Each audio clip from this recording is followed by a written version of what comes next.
We're going to take a look at the electoral vote projection that we have made so far this evening based on the 4 states we have so far awarded to President Nixon on the basis of our computations.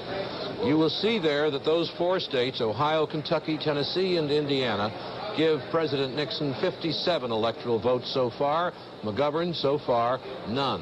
270 needed to win. These are based on polls that have closed in various states, but there are lots of polls still open in the United States.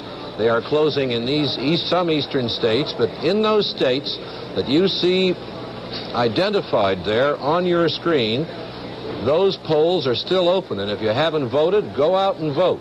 Most of the country still is available for voters to vote. Although, as we reported earlier, it looks as though we've had a heavy turnout today in most of these states. David? It is true that the polls are still open in most of the states, but we believe it is true nevertheless that most of the votes by now, by this time of day, 7 o'clock in the east, have been cast. Not counted, cast. Of those we have been able to count so far, and they're beginning now to come in very rapidly, we have 2% of the total popular vote showing this result.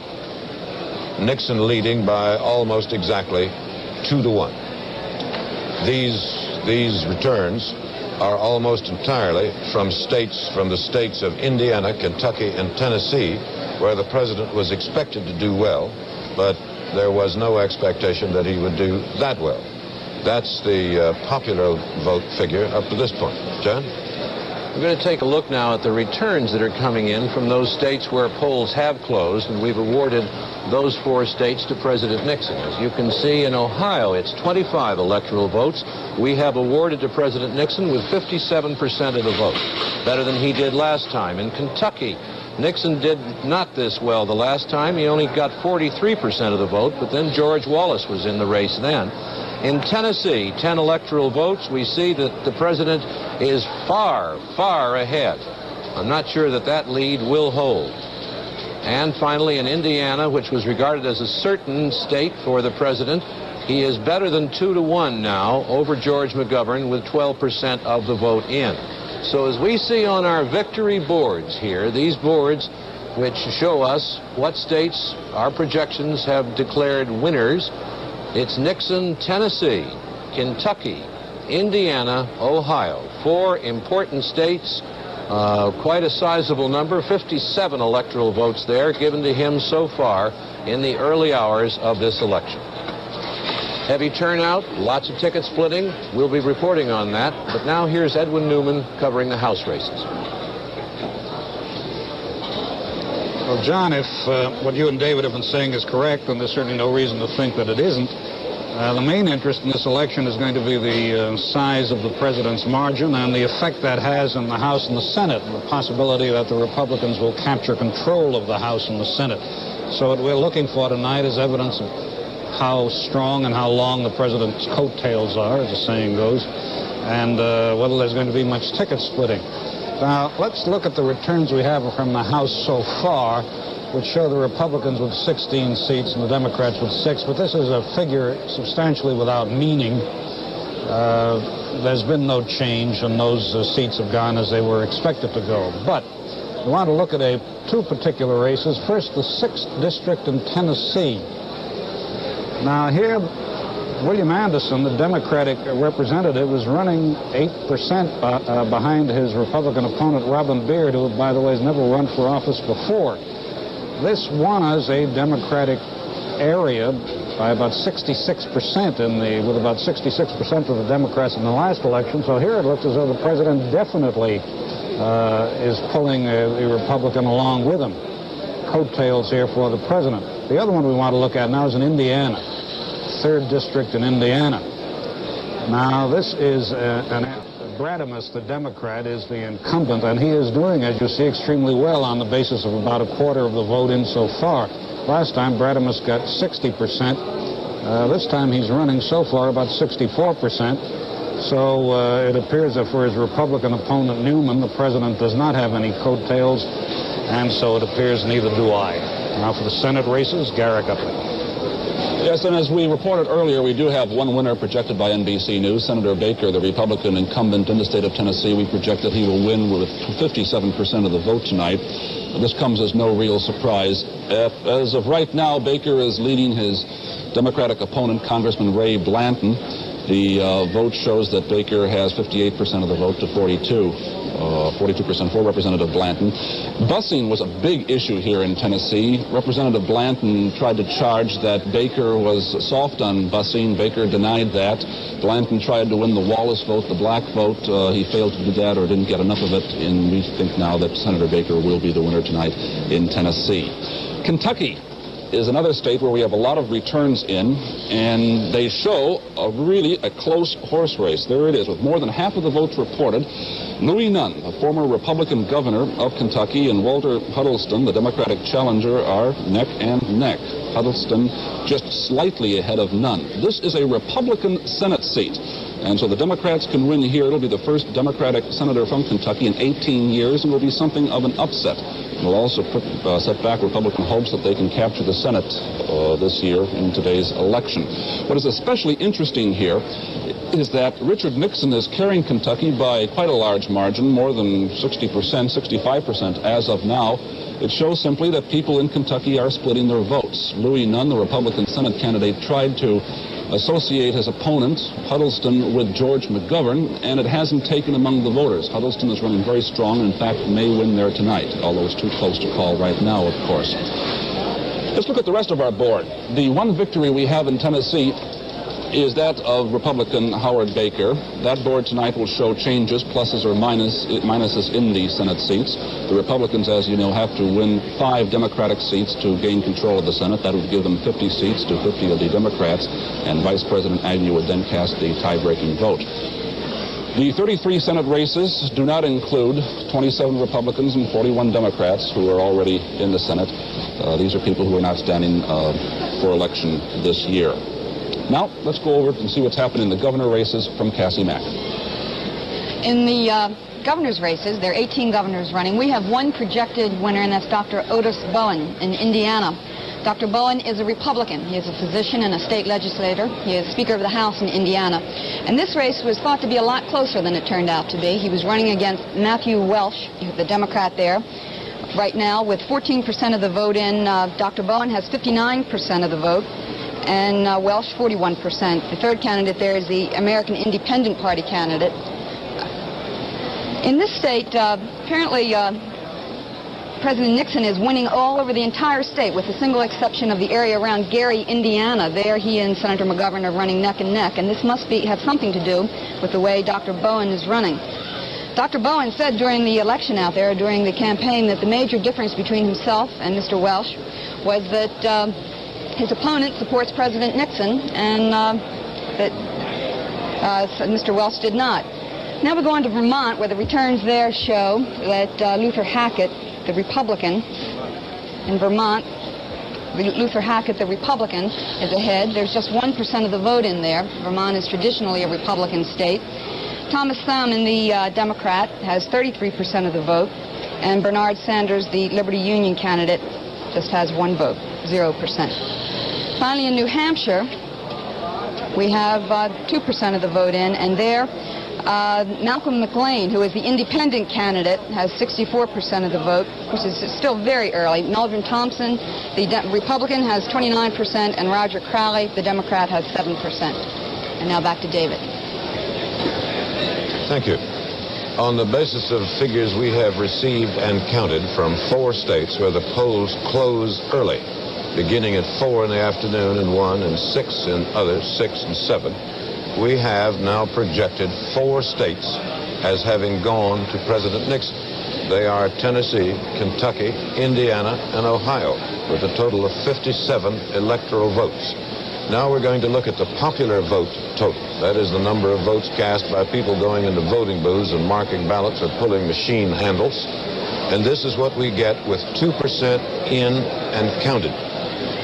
Better than 2 to 1 for President Nixon, 67% to 32%. We'll be back in a moment.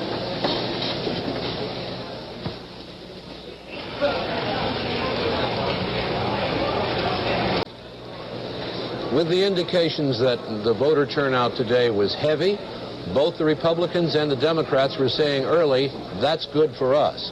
It can't really be good for either party, or both of them at the same time, rather. What it does indicate to some political scientists is that a heavy turnout means that the polls taken before the election are more accurate. We're going to be talking with some of the political figures in both parties about this now, beginning with Tom Pettit in Washington, who's with the president's advisor, Herbert Klein. This is where the Republican victory headquarters is, as they're beginning to refer to it around here now. Pete Fountain and his band have been playing. People have been gathering, congratulating themselves already. And Herbert Klein of the president's staff has been claiming 48 states. Mr. Klein, isn't it a little arrogant this early in the evening to be claiming victory in 48 states?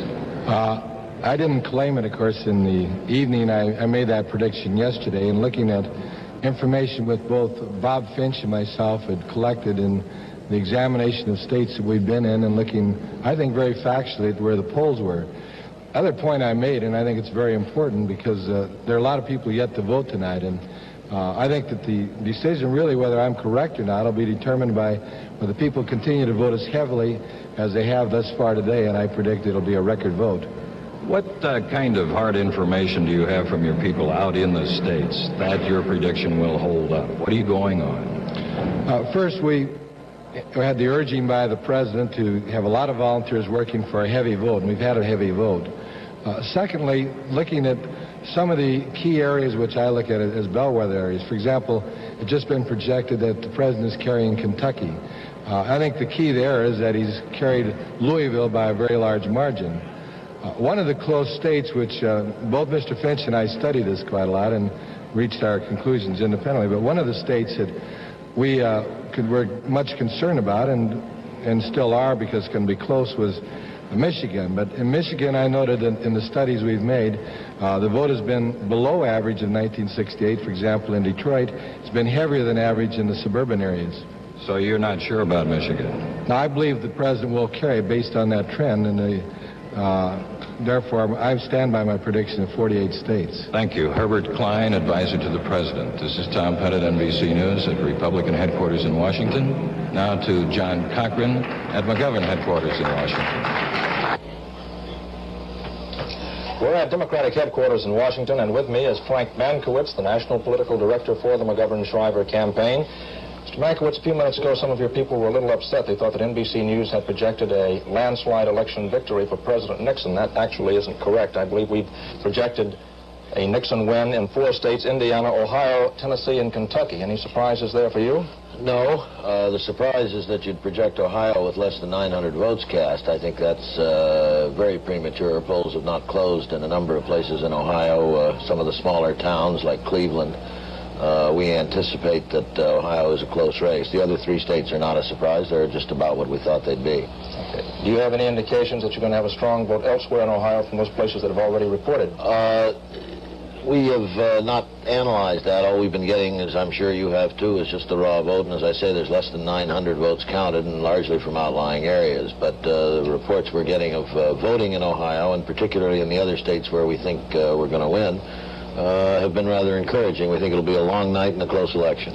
A lot of your people here have been optimistic today. They've said there's been a heavy turnout in the urban areas, a heavy black vote in some areas, including Texas, for example. Is that accurate? Right. Those are the reports we're getting, and I assume they are accurate, yeah. Okay. The heavy turnout means a lot of things. Of course, it depends on where it is, but we're confident that it says good things about the turnout, particularly a place like California, where, of course, they've got 2 or 3 hours still to vote. Okay. Have you talked to Senator McGovern? No, I have not talked to Senator McGovern today. He was up in Mitchell. Now he's back in Sioux Falls. Okay. I've been talking with Frank Mankiewicz, the national political director for the McGovern campaign. This is John Cochran, NBC News at Democratic headquarters in Washington. Now to Garrick Utley. We have some more results coming in Senate races across the country, and we'll go to the board, first of all, in the state of Kentucky. This is the very close race, which we've been following so far in these early evening hours. A race for a Republican seat in Kentucky, formerly held by John Sherman Cooper, who is retiring. And with more than half the votes in, Louis Nunn, former governor of Kentucky, is trailing Walter Huddleston, the Democrat, and this is a surprise. Kentucky has been a Republican state as far as the Senate seat is concerned, and Huddleston is leading here now, even though President Nixon is leading in Kentucky by a wide margin.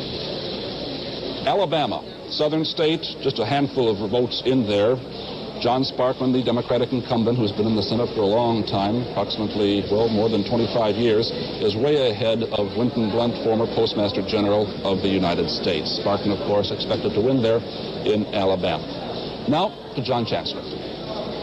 And we are able, based on our tabulations in certain key precincts, to project that President Nixon will be the winner in the state of Florida with 69% of the vote, far more than he got the last time in that state when he won it 4 years ago. We'll be back after this.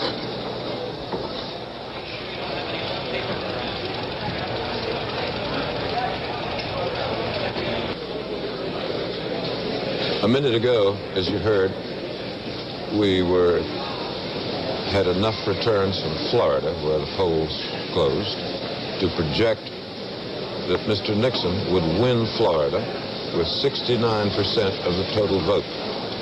It is interesting to notice that in 1968, the Nixon-Wallace vote in Florida combined was 69%, or precisely the same figure we have projected for tonight. Now we're going to look at the boards showing the states where the results have already been projected. 5 states projected for Mr. Nixon, beginning with Tennessee with 10 electoral votes, Kentucky with 9, Indiana with 13, Ohio with 25, and Florida with 27. So far, no states have been projected for Senator McGovern. David, we have a projection that the president will carry Georgia by 70% of the vote. And it's interesting that, again, the pattern repeats itself almost exactly. President Nixon got 30% of the vote in Georgia 4 years ago, and George Wallace got 42% of the vote, 72%. President being estimated as a winner, we know he's going to win the state tonight at 70%. So the correlation is staying right with us. The Democratic vote is remaining about the same as it was 4 years ago in these states. That's right. But the Wallace factor is what's making the change. Right. There it is on our board now. If you wonder, as Frank Mankiewicz was wondering a few minutes ago, although Mr. Mankiewicz has been in politics for a long time, how we are able to project winners with small numbers of votes tabulated, we have several systems that we use in that, and they do not depend on large numbers. They depend on precise numbers and our knowledge of how particular kinds of people are voting. And the record of NBC News in this is an astonishingly accurate one over the years. It's prideful to say so, but it's true. Our projections are accurate.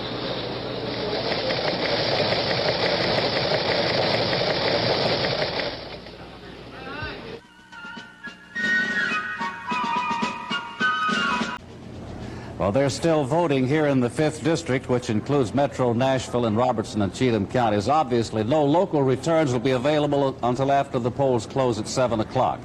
President Nixon has carried Tennessee with more than 10% of the returns in. The president is getting 70% of the Tennessee vote. He's ahead in every county reporting returns. Now, in the race for the Senate, NBC has already projected Howard Baker the winner in that race. 18% of the precincts giving Baker 60,000 to Blanton's 43,000. Republican Robin Beard has pulled ahead of Democrat incumbent William Anderson in the 6th District. Partial returns, 15% of the precincts show 8,000 for Beard, 7,000 for Anderson. Beard has about a 1,000-vote lead in that report. There are 2 congressional races all over. In the 1st District, Jimmy Quillen has won re-election, and in the 4th District, Joe Evans has been declared the winner. In the public service race, Bob Clement with the commanding lead at this point over Tom Garland. He has 13,000 to 9,000. At the moment, the action is in the eastern part of the state, and where the action is, that's where you expect Channel 4 to be. So let's switch to the Hyatt Regency in Knoxville, and Channel 4's Bob Olson. Senator Baker, it was 6 years ago, almost tonight, that we were together. At that time, you were running for the Senate and won. And the crowd is different this time. The setting more glamorous. Tell me how it feels this time. Oh, it feels great. You know, it's not over yet. And like 6 years ago, I still don't predict victory, but I'm pleased with the results, and I'm optimistic, and I think it looks great. Senator, you have gone back and forth across the state a number of times. What seems to be concerning Tennesseans the most? It's hard to identify a single thing that would be unique to Tennessee. I think they're, by and large, interested in the same wide range of issues that the rest of the country is. The war, the economy, law and order, the shape of things to come. It's really a wide range of issues, and it gives me comfort that it is, because Tennessee is a pretty good model now, I think, of the whole country, and I'm pleased that we're what I say in the mainstream of American politics. Mm-hmm. So the main concerns really then are the concerns that seem to be affecting all Americans at this point. I think that's right, and I think increasingly it'll be that way. I think increasingly it's apparent that neither the Republican Party nor the Democratic Party can elect a candidate for themselves. It takes independence, it takes support from the other party, and that's good, healthy politics, I think. Okay. Senator, you will be staying here at the Hyatt Regency tonight? Yeah, I will be. Well, you won't be staying here, but you'll be in the hotel. I'll be in the hotel, and I'd like to be in Memphis and in Nashville and in Chattanooga, and there's so many thousands of people who are gathered in headquarters around the state that I'd like to thank personally, but I hope to have a chance to do that later. Okay, well, we'll get to see you up here, I'm sure. Great. Thank you very much. Senator. Thank you.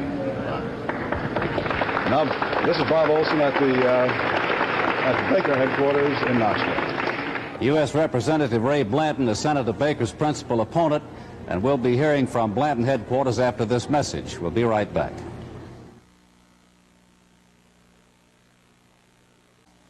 Ray Blanton's headquarters is in the main dining room of the Continental Inn here in Nashville. Let's go there now for this report from Dan Miller. Thank you, Judd. We have here with us Eddie Sisk, who is Mr. Blanton's campaign coordinator. Eddie, the returns are early, but NBC has projected Mr. Baker the winner. I'd like to get your feelings on this. Well, I think at this point a projection is unreal, you know, because of the fact that we're expected to vote 14 million voters in this state, and 1,400,000 voters in this state, and there's a little bit over 100,000 votes in at this time. And those votes, I would say, are primarily from East Tennessee, which is heavily Republican, as we all know. So I think that the projection at this time could not be considered to be accurate. So, Senator Baker has not predicted victory yet. I just saw him on TV. He said he was optimistic, and so are we. What do you consider the crucial point in the tally, as far as you're concerned? The crucial point, I don't know what you mean by that. Well, Dan. where will the turning point go as the vote count works westward? Where do you think the crucial point will be? Well, we expect to do well in both West and Middle Tennessee. So at whatever point in time that those returns can be computed, I think that's the point when the vote will turn. Okay, Eddie, thank you. Eddie Sisk, the campaign coordinator. We have the congressman here. Congressman Blanton is here. Thank you, Eddie. Hi, Congressman. How are you doing? Fine. How are you? Mrs. Blanton, how are you? I'm fine. Well, what are your comments now? Have you seen the returns so far? I have, and we're most pleased with them because, you know, most of the returns are coming in from East Tennessee. Mm-hmm. And when you're running that kind of percentage, we're very happy with them. In fact, the polls haven't even closed here in the metropolitan areas, and we're predicting a real strong victory in those areas. And after all, 22% of the whole votes in the state of Tennessee are in Shelby County. Mm-hmm. And this is where we can really put the frosting on the cake. Okay. We'll be watching. Thank you very much, Congressman. Congressman Blanton, now back to Judd Collins. Well, we'll be touching base with all the major headquarters throughout the evening. Partial returns in that Senate race from 46 counties show Howard Baker leading in 26 of them. Democrat Ray Blanton is ahead in 20 of them. And we'll be back here at Election 72 throughout the evening, and we'll rejoining NBC now for the national coverage. Indicate that if this trend continues, this voting continues across the country like this, President Nixon will be reelected in a landslide, and it may surpass the record popular vote for Lyndon Johnson in 1964. In that year, he got 61.1% of the vote. That was in his race against Goldwater. Now we're going to look at the electoral board showing the total number of electoral votes so far projected. They show 9 states have been projected for President Nixon with a total of 115 electoral votes. Still well short, of course, of the 270 needed to win. So far, no states projected for Senator McGovern. 42 remaining undecided. The 51 includes the District of Columbia, which is, of course, not a state. Now we'll look at the states we have projected, and they show this. For President Nixon: Tennessee, Kentucky, Indiana, Ohio, Florida, Georgia, and 2 we have added in the last few minutes: Alabama, South Carolina, and just added now, Virginia. So far, no states projected for Senator McGovern. John? This is a considerable sweep for President Nixon. The definition of a landslide is not precisely defined by political scientists, but anything over 60% of the vote is a landslide. The biggest landslide in the country's history was in 1964, when Lyndon Johnson got 61.1% of the vote. Our early figures now indicate that if these trends persist, President Nixon may get more than that. Thus, he joins a very exclusive club. Harding got 60.4% of the vote in 1920, and Franklin Roosevelt in 1936 got 60.8%, but those are the only presidents, 3 so far: Johnson, Harding, and Roosevelt, who ever got more than 60% in a presidential election. That could happen tonight. Let's look at the popular tally now, the popular vote that's coming in, 3%. You can see that President Nixon's lead has been holding as we've gone through the last hour or so of tallying these incoming votes. Now coming in from a number of states around the country, the president ahead of the position the public opinion polls indicated he would have. George McGovern slightly below. But still in all, as you can see, the president with a massive lead. Smaller votes for John Schmitz of the American Party and Benjamin Spock with the Peace and Freedom Party. But it looks very much as though President Nixon is going to get something beyond his wildest dreams. A man who was elected to the presidency 4 years ago by 0.7% of the vote in a 3-way race. And as we have pointed out, it looks as though in these southern states at least that the Wallace vote, people who could not vote for George Wallace this year, have turned to President Nixon in sizable numbers. There were polls taken in some of the southeastern states earlier this year that indicated that Wallace voters were going to Nixon at a rate of 10-1. And should it be true that we saw the president's man, Herb Klein, here not long ago, saying he would stick to his prediction that the Republicans would carry everything but West Virginia and Massachusetts today, I presume he includes the District of Columbia, which is heavily, even massively Democratic. That would give 23 electoral votes conceded early in the evening by the Republicans to George McGovern. And from the McGovern camp, we heard earlier when John Dancy reported that they were sure of California, Wisconsin, Massachusetts, South Dakota, the District of Columbia, and Arkansas. That adds up to 83 sure electoral votes. It takes 270 to win an election. Those are some of the dimensions of the story we're covering tonight. One woman turned up in Sagertown, Pennsylvania, and I think that's a typo. I think it's Hagerstown, Pennsylvania. A Crawford County woman turned up at the polling place today, and they said, well, you can't vote, you're dead. And they worked out that little bureaucratic mix-up, and I guess she got to vote. David? Well, in the case of this lady, it was a bureaucratic mix-up. In the case of many other elections in American history, they have, in fact, been dead. That's right. And voted anyway, or had it done for them. Now we're going to look at the states where we have been able to project the outcome in the states, not nationally, in the states, beginning with Tennessee, where some time ago, the polls close early in these states, where some time ago we projected Mr. Nixon. In Kentucky, some new figures coming in from Kentucky while we look at it. The percentage remains the same, 65. Indiana's next, I think. No, Ohio is next. 66% there for Mr. Nixon to 32 for McGovern.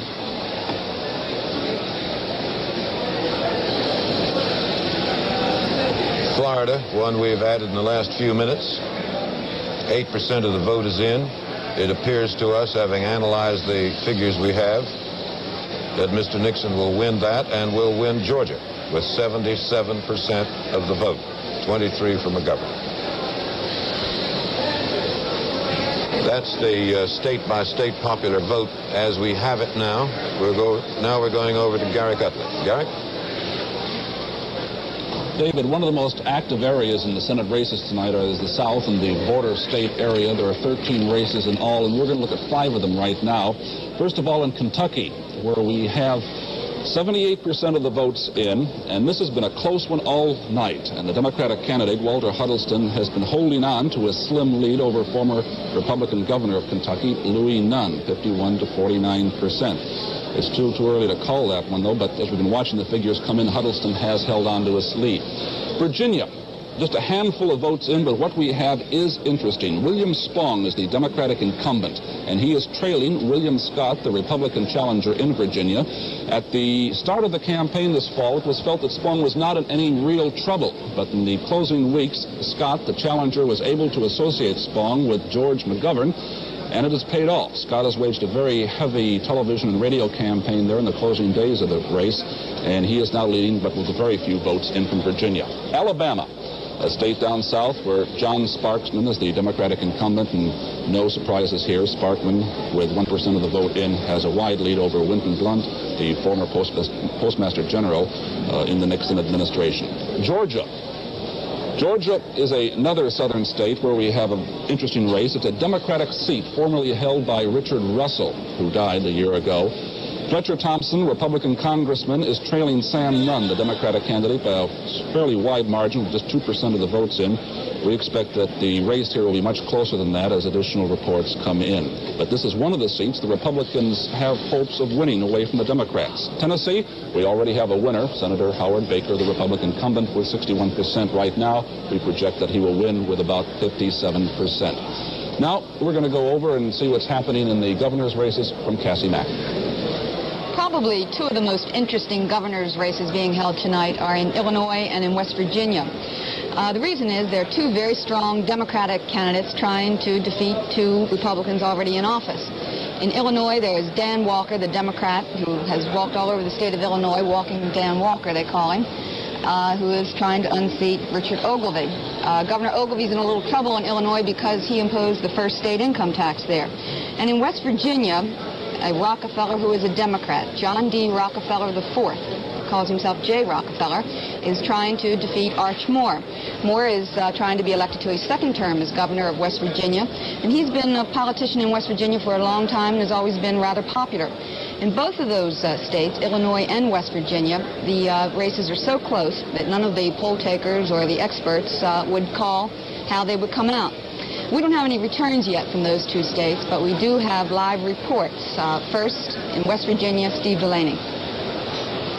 John D. Rockefeller IV has gone a long way since he first appeared here as a social worker 8 years ago. He's now Secretary of State and the Democratic candidate for governor of West Virginia. The polls say he has a razor-thin edge over Arch Moore, the Republican incumbent. Moore has been a popular governor and a tough opponent. The future of strip mining is quite an issue here, and so is the condition of the state's road system. But in a sense, the issue has been J. Rockefeller. He's been called a New York carpetbagger. He's been called a rich man trying to buy his way into office. He has spent money on this campaign. He's used it to get around and become quite well known throughout the state. But he's put up most of the money himself. As he says, it's difficult for a Rockefeller to go out and solicit contributions. He is barely favored by those who hope around here at his headquarters to take it. But he is not the only rich man facing an entrenched incumbent. There's a similar race going on in Illinois for governor, and Dick Kay is covering that one. Are you done? Here in Illinois, a man who calls himself an independent Democrat, Dan Walker, is challenging a favorite of the Nixon administration, incumbent Governor Richard Ogilvie. If Walker wins the governor's race, he will also win national prominence. Walker, the author of the report which called the 1968 Democratic Convention Disorders a police riot, has been campaigning for 2 years. He resigned a $100,000 a year post as a corporate executive, walked 1,200 miles across the state, and beat Chicago Mayor Richard Daley's candidate in the primary. Walker waged an intense person-to-person campaign against Ogilvy, relying on thousands of young voters, criticizing waste in government and high taxes, and promising a government that would listen to people. And tonight, in a state where Republicans are favorites, Dan Walker is in a race too close to call. Dick Kay, NBC News at Dan Walker's headquarters in Chicago. Now back to Cassie Mackin. Okay, we hope to have some returns for you from those 2 states pretty soon. But first, this message.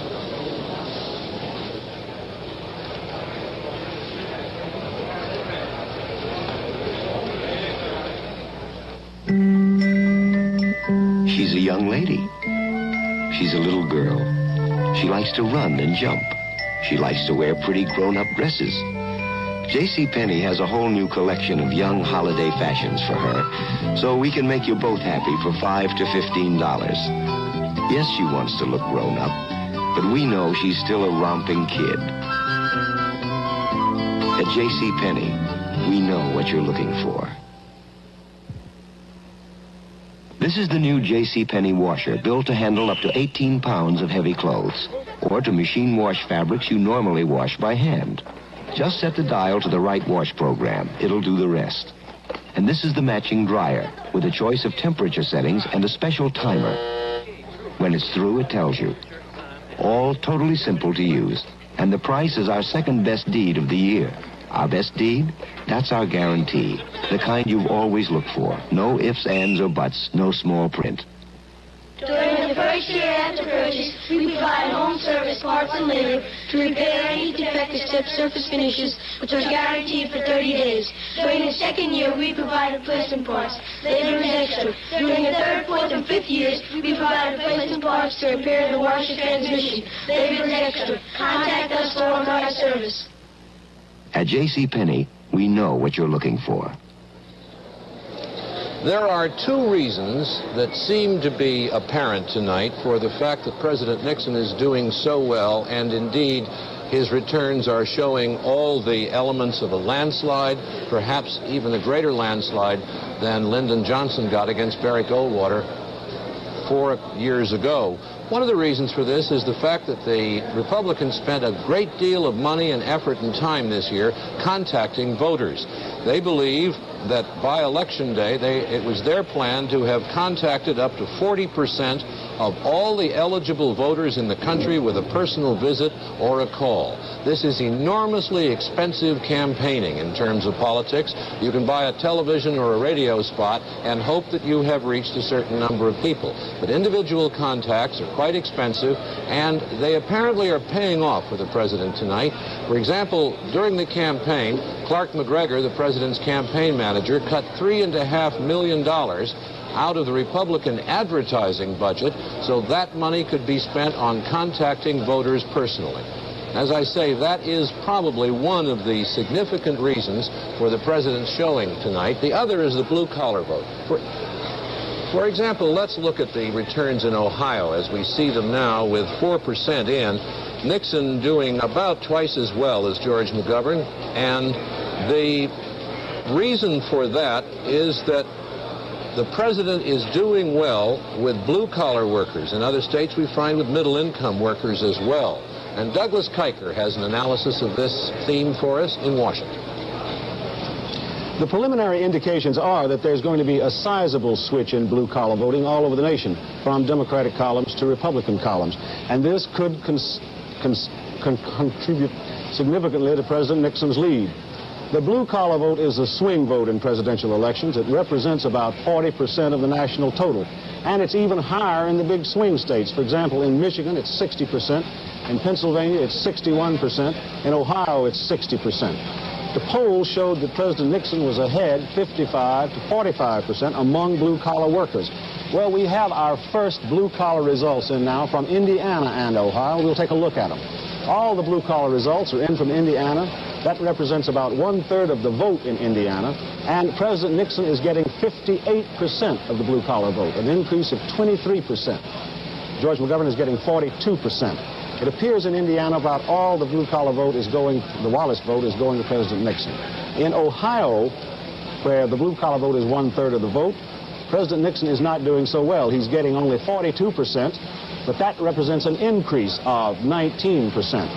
We'll be keeping a close watch on these blue-collar votes in other states as the evening progresses, because this switch of the blue-collar vote, of the average working man and woman to the Republican column, is going to be one of the big stories in this election. Now to Ed Newman. Well, another of the big stories, Doug, of course, is what effect all of this is going to have on control of the House and control of the Senate. And at the moment, it does not appear that the big victory President Nixon is evidently winning is having an effect in the House. I won't say it is not going to have an effect in the House, but I think we can't say at this stage that in the returns we have so far, it has not had an effect. Look at the state of the parties in the House as it stands now.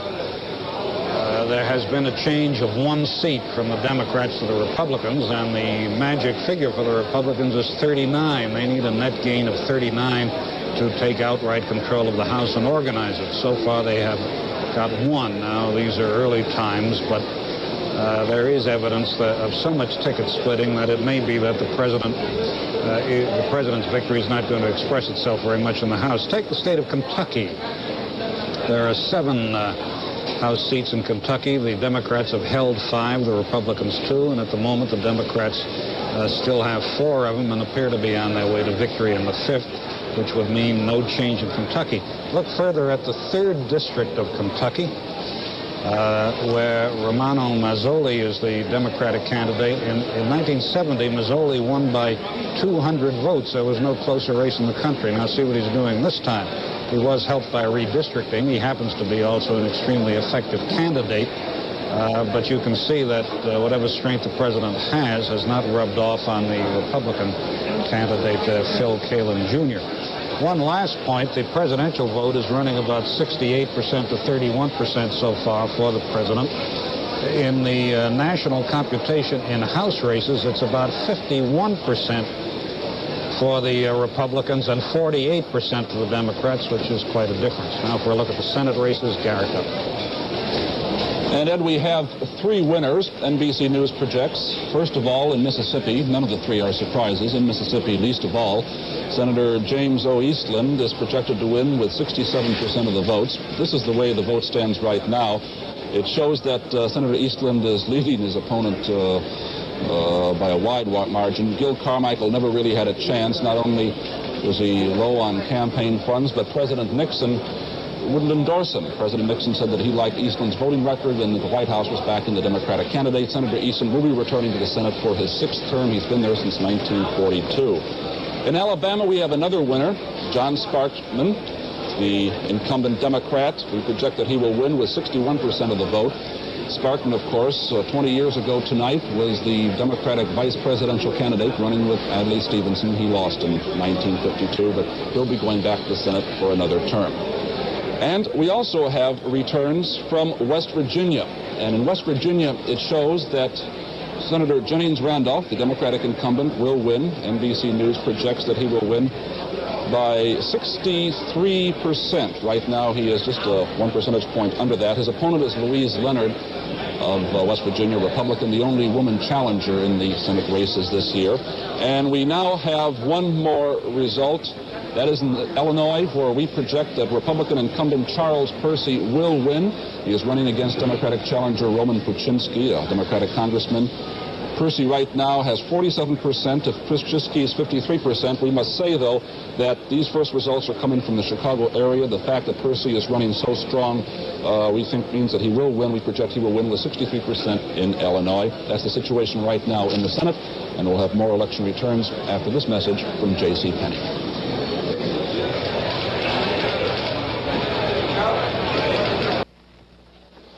Before we all get carried away in this tangle of numbers we've got here, I would like just for a minute to say a word about a former candidate for public office named William O'Neill. He ran for county judge in Arizona in the 1880s. His campaign consisted of saying, folks, nobody asked me to run.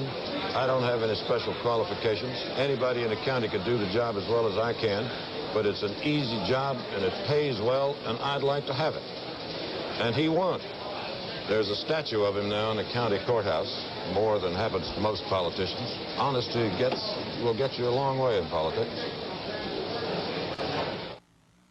Channel 4's election coverage continues, brought to you by Commerce Union Bank with 27 branches in Middle Tennessee. When an area like Middle Tennessee grows, a bank that helps grows along with it. And by the people in your town who bottle Coca-Cola. Wherever you go, whatever you do, go first class with ice-cold Coke. It's the real thing.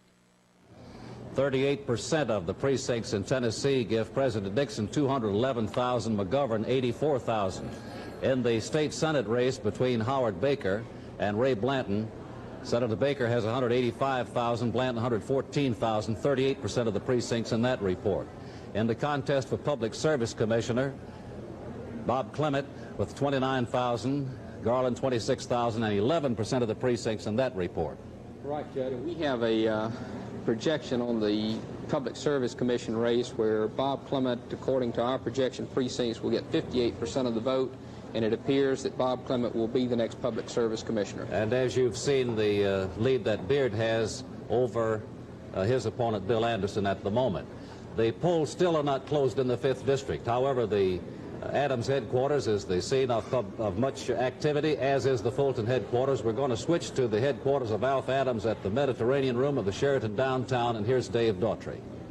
Thank you very much, Judd. As you can see, things have changed from our last report. Quite a few people have gathered here at the Sheraton now, and with us is the candidate himself, Alf Adams. Alf, you've been quite confident these last few days. How do you feel at this hour? Well, Dave, we've had a real good day. Everything went just as we expected to, and I would say that we feel in real good shape. Everything that we had planned went off. You know, we've had a real hard campaign. We've worked well. All of my volunteers have turned out today, and they worked real hard. You know, we made 24,000 telephone calls in one day, and we think that it's really going to put us on the top.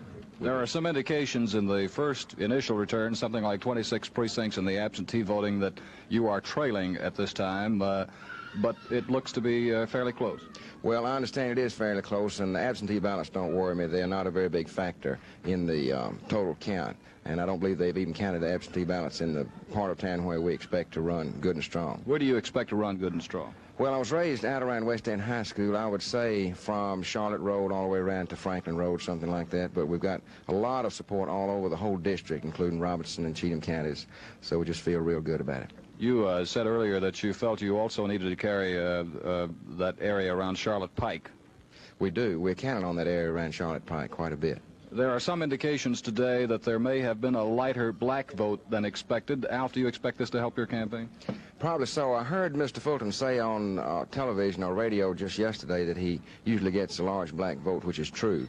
And while I hope to get a good segment of that vote, perhaps he would get more of it than I would. Do you think there's a chance you can carry Robertson and Cheatham counties? Well, I've done a lot of work in both of those counties. You know, they're traditionally Democratic counties, but we've made a mighty good appeal, and we've got an awful lot of good friends up there. So we expect to run strong in both of those counties. NBC has already projected Mr. Nixon the winner in Tennessee, and there's been much talk during this campaign of Republicans riding the coattails of the president. Well, I'm not riding the coattails of the president, but I'm certainly glad to be running with him, and I think that the predictions are true. He will run strong in Tennessee, and it certainly will help me. I acknowledge that. Thank you very much, Mr. Adams. We'll see you later tonight. Thank you so much. This is Dave Daughtry at Sheraton, campaign headquarters for Alf Adams. Congressman Fulton's headquarters is out on Gallatin Road. Channel 4 News' Bob Jordan is there with the congressman at the moment. Thank you, Judd. There is, as you can hear here, quite an air of optimism as well. Congressman Fulton is coming out now.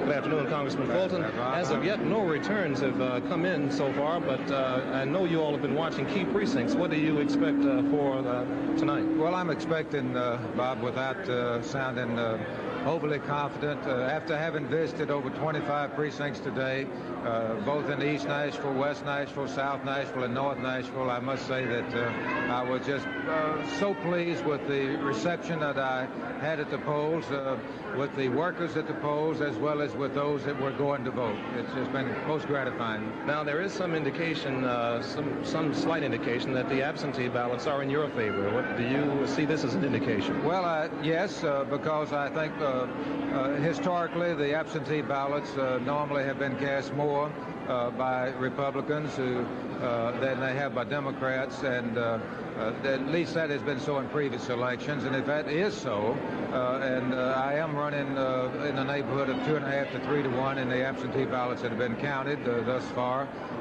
then I would expect to be running equally as well at most of the precincts, and I don't see how we could duplicate the victory of August the 3rd, but certainly it looks as if we're on our way to a victory. There have been reports of the weather keeping down the vote in certain populations, especially in North Nashville and the black area. Do you expect this to hurt you any? Well, of course, I have always received a very substantial support in the North Nashville, West Nashville, or in the black community. This I've been grateful for, and I think that they have turned out today, at least while I was visiting those precincts, they were voting. Well, thank you, Congressman Fulton. We'll come back to you a bit later in the evening. Congressman Fulton here at his headquarters on Gallatin Road, and now back to Judd and Floyd. All right, we'll be switching back to those headquarters through the course of the evening. We have early returns. I say early returns. This is one precinct. The Waverly-Belmont box is in, and Fulton has 96 votes. Adams, 36 votes. Judd, excuse me, that's one machine out of Waverly-Belmont. One There's voting more than machine. one machine there, right. apparently, right? And that's not the total precincts yet, but those are the earliest returns that are available. Yes, we're still 1 minute from 7, and officially the polls haven't closed yet. We'll be back after this message. David? We have some new projections in some new states based on returns from those states where the polls are already closed, including this one. It'll be more bad news for the McGovern side. This is one of the states they really hoped to win, and one the Republicans did not even claim, West Virginia. Our projection, based on the figures we have in hand, is that Nixon will win West Virginia with 58% of the vote. That was one of the few states that in 1968 Mr. Nixon did not win. This time, by our projection, he will. We also have some others. Illinois. For 13 presidential elections in a row, Illinois has voted for the winner. If you want to pick one state in the Union that most accurately reflects the entire makeup of the United States in terms of wealth, urban, rural ratio, and so on, Illinois is about the best you can do. West Virginia, we've just mentioned. New Hampshire for Nixon. No surprise there. It's gone Republican every election in this century except for the Goldwater election. And North Carolina, usually Democratic. We have projected those states for Nixon, giving him a total so far of 174 electoral votes. John? And it is interesting. Some new totals in the 6th District Congressional race, where incumbent William R. Anderson has just pulled ahead of his Republican challenger Robin Beard. He now has 17,284 votes to Robin Beard's 17,012 votes, and the American Party candidate Bill Doss's 676 votes. We'll now join David Brinkley and John Chancellor. With 59%, our projected victory margin for the president means that he could have as much as 56% of the votes on the one hand, or over 60%, 62% on the other hand. 62% would make him the winner of an enormous landslide. Let's look at the popular vote as it stands now.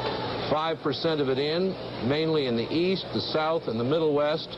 The president's margin of victory holding as it has held, almost increased a little bit as it has throughout the evening. George McGovern still, as he has been for about the last hour, at 32%. John Schmitz, the American Party, with a smaller vote there. Benjamin Spock of the People's Party with an even smaller vote. Now this, of course, translates into electoral votes. 270 of those needed to win. And we now have awarded 15 states to the president with a total of 174 electoral votes, 1 electoral unit, to McGovern with 3 electoral votes. 35 states still to come in this election. 361 electoral votes still to be tabulated. Now, here's Garrick Utley. We're keeping track of 33 Senate races this evening, and we have winners projected in some of them. That doesn't mean that all the votes have been counted in these states, but it means that enough votes have been counted so that we think we know who's going to win in them. Most of them, of the 7, all of except 1, are from the South or border state area, so let's look at them and see who has won.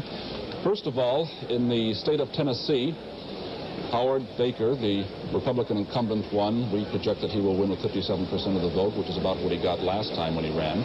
Mississippi, James O. Eastland is the projected winner with 67% of the vote. A large majority for Eastland, also expected. The same goes for Alabama, where John Sparkman, the Democratic incumbent, is rolling to an easy victory with more than 60% of the vote expected to go into his column. West Virginia, Democratic incumbent Jennings Randolph, 63% is what we expect he'll end up when all the votes are counted in West Virginia. He defeated a woman candidate, Louise Leonard, the Republican. Illinois, Charles Percy, liberal Republican senator, is the projected winner in Illinois. He's trying to roll up a large margin there to show that he is a man who can get votes in a potential Republican presidential candidate in 1976. South Carolina, Strom Thurmond, with about 68% of the vote projected. That's what he got 6 years ago, too. The one surprise is Georgia. A surprise that we can project the winner, Sam Nunn, this early in the evening. We project that he will win 60% of the votes over the Republican. This is a Republican opponent, Fletcher Thompson, a congressman from Georgia. This is significant because the Republicans were hoping to pick up this Democratic seat formerly held by Senator Richard Russell. It appears now they will not. Another close race expected is from Texas, sometimes described as a southern state, sometimes called a western state. It's a very big state, a very important state, and there the race is between the conservative Republican incumbent John Tower and the Democratic challenger Barefoot Sanders. And we must tell you that Barefoot is not his nickname, it's his real name. It was the maiden name of his grandmother. So Barefoot Sanders versus John Tower. We don't have any result to speak of from Texas, but we do have a report from Don Oliver. You might remember that 11 years ago, when John Tower was elected to senator from Texas, he was the first Republican senator elected from this state in nearly 100 years. Now, even though Richard Nixon apparently is going to carry this state, and carry it handily, John Tower is thought to be in trouble here. Most of the voters in Texas consider themselves to be Democrats. The first 2 times that Tower won, the turnout was light. Liberal Democrats, for whatever reason, stayed away from the polls. This time, however, there is expected to be a record turnout in the state of Texas, something that Tower has never had to face before. His opponent is Barefoot Sanders, who was an aide to President Johnson. In recent weeks, he has come on strong. The question here really is whether a Democrat, going into the voting booth, whether or not he'll vote for a Republican president, and then also vote for a Republican senator. There is another Republican in trouble. He's in Michigan. For a report, here is Irving R. Levine in Detroit. The Republican whip in the Senate, Robert Griffin, had a comfortable 10% lead in the polls a month ago, but just before the voting, his Democratic challenger, State Attorney General Frank Kelly, narrowed that lead to just 4 percentage points. That was too close for the pollsters to predict the winner. The campaign was fought on the issue of busing. Each candidate claimed that he could do more than the other to prevent the court-ordered busing of 800,000 Detroit area school children. President Nixon visited Michigan twice to try to save Senator Griffin's seat. Nevertheless, Griffin believes that one reason that his lead slipped is because some voters grew skeptical about President Nixon's assurances of peace in Vietnam. Just a scattering returns are in the 5th District congressional race. 3% of the precincts reporting, showing a close race between Richard Fulton and Alf Adams. Fulton with 1,691, Adams with 1,047. In the 6th District, Anderson now with 17,284. He's pulled ahead of Robin Beard, who is at this report with 37% of the precincts at 17,012, indicating a close race as it has been throughout the evening. Now let's rejoin NBC. Krebs. Senator Case, the projected leader, was a winner with 68% of the vote in the state of New Jersey. We'll have more returns after this message.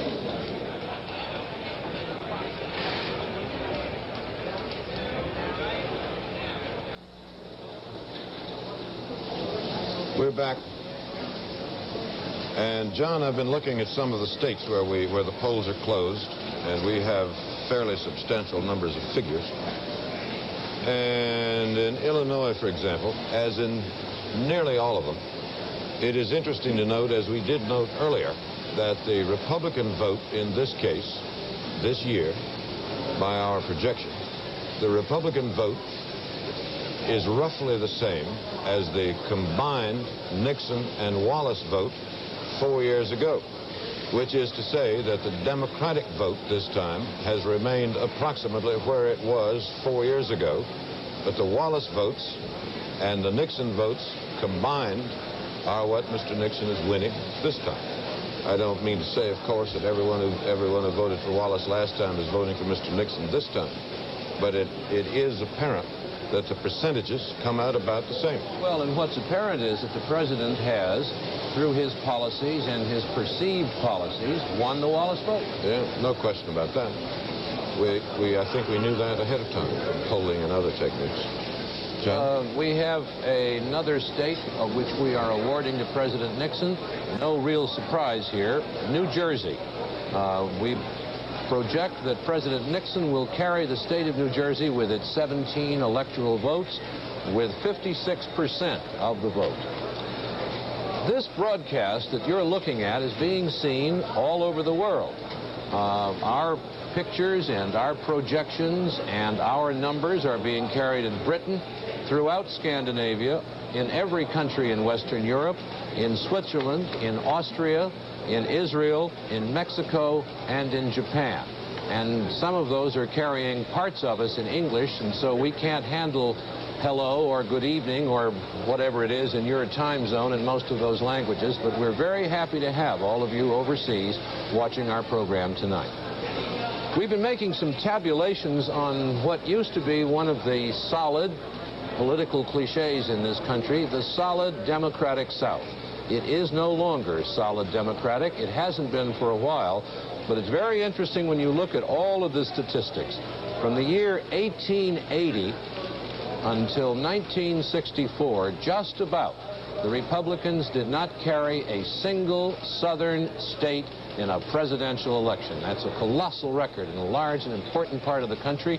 For 84 years, 1880 until 1964.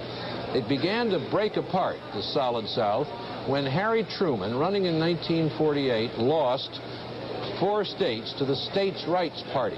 But those were not really Republicans. And it wasn't until Barry Goldwater came along in 1964, carrying 5 states in the South, that the solid South began to crumble. The solid South, from a presidential point of view, has now been won, or will, I think, be won later this evening by President Nixon. George McGovern didn't even bother to campaign in most of those states, knowing it was a lost cause for him this year.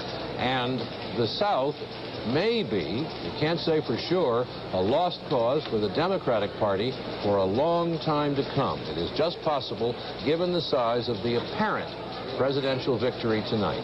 Douglas Kiker, do you have anything to add to that? John, the results are still not big enough for us to really make any wide-ranging assumptions, but I want to read them to you anyhow. First of all, President Nixon is carrying the South overwhelmingly. He's getting 68% of the vote, 35% swing towards him. And most all of it appears to be voters who voted for George Wallace 4 years ago.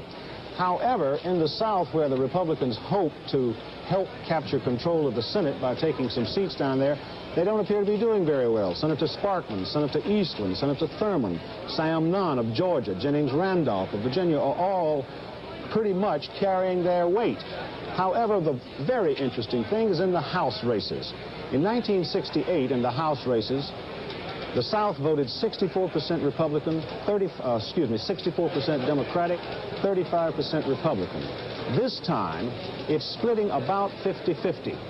And in fact, the Republicans are ahead at the moment, taking 50% of the vote in the South, and the Democrats only taking 49. So as I say, you're going to have to wait a little while to see what happens, but this could be very significant because Southerners have a habit of re-electing the representatives they elect, be they Democrat or Republican. So this could give the Republican Party a sizable base to build on if they win some House seats down there. Well, Doug, if I can just come in on that for a minute, it's been very interesting, I'm sure to you as it was to me, that to learn how the Democratic Southern state parties are trying to get around the fact that lots of Southerners are now voting Republican for president.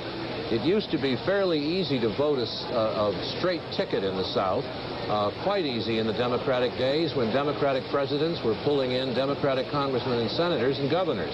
But now, in Georgia, for example, there are two separate levers you pull when you're in the polling booth. You can't pull one and vote for the whole ticket. And in Alabama, Doug, they have taken the most important election on the ballot, the presidential election, and they have put it down right at the bottom of the ballot so that it takes a distinct effort to vote one party for the presidency and the other party for local and state and congressional offices. And I think that is what we're seeing tonight from these early figures. Would you agree? I would agree with that. I would also make one other point, and that is that from these early figures, it appears that the Republican Party just may be becoming the white man's party in the South. It's too early to tell yet. Southern Democratic politicians certainly have their work cut out for them because all of our figures so far show the Wallace vote, which was the white man's vote, if you want to call it that in the South, all of it, practically all of it going to Richard Nixon. As I say, we'll see, and I'll be giving you this as it comes in. Right now to Cassie Mackey. Okay, in the governor's races now, we have another projected winner. In West Virginia, NBC News now is projecting that Arch Moore, the present Republican governor, will be reelected. We are projecting that Governor Moore will get 54% of the vote. Governor Moore then will be defeating Jay Rockefeller, and this is going to be a big disappointment to the Democratic Party. They were hoping that in this election, Jay Rockefeller would win and that they then would have a new national prominent Democratic star, but it doesn't look like that's going to happen, at least not according to our prediction. We now have 4% of the vote in, and NBC News is projecting that Governor Arch Moore will win with 54% of the vote. Right now, Governor Moore has 53% of the vote, and Jay Rockefeller 47% of the vote. Another very interesting race, another very close race, a race that the Democrats are hoping that they will win, is in Illinois. And there, we just have scatter returns, no actual percentage of the vote. Right now, Dan Walker, the Democrat, is given 66% of the vote, and Richard Ogilvie, the present Republican governor, has 34% of the vote. Okay, and that's the returns we have now for you in the governor's races, and we'll have more election coverage after this message.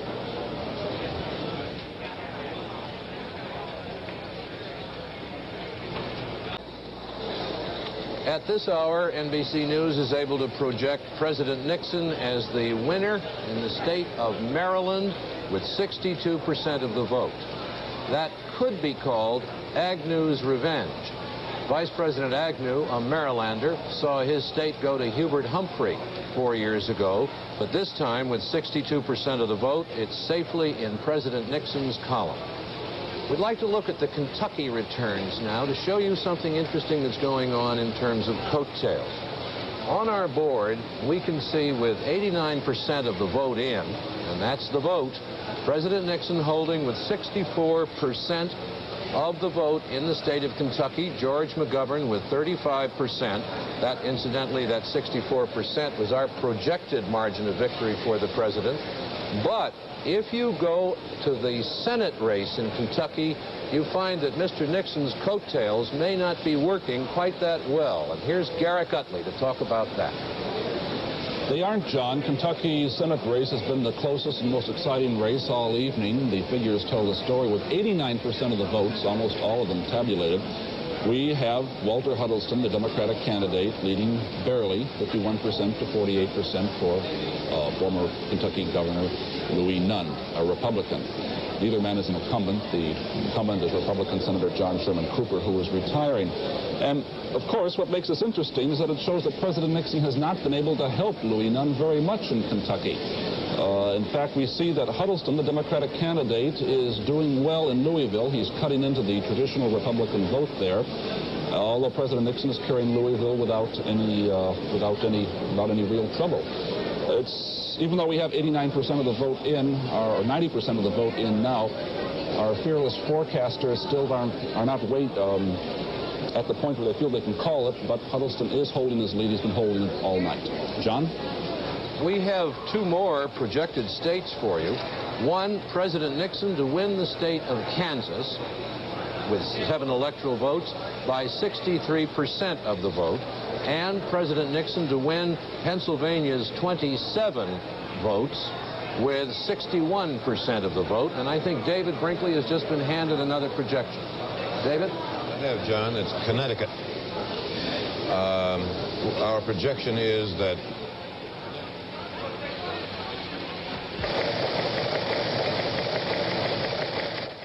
Channel 4's election coverage continues, brought to you by Commerce Union Bank with 27 branches in Middle Tennessee. When an area like Middle Tennessee grows, a bank that helps grows along with it.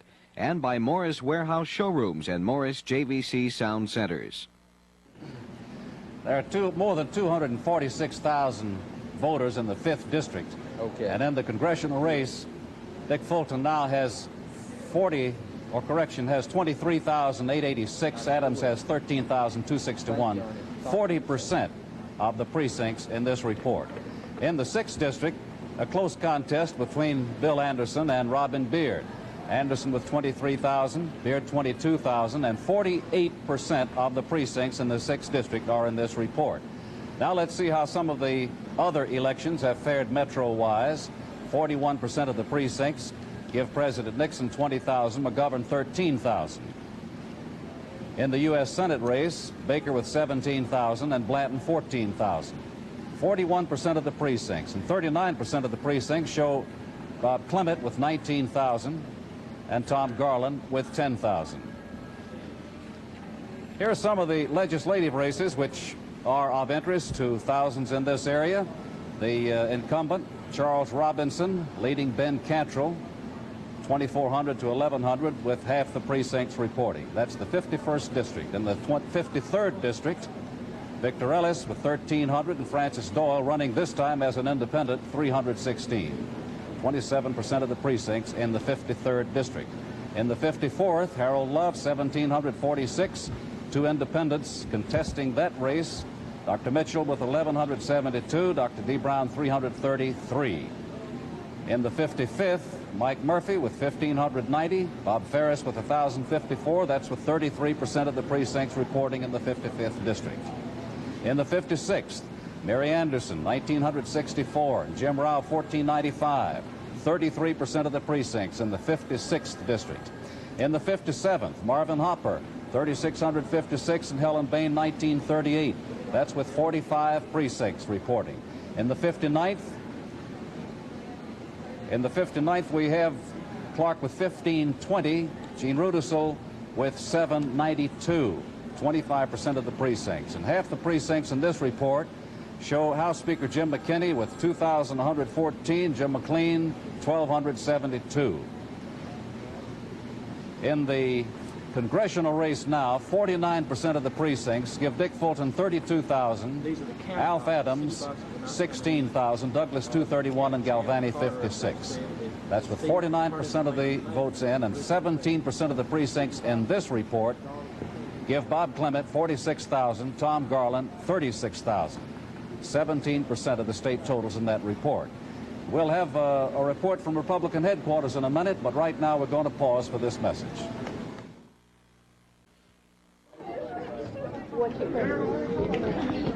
Governor Dena, I understand that Mr. Clement and Mr. Fulton this evening are doing quite well on the Democrat side. Does this say that the Republicans perhaps aren't doing as well as expected in all areas?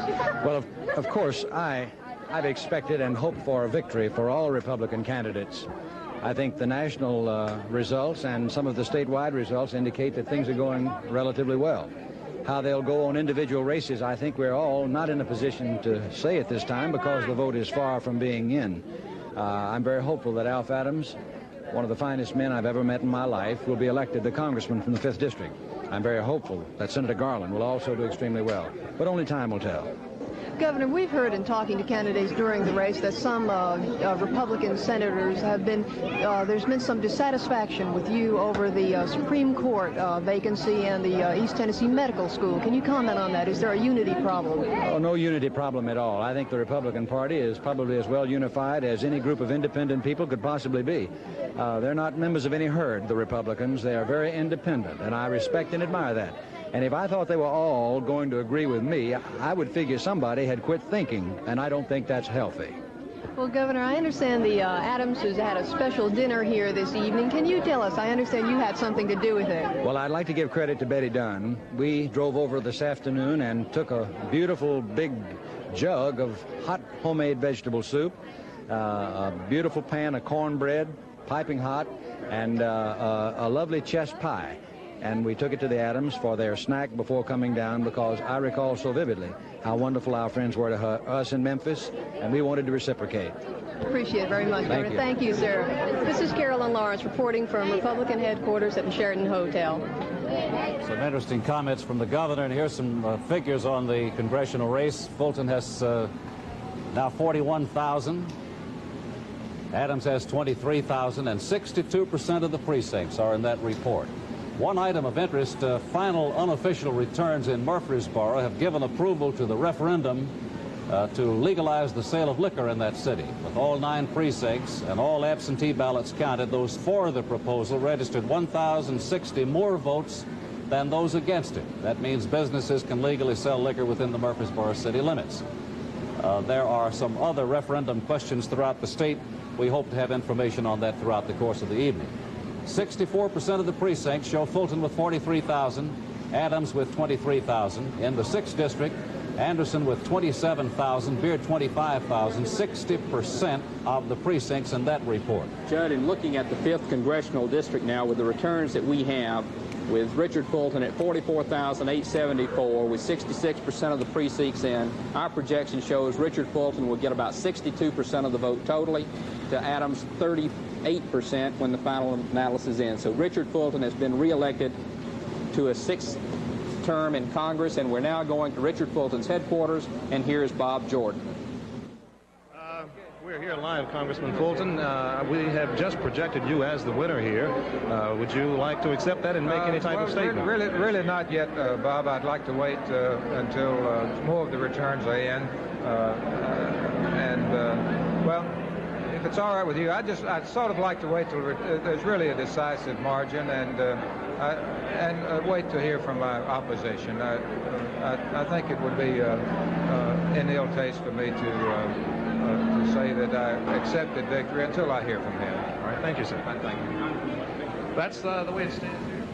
Okay, Bob, and one other thing, Judd, we've got some totals now on our last totals on the 5th district show Richard Fulton with 49,993, Alf Adams 27,585 to Douglas's 344.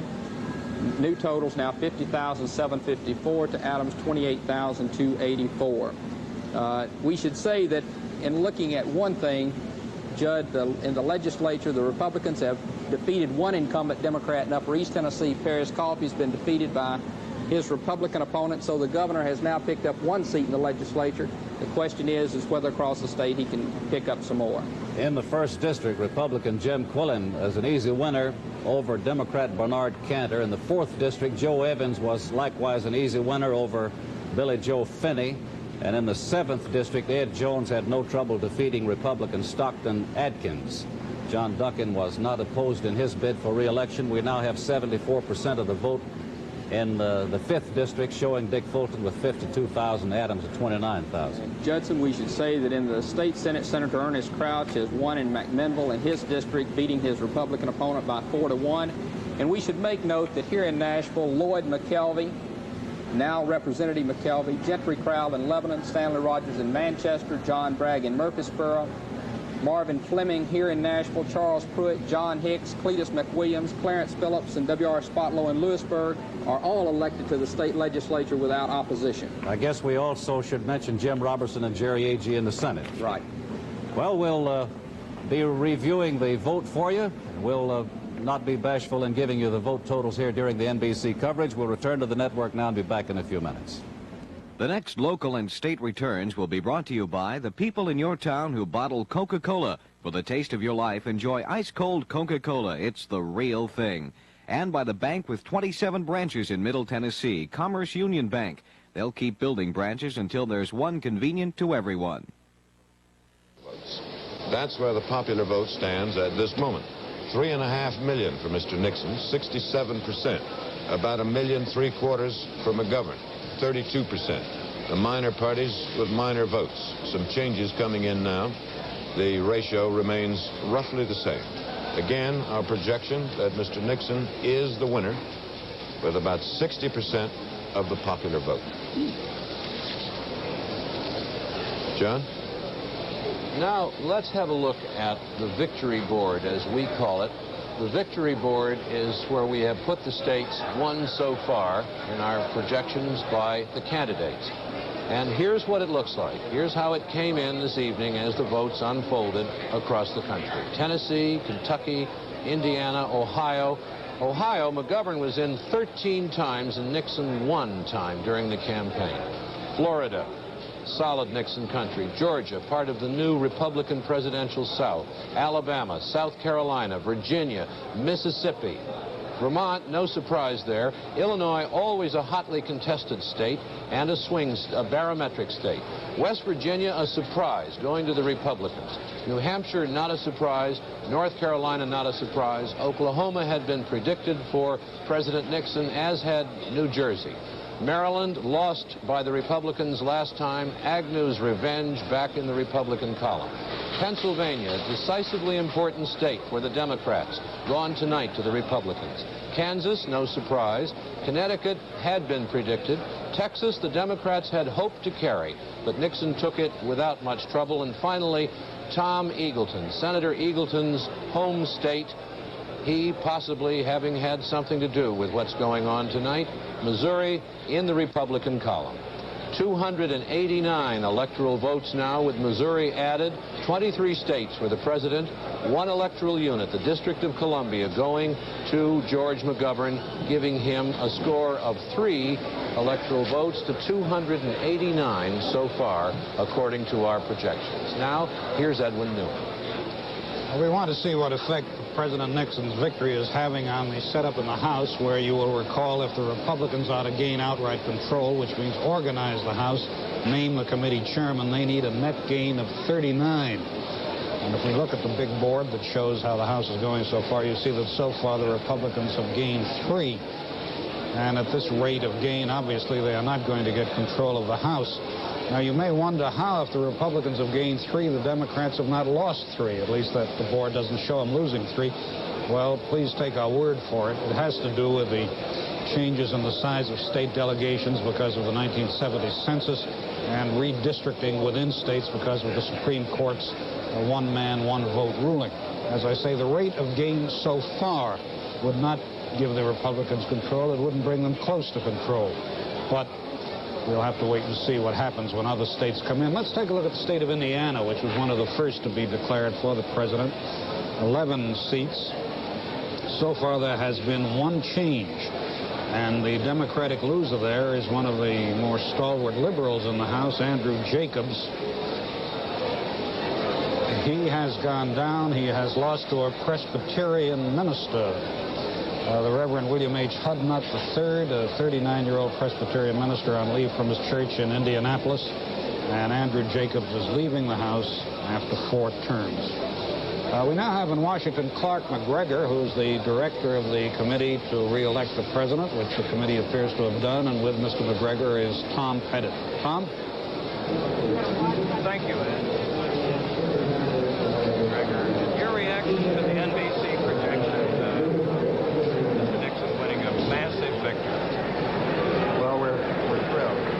It does appear now to be somewhat better, slightly better than we had predicted, but we have been somewhat conservative all along. Our own surveys, for example, in key states, showed us to be a notch or 2 behind the projections of Gallup, Harris, Sindlinger, and Yankelovich. Well, you made a decision late to take some money out of advertising and put it into a get-out-the-vote effort, did you not? Yes, second week in July, about 10 days after I joined the committee, I decided to cut a little over $3 million from planned television advertising, put it into what we called our people-to-people effort, our storefront effort, to reach into every one of America's 166,000 precincts, do a canvassing job, identify favorable voters, get them registered, and then in the last 10 days, get them to the polls. And our people were working effectively. I talked with 30 state chairmen today, and our people were enthusiastic, were working hard, and so far the results show the fruits of their labor. Were you at all concerned that the lack of campaigning by the president would adversely affect the turnout, or didn't that ever bother you? No, when I was had a legislative job in the White House, and my wife and I were sitting in our living room watching the president sign the Strategic Arms Limitation Treaty in Moscow, I said to my wife, Barbara, the president has just earned re-election. From now on, it's a question of margin and whether somebody will throw it away for him, and fortunately that hasn't happened. What kind of special effort went into the South? No special effort. In fact, we spent less money per capita in the South than we did in the key states of California, New York, Pennsylvania, Illinois, Ohio, Michigan, Wisconsin, New Jersey. You mean you just took the South for granted? No, we conducted a 50-state campaign. We put the same amount of effort per capita into the southern states that we did in Maine, New Hampshire, and Vermont, for example. Thank you very much. Clark McGregor, director of the Committee to Re-elect the President. This is Tom Pettit, NBC News at Republican headquarters in Washington. Now to Gary Gutley. We have a lot of Senate results coming in now, and there are some changes underway. But first of all, two projected winners, which are not changes. First of all, in Massachusetts, Edward Brooke, the liberal Republican senator and incumbent, is projected to win the election there with 68% of the vote. He is defeated, or we expect he will defeat, John Droney, the Democratic candidate. In the state of Kansas, James Pearson, the Republican incumbent, didn't have very much trouble there. He is expected to win in Kansas with 71% of the projected vote. And before we leave Kansas, we should just mention the fact that Pearson was running against Archibald Tetzlaff, one of the more interesting candidates today. Tetzlaff is an anesthesiologist, which is not considered a common background for politics. He was born and raised in Germany, came here after World War II. In World War II, he served in the Luftwaffe, ended up running for the Senate in Kansas, but today he was shot down by Senator James Pearson. Here's how some of the other races stand at this moment, as yet undecided. First of all, in Virginia, a very important race and something of a close race, possibly an upset in the making with 18% of the precincts reported. The Republican challenger, William Scott, is leading the incumbent Democrat, William Spong, 54 to 44%. This is a seat the Republicans hope to take away from the Democrats.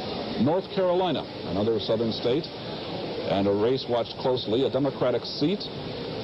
The Democratic candidate in North Carolina is Nick Galifianakis of Greek descent. One of his biggest problems in the campaign was to teach voters how to pronounce his name. It is Galifianakis. And as of now, he is leading Jesse Helms, a conservative broadcaster, TV commentator, the Republican candidate, but that race is still too close to call.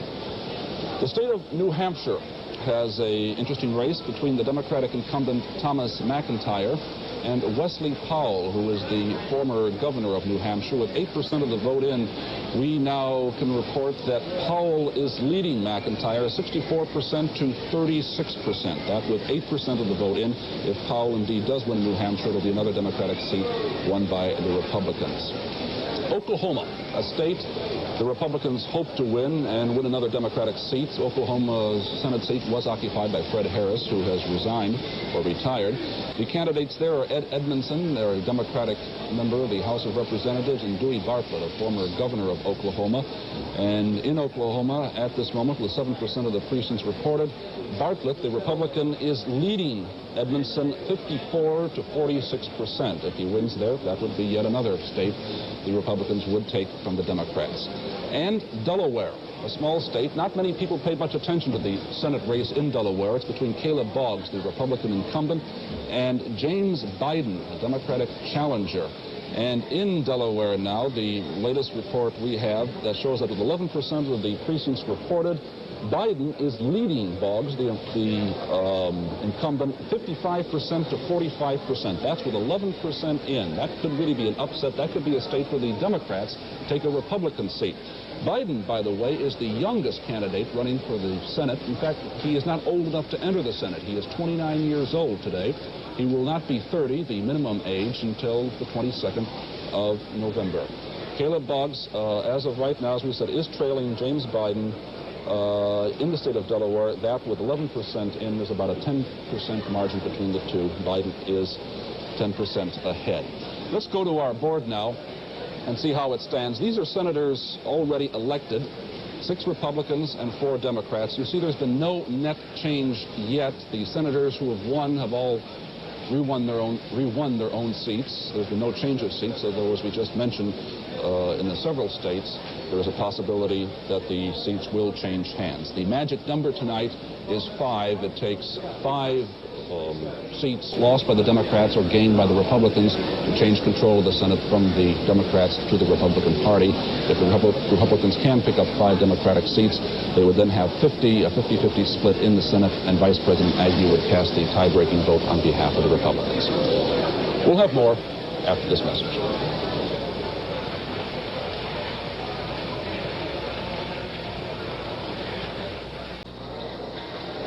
David? We have some more states, some projected winners for the presidency in more states, beginning with North Dakota. We haven't got to Senator McGovern's home state of South Dakota yet. North Dakota, we project, will go to Mr. Nixon by 64%. And some others. Michigan, a state the Democrats were seriously hoping to win. It has gone Democratic for the presidency the last 3 times in a row. This time, our figures show it'll go Republican, that Mr. Nixon will win it with 58% of the vote. Delaware, we project that will go Republican, 58% of the vote. Missouri, which I think we mentioned earlier, John, will go Republican, 59%. So far, we have, 27 states projected for Mr. Nixon, the District of Columbia for Senator McGovern. John? We add Arkansas to that list of states. The president will win 65% of the vote in Arkansas, and there's a southern state. Arkansas went Republican once in about the last 100 and odd years in 1868. From 1868 to 1968, Arkansas never voted for a Republican president. In 68, they voted for George Wallace, and in 72, they have voted for Richard Nixon. Garrick Utley said earlier this evening that a man had been running for the Senate in one of those races who had a background in anesthesiology. He said that may not be a normal background for a politician, but one is tempted to add that a lot of them are very good at it. Cassie? We have NBC News has projected winners in 2 of the governor's races. In Indiana, we are projecting that Dr. Otis Bowen, who happens to be a doctor himself, will get 58% of the vote and be elected governor there in Indiana. And we are projecting that in West Virginia, Governor Arch Moore will get 54% of the vote, and that he will defeat Jay Rockefeller and go into his 2nd term as governor of West Virginia. In West Virginia, you're limited to 2 terms as governor. Both are winners so far, Republicans. And both of those states had been Republican governors. Archmore, of course, is getting his 2nd term. And in Indiana, a Republican governor had been there also, Edgar Whitcomb. He could not run for re-election. They don't allow it in that state. You're limited to 2 terms. Now, also, we seem to have a winner in Arkansas. Dale Bumpers now has 76% of the vote. And Len Blaylock, the Republican, has 24% of the vote. And this is with only 1% of the returns so far, but NBC News is projecting that Governor Bumpers will get 67% of the vote. Governor Bumpers was expected to do very well in Arkansas, and so far he is doing it. Right now there are 30 Democratic governors in the country and 20 Republicans. And that, since there's so many Democratic governors, no big change is expected tonight, even though there will be a number of Republicans elected. We now have early returns from 4 other states. In Kansas, there's 1% of the vote in so far, or 3% of the vote, excuse me, and there, Governor Docking has 58% of the vote. He is looking for his 4th term out there, 4th 2-year term. Morris K. now has 42% of the vote. Governor Docking is expected to win there. He's a popular governor, a conservative Democrat. In Missouri, we have in 5% of the vote, and there, see, our board will change in a minute, I guess. Christopher Bond, who is a 33-year-old Republican, is trying to get elected out there. And the Republicans are hoping in Mr. Bond that they will have a new bright and shining star if he manages to win. Edward Dowd, the Republican, now has 41% of the vote with 5% of the returns in. Now we move on to the state of Delaware, where we have a very tight race. In Delaware, 19% of the vote is in. And there, Russell Peterson, the incumbent, has 17,000, almost 18, a little over 17,000 votes, and Sherman Tribbett, 50% of the vote.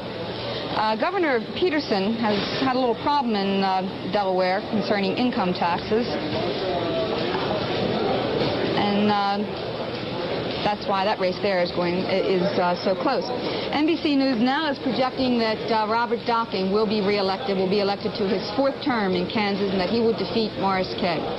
We'll have more election coverage after this message.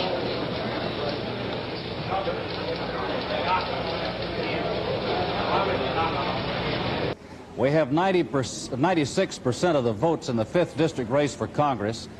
Dick Fulton with 63% of the vote, Adams 37%. The numbers are 84,366. Adams has 49,691. 96% of the precincts in the figures that you see here. We're going to Fulton headquarters on Gallatin Road, and Bob Jordan is there with him. We have visited there before tonight. We're expecting Mr. Fulton momentarily. Let's switch there and see what it's like at Fulton headquarters at the moment. Here's Bob Jordan. Judd, we're still waiting. Congressman Fulton we'd gotten word here that Alf Adams was about to make a concession speech, and this is what we're still waiting for here.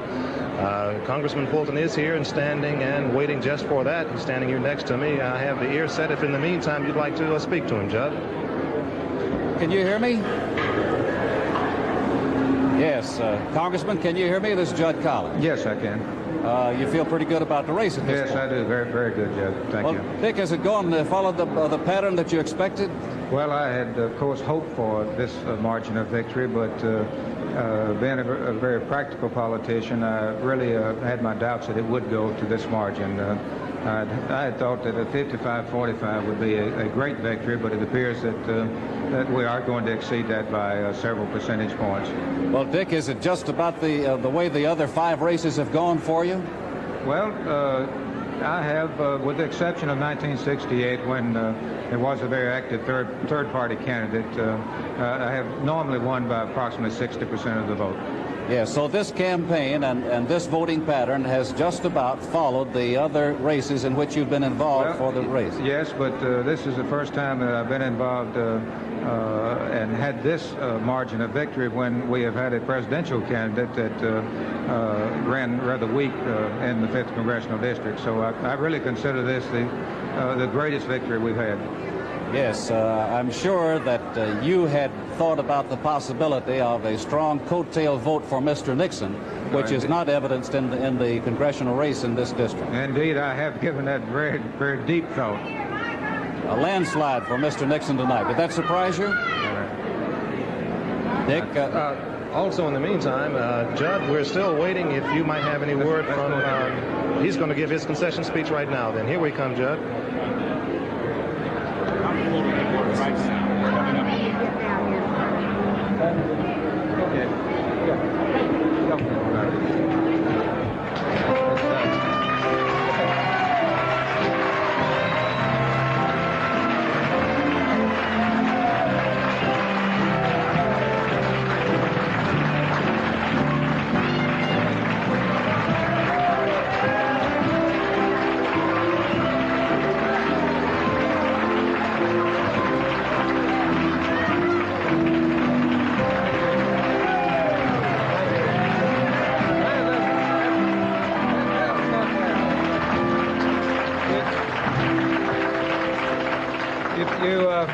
you play another bar of that, and I might start singing, and I don't think the people would really like that.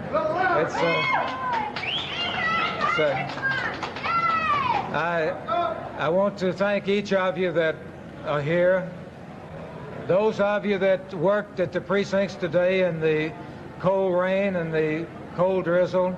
Those of you that manned the telephones here at the headquarters that answered over 1,000 calls to make transportation available to those people that did not have transportation, allowing them to go to the polls and to exercise the greatest freedom that they have, the greatest right that they have, the casting of their ballot as to the candidate of their choice. This has been, I think, the greatest victory that I have enjoyed, that I should say we have enjoyed.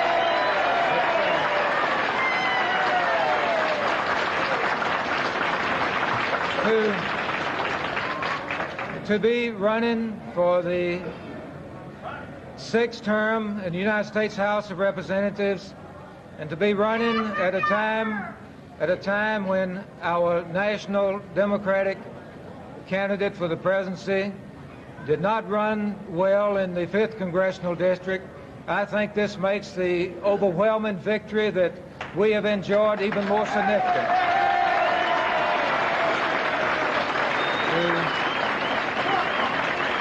You know, it's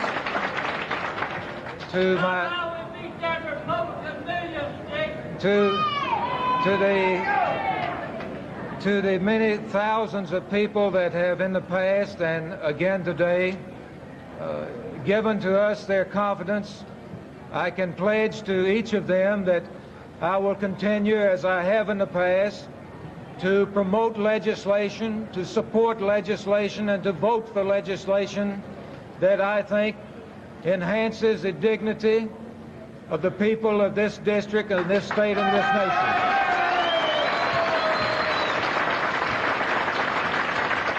And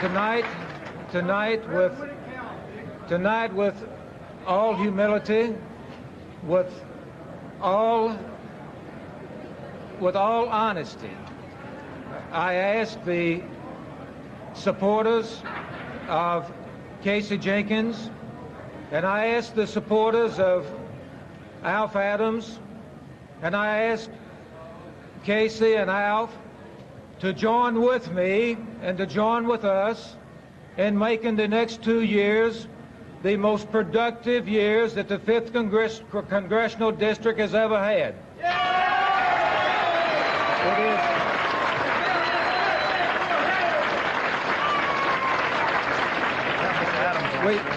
We can do this. Mr. Adams was on, I think on our station there, we had a picture of him making a speech there, if you'd like to listen. Well, Congressman, if he hasn't called me, I will not. He hasn't called you yet, but you've expressed your feelings about winning this campaign again. Do you think you'll run again? Well, indeed, I do. I like my job, and I certainly would not want to be premature in announcing a bid for re-election, because it would possibly cut me off from television time between now and 1974, but barring an official announcement, I certainly do intend to continue as long as the people will elect me in the Congress of the United States. Thank you, Congressman. So, my family is gathered here with me. My wife, my sons, my daughters, my daughter-in-laws, they're all here. My sister, my mother is down. She cannot step onto the platform, but I want you to know that each of the Fultons are indeed grateful to you for the friendship that we have enjoyed in the past, and the friendship that we look forward to enjoying in the future. And to the people, particularly of Robertson and Cheatham County, that have not known us too well in the past, I want to say to each of you, thanks for being so wonderful to us. And once again, as the representative of the 5th Congressional District, I say to those two counties, we thank you for allowing Davidson County to become a part of you. Thank you. During the latter parts of the campaign, you were charged with bad judgment and ill advice in your campaign. Did you ever feel this, or do you feel these were just campaign tactics? No, I never felt that I had bad advice or that we used bad judgment. I just feel that we followed the plan that we had set out for ourselves, and that we did everything that we planned. We completed today right down to the wire, and we just felt good about everything we'd done. Mr. Adams, will you run again? Will you run again? Will I run again? Well, I don't know. I've got to get back to work. You know, I've been gone from my office now for about 5 months, and I've got a large family to take care of, and I've got a good law practice to get back to, and so I'm just anxious now to think about that for a while. Mr. Adams, I think Chris Clark wanted to ask you about the coattail theory of Republicans running with President Nixon. It worked in some places, but apparently not in your race. So what about this? Well, I never did subscribe to the coattail theory. I was proud to run with President Nixon, who I think is one of the century's great presidents, but I was doing my best to run on my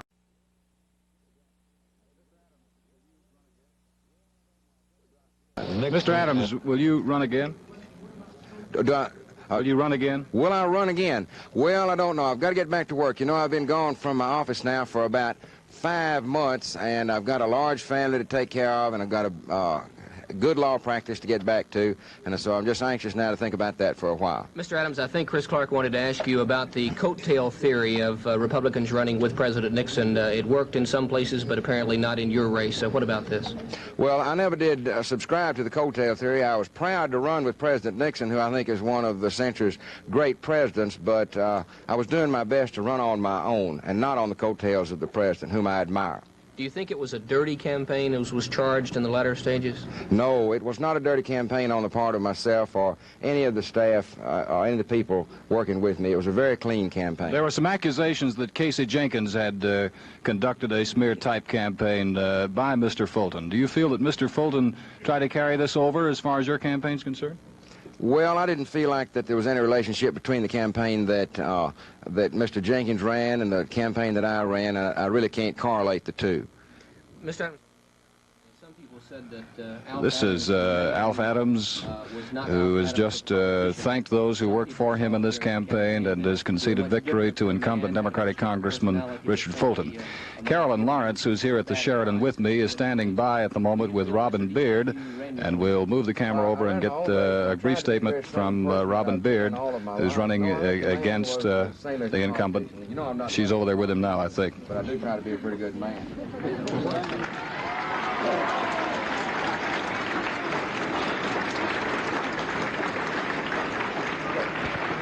Mr. Robin Beard, we hear now that there are some 70% of the voted in the 6th district, with Mr. Anderson 36,000 and yourself 32,000.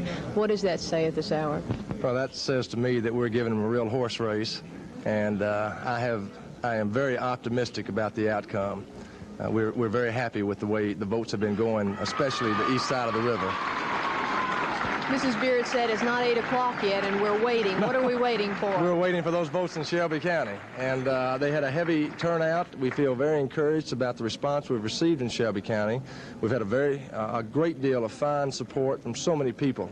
So we're expecting to do extremely well in Shelby County. So we're just so pleased and gratified at all the wonderful people who have gotten involved in this political system, which is the most important system we have, and so many people here have just gone out and worked their heads off for us. So we're excited. Well, we'll just wait with you, Mr. Beard, and we sure do thank both of you very much. Thank you. This is Carolyn Lawrence reporting from the Sheridan. You've heard Robin Beard, who is still optimistic at the moment, although Bill Anderson has a lead of about 52% at this moment. 70% of the precincts in that report. Robin's still waiting on the report from Shelby County. We'll be back with some legislative figures after this message and recap them all for you. In legislative districts 50 through 60, most of those races have been 100% tabulated. However, we have only 83% in the 50th between Jim McKinney and Jim McLean. McKinney, the Speaker of the House, and the incumbent 5,686, McLean 4,193. In the 51st district, all of the precincts reported Charles Robinson, the winner, over Ben Cantrell. In the 53rd, Victor Ellis, the winner, over Francis Doyle again.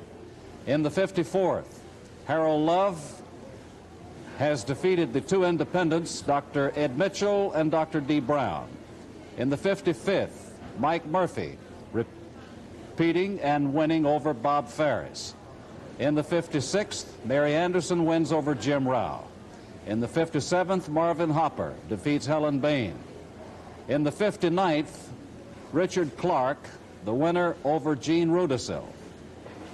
And John Hicks unopposed in the 60th. So that gives you a complete rundown on the legislative races. All of the Democratic incumbents returned to office, if my cursory reading is correct. Now we're going back to the NBC network, and we'll be back here momentarily to recap events of local interest. Me down there, was just down there last weekend, that more and more voters, and they have party registration there, more and more voters are switching their registration.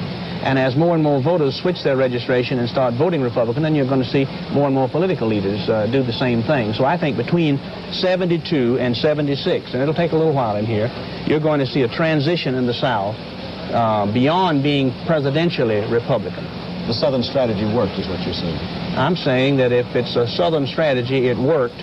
In fact, it's working all over the country. You know, originally they said the president had a political Southern strategy. If it's a Southern strategy, it's working all over across America. Thank you very much. Talking with Harry Dent, special counsel to the president, who sees great gains for the Republican Party all over the South. Now, where? Now back to John Chancellor. We'll be happy to talk. We can show you now the actual vote count as it's coming in these southern states that Harry Dent and Douglas Kiker were just talking about. As we can see, with 11% of the vote in the state of Mississippi, President Nixon with a commanding lead in Mississippi. Oh, that's the popular vote. I'm sorry, but he's also got a commanding vote lead in the popular vote in the country now. We have about 14% of it tallied, and it's 2-1 for the president all around the country. You'll be able to see that on your board in a minute, I think. But let's go back and have a look at the South and see what the actual returns are. 11% in Mississippi, the president with 78% of that vote. That may not hold throughout the evening, but you can see how well George McGovern did.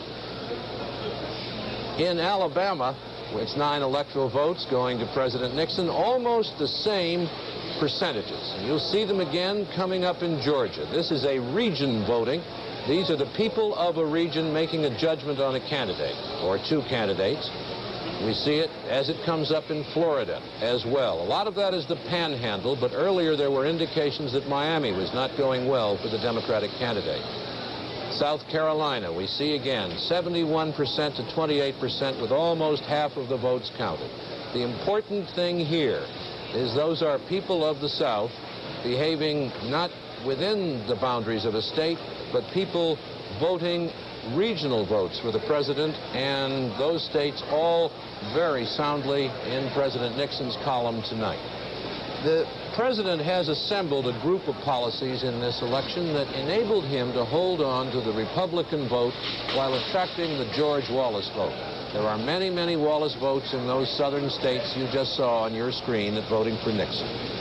The trips to Peking and to Moscow were important in part of this grouping of issues favoring the president. We can't say yet on the war in Vietnam. It's just we don't have enough evidence to make any judgment on that at this hour. But the social issues, once referred to scornfully by Senator Hugh Scott of Pennsylvania as acid, amnesty, and abortion, worked well for the president and badly for Senator McGovern in a number of places. Busing was another strong Nixon issue in Michigan and elsewhere. So these are some of the elements of policies that the president advocated during the campaign that have worked exceedingly well with the American people on his behalf. Now here's Garrett Upton. And we now have the first Senate seat to have changed hands. That is to change parties tonight. It's in Kentucky, where we can now project the winner to be Walter Huddleston, the Democratic candidate there, with an overwhelming majority of 50% of the vote. Huddleston is running against Louis Nunn, the former Republican governor of Kentucky, and right now the vote there, with 97% of the precincts reported, shows that Huddleston has 51%. We expect the final percentage for Huddleston will be 50%. Some minor candidates picking up some of the vote. This is the first Senate seats to change parties. A Republican seat formerly occupied by retiring John Sherman Cooper, now probably going to the Democrats, Walter Huddleston. Another winner, this one in Arkansas, where we project the winner to be Senator John McClellan with 62% of the vote. No surprise there. McClellan has been in the Senate for, what now, 30 years. He'll be entering his 6th term in the Senate. He defeated Wayne Babbitt, the Republican candidate there. Another important state, another large state, is Michigan. And in Michigan, we project Robert Griffin, the Republican incumbent, to defeat Frank Kelly, Democrat, Michigan's current Attorney General. We project that Griffin will win with 54% of the vote. The big issue here in Michigan was busing. And the second biggest issue was busing, and the third biggest issue was busing. That's what it was run on. Kelly originally was a supporter of busing under certain conditions. He tried to change his position on that to come out and be adamantly against it, but he could never catch Robert Griffin, who was one of the anti-busing leaders in the U.S. Senate. So Senator Griffin will be returning to the Senate, where he is the Republican whip. Earlier this evening, of course, we told you how Senator Charles Percy is leading in Illinois and how NBC News projects Percy to be the winner in Illinois. There's been a lot of talk, of course, that Percy may be looking forward to 1976 in the Republican presidential nomination. Tonight, he talked about his apparent victory and about 1976 in an interview with NBC News correspondent John Connally. Senator, according to the present vote, you are running better in the state of Illinois than President Nixon. Was this a surprise? I don't imagine it's too much of a surprise when I feel that I'm concentrating on one state and he is on 50. But I think the sweeping victory the president is having is a wonderful tribute to the fine administration that the Nixon administration has had these past 4 years. Senator, even though the polls have consistently shown you to be a favorite of about 2-to-1, you campaigned very hard from dawn until after midnight. Why did you want to pile up this huge plurality? Well, we have two races, as you know, that are very tight. Our governor's race has been considered a tight race, and the state's attorney here in Cook County. I have not campaigned for myself in the last several days. I have campaigned essentially to give every degree of support that I can for two outstanding men that deserve the governor re-election and Mr. Kerry re-election as state attorney. What about, Senator, one final question about 1976. Doesn't this give you a very good platform to perhaps take on Vice President Agnew 4 years from now? Have no plans to do that. We take one election at a time. And I intend to serve in the Senate 6 years. Thank you very much, Senator Charles Percy of Illinois, who NBC. That was John Palmer talking to Senator Percy in Illinois. We have another winner. NBC News projects that Senator John Tower of Texas will win in Texas. We project he'll win there with 58% of the vote, defeating Barefoot Sanders, the Democratic candidate. We'll have more after this message.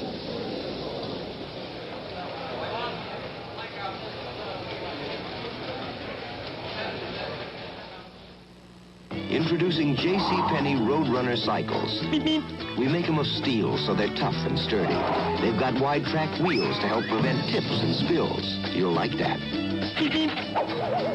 And kids love them because with a JCPenney Roadrunner, you're way ahead. Roadrunner cycles, only at JCPenney. They have everything you're looking for, including the right price.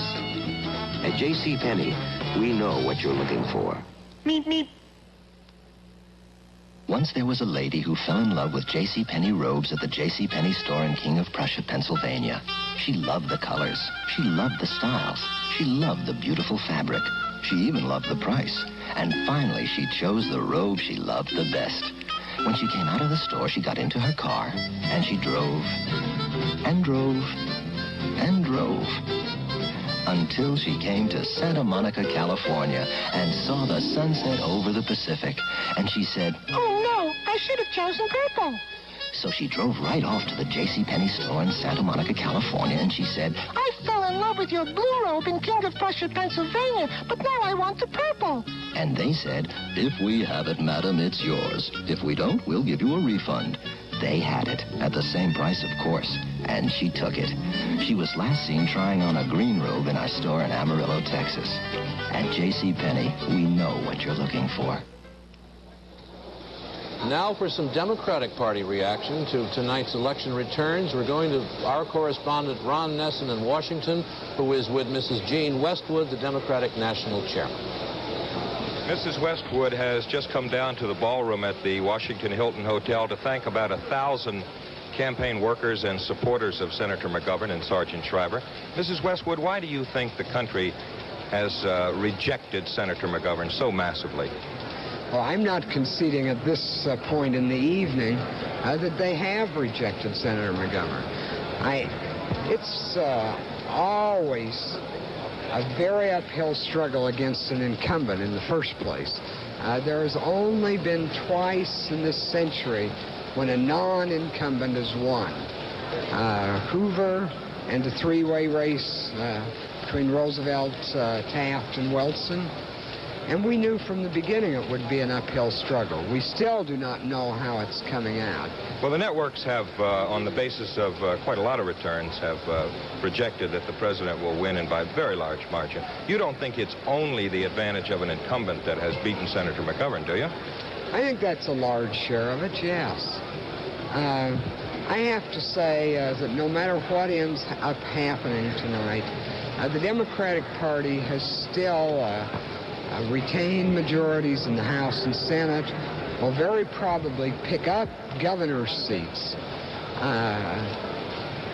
Haven't you lost blocks of voters, though, especially the blue-collar workers, who traditionally have voted for Democratic candidates ever since Franklin Roosevelt? They've gone to the president now. Will you ever be able to get them back for a Democratic presidential candidate? Yes, of course we will. With a different kind of Democratic candidate, with a different philosophy, perhaps? I think it's been true in the past. The Democratic candidates have pointed the way in which the country must move, sometimes too early, but still have pointed that way. There are a number of things out of this year that have been very, very important. Are you and the other McGovern supporters on the Democratic National Committee, do you expect to be fired next month when the committee meets? No, of course not. I've been a working member of the Democratic Party. Well, I guess that says how old I am. For some 30, 40 years. Thank you, Ms. Westwood. Gene Westwood, the chairman of the Democratic Party. Now back to David Brinkley. Where we have some more news that Ms. Westwood will not be terribly happy to hear. It is that we project now that New York State, excuse me, New York State will go for Nixon by 57%. Now, if you'll put the board up, gents, we'll see how the race stands at this moment. It shows Mr. Nixon winning by our projections. Mr. Nixon winning 30 states with 371 electoral votes, more than 100 beyond what he needs to be elected.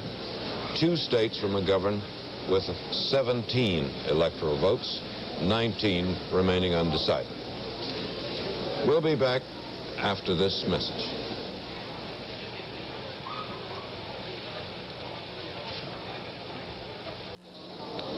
I think one of the most striking appearances we've seen tonight was that of Senator Dole of Kansas, who said this was a personal triumph for the president, not a party triumph. And if you look at the House boards, you get some indication of what Senator Dole was talking about. 254 seats have been decided, which is considerably more than half the House. You see the Republican gained 6, the Democratic lost 3. An explanation of the gains being larger than the losses, that comes about because of the census. Some states losing seats, some states gaining, and also redistricting within states. Let's look at a particular state, the state of Connecticut, which the president has won. There are 6 seats in Connecticut. The Democrats held 4, the Republicans 2, and at the moment the Democrats leading, or have won 1 and are leading in the other 3 that they held, and the Democrats have won the 2 that they held. Now, some of these races are extremely close. In the 1st district, I was saying some of the races are extremely close, and I thought we were going to get a look at the board. There it is. The Representative Cotter, the Democrat, is running ahead of the Republican by about 9 points. He is holding on. It could tighten up. He's holding on. In the 3rd district, the Democrat Jaimo is holding on over Povinelli, and apparently Jaimo will win. He has a big lead. What's particularly interesting here is that the man the Republicans thought, the Democrat the Republicans thought they could knock off, Monaghan, in the 5th district, has won. So As I was saying earlier, results are not uniform across the country. The president can do awfully well, but things can turn out differently in the House. Channel 4's election coverage is brought to you by Morris Warehouse Showroom and Morris JVC Sound Centers, and by Commerce Union Bank with 27 branches in Middle Tennessee. When an area like Middle Tennessee grows, a bank that helps grows along with it.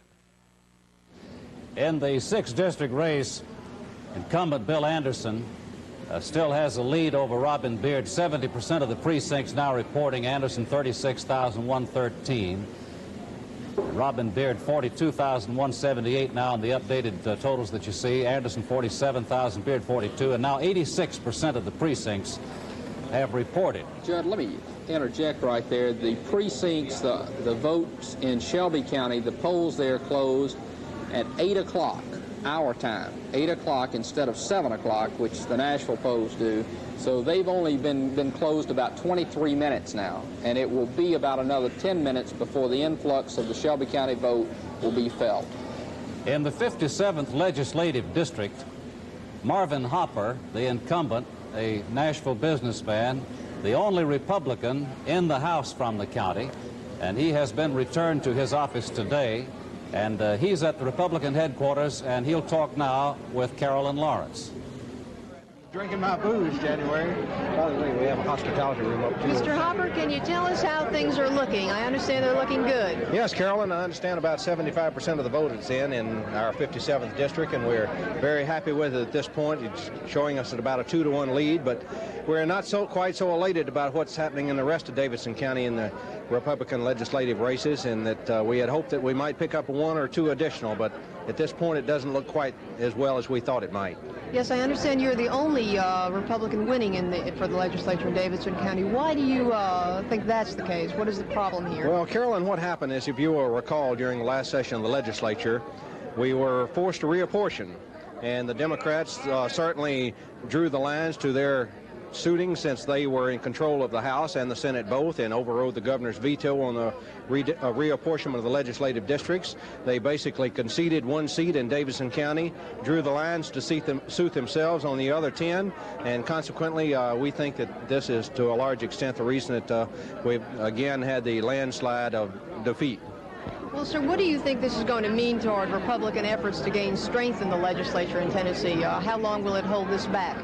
Well, Carolyn, I haven't seen the results on what has happened in the outlying areas, but as you know, we were 7 seats short of control in the legislature this last session, and we're certainly hopeful that we might pick up those additional 7 seats to gain control of at least the House. There's not a chance that we could gain control of the Senate, but we'll just have to wait till later in the evening to see what's going to happen there. Okay, good, sir. Well, thank you very much. This is Carolyn Lawrence reporting from Republican headquarters at the Sheridan. All right, Carolyn, you might tell Marvin that he's won it. 100% of the precincts have reported, and he's won it by some 4,600 votes. We'll be back in a minute. Right now, this message.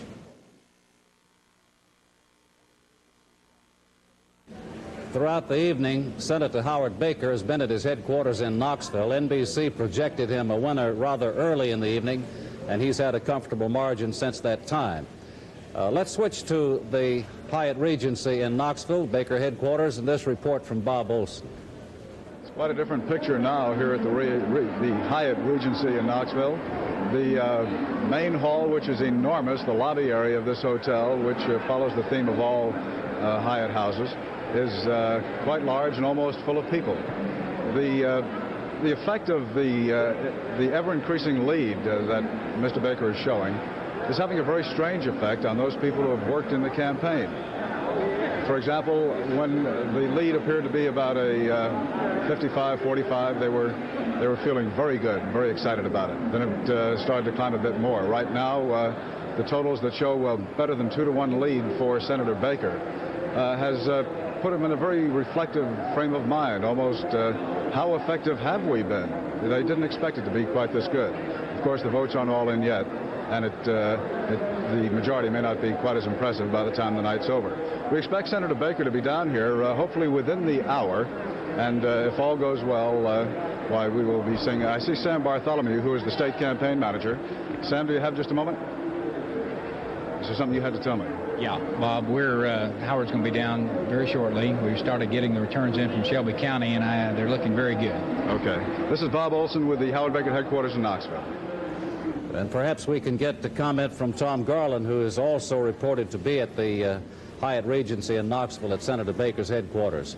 In the congressional races across the state, it's Jim Quillen in the 1st, John Duncan in the 2nd district, Lamar Baker in the 3rd, Joe Evans in the 4th, Dick Fulton in the 5th, either William Anderson or Robin Beard in the 6th, Ed Jones in the 7th, and a contested race between incumbent Dan Kirkendall and J.O. Patterson in the 8th district. Judd, just looking at the overall picture, it doesn't look like that either the Democrats or Republicans will pick up or lose a congressional seat this year in Tennessee, and also it looks like that the state legislature will remain about the same. The Democrats have lost 2 seats to 2 incumbent seats, and the Republicans have lost 1 right now, and that's the way it's balancing out as we go west of the river. We might summarize the legislative districts. In the 50th, the winner was Jim McKinney. In the 51st, Charles Robinson, Marvin Fleming in the 52nd, Victor Ellis in the 53rd, Harold Love in the 54th, Mike Murphy in the 55th, Mary Anderson, the winner, in the 56th, Marvin Hopper in the 57th, Charles Pruitt the 58th, Richard Clark the 59th, and John Hicks, the winner, in the 60th. We'll rejoin NBC, and we'll be back with you momentarily. For the state of Iowa, based on a study of key precincts in Iowa, President Nixon will win that state with 62% of the vote. Iowa is good, strong Nixon country. He won it with 56% in 1960 and with 53% the last time. David? As we projected some time ago, Mr. Nixon has won, by our calculations, more than enough states to elect him president. Here's the board showing the details. By our projections, he has won 31 states, giving him 379 electoral votes, 109 more than he needs to be president again. McGovern has won 2 states, Massachusetts and the District of Columbia. Not a state, but together they total 17 electoral votes. Now, the popular vote, the votes cast by people going into voting booths today, we have 17% of them in and counted, and this is the result. About almost 2 to 1 for Nixon, 65%, almost 9 million. McGovern, a little more than 4.5 million, or 34%. John? We have a projection now, a projected winner in Louisiana, President Nixon again, completing his march across the South.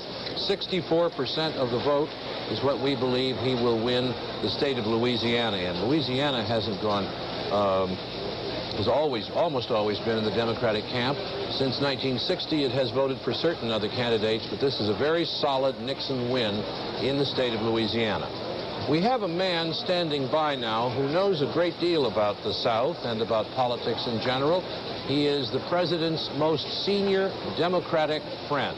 His name is John Connally, former governor of Texas, former secretary of the Treasury, still a Democrat, but the man who organized Democrats for Nixon.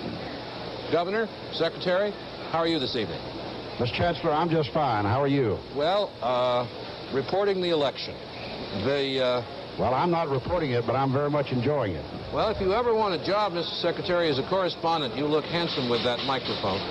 Thank you very much. What role did your organization play in the president's re-election? That's very difficult to say. What we tried to do from the very outset was to bring into focus the real issues that this country faced in this campaign, and we did that. We tried to talk about the security of this nation. We tried to talk about who was the better man to deal with the international relations that this country is going to face in a very troubled and tormented world. To us, the answer was very clear. So we tried to bring into focus for the American people the enormous responsibility that they had in choosing the President of the United States. Now, how much of this great victory that the President has is attributable to our efforts, I certainly couldn't say, and I wouldn't be presumptuous enough to say that we had even a large part of it. I do think that we had some effect on it, because certainly no one can say that this is a Republican victory. The President is the nominee of a party that represents no more than 25% of the American voters, and yet he's having the largest sweep in the history of American politics. So obviously millions and millions of Americans who call themselves independents and Democrats switched over, and this is apparent in every state in this union. Sir, we're getting returns tonight that indicate quite clearly that the Wallace voters are going overwhelmingly to the president. What's your reaction to those figures? Well, I think beyond any question, probably a majority of them were going over in the various states in the union. But to say that the president's winning just because of the Wallace support is, I think, a misreading of this election. It's bigger than that, Governor. Sure, it's bigger than that. But it has probably the total Wallace vote in as a part of it. What about the split tickets in the South and elsewhere? Have you, in your reading of the returns tonight, seen long presidential coattails, or would that fit with your philosophy of this election? No, the coattails are not long, very frankly, and this is what I was saying a moment ago, that I think the American people were sending a message to both parties, very frankly, the Republicans and Democrats as well, that you're going to have to nominate men of outstanding ability, and we're no longer going to follow just the dictates of the party, but we're going to vote for the man who we think is best qualified to do the job that he seeks. And that's what they're doing all across the country. Frankly, as I said a moment ago, most politicians are not giving the American voter credit for being as intelligent, as perceptive, and as sophisticated as he really is. And anybody that wants to win an election in this country is going to have to make up his mind first that he has to talk reason and logic to the American people. And that's what the president did, and that's what those of us who supported him tried to do. Did the president, sir, speak with enough reason and logic to make you stop being a Democrat and become a Republican with a high administration job? No. No, he has two questions. No, I'm a Democrat. I've always supported the Democratic ticket. This year, I very frankly say with great pride that I supported the president simply because I think he's the better man for the job. This is my only departure from the Democratic ranks, but I feel no different from the average person in the country. My greater responsibility is to my country. And the fact that the president won, the fact that I tried to help him, doesn't mean that I'm going to be offered a job. I hope I'm not. I don't want one. I didn't do it for that reason. And if one's offered, I hope I have the good sense to decline it. But we're not getting any Sherman-like decline from you this evening, Governor, are we? No. Well, you know, I'm not a military man, so I don't like to make General Sherman statements. Well... No, seriously, I don't want to make a General Sherman statement that I'm never going to serve again. I don't know what I'm going to do. I don't want to. I don't want a job. I want to come back into private practice, which I have done. I want to stay here for a while now. I don't know what the future holds, and I don't want to completely read myself out of any political activities in the future. I have a feeling we'll be seeing a lot more of you, Mr. Connally. Thank you very much. Thank you for being on with us. Great to be with you. Now we're going to Rebecca Bell. Well, you're going to have to get him along the line. No. With Wallace, obviously, in the state of Alabama. They're getting ready for the interview. Miss Bell has covered Governor Wallace for a long time. Are you ready, Becky? We are in Montgomery with Governor George Wallace at the governor's mansion. Governor, could you tell us, it now appears that the Democratic candidate is going to lose and lose badly. What do you feel is the future of the Democratic Party now? I feel that the future of the Democratic Party lies in the hands of those who represent the average citizen in this country. And as you know, during the primaries last year, in which I participated with Mr. McGovern, Mr. Humphrey, and the others, I received more popular vote than they did. I talked about issues that the average citizen in this country wanted to hear about. And when the Democratic Party rejected those planks that I offered in Miami, overwhelmingly, in my judgment, that sealed their doom, and I made that prediction. So I predict that in the future, the Democratic Party is going to be controlled by those who feel as the average Alabamian feels, as the average American feels. And I think millions of Democrats left the Democratic Party on this day and voted the Republican ticket. Had the Democratic Party offered them a platform that they should have offered, as evidence from the primaries that I was involved in states like Michigan, for instance, in my judgment, it would have been a close race or they could have won. So I say the future of the Democratic Party is going to be in the hands of those who want to represent the average citizen and not the elitist group and the liberal wing that took over the party in Miami. Well, who are these people? It's going to be in the hands of, Governor. Who is the leader? There's some discussion of Senator Ted Kennedy as leading a reorganization. Who do you see as reorganizing the party? Well, if Senator Kennedy orients himself toward those planks that I offered and those attitudes, well, that will be one thing. But whether he will do that or not, you'll have to ask him.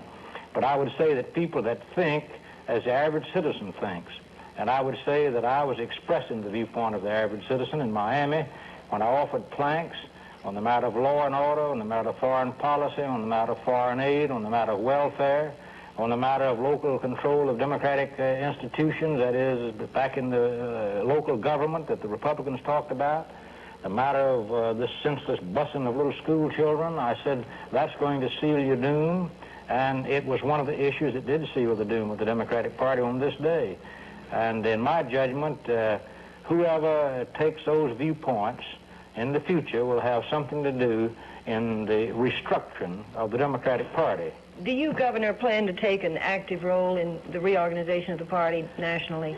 I'm sure that I'm recuperating, and I feel good now.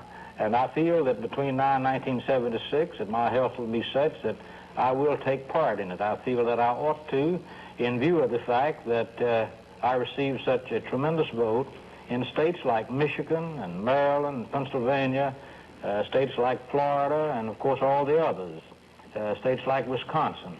And so I am going to be involved, and in my judgment will have something to do with it. Are you saying then you're going to run again for president in 76? I'm not saying that I'm going to run for president in 1976, but I don't rule anything out. I want to see the Democratic Party talk sense to the American people. I want to see the Democratic Party get back to be the party of the average citizen in this country. And in my judgment, the average citizen's thinking is far ahead of the ivory tower group that took over the Democratic Party. I'm not speaking of Senator McGovern as much as I am those who tried to lead the party.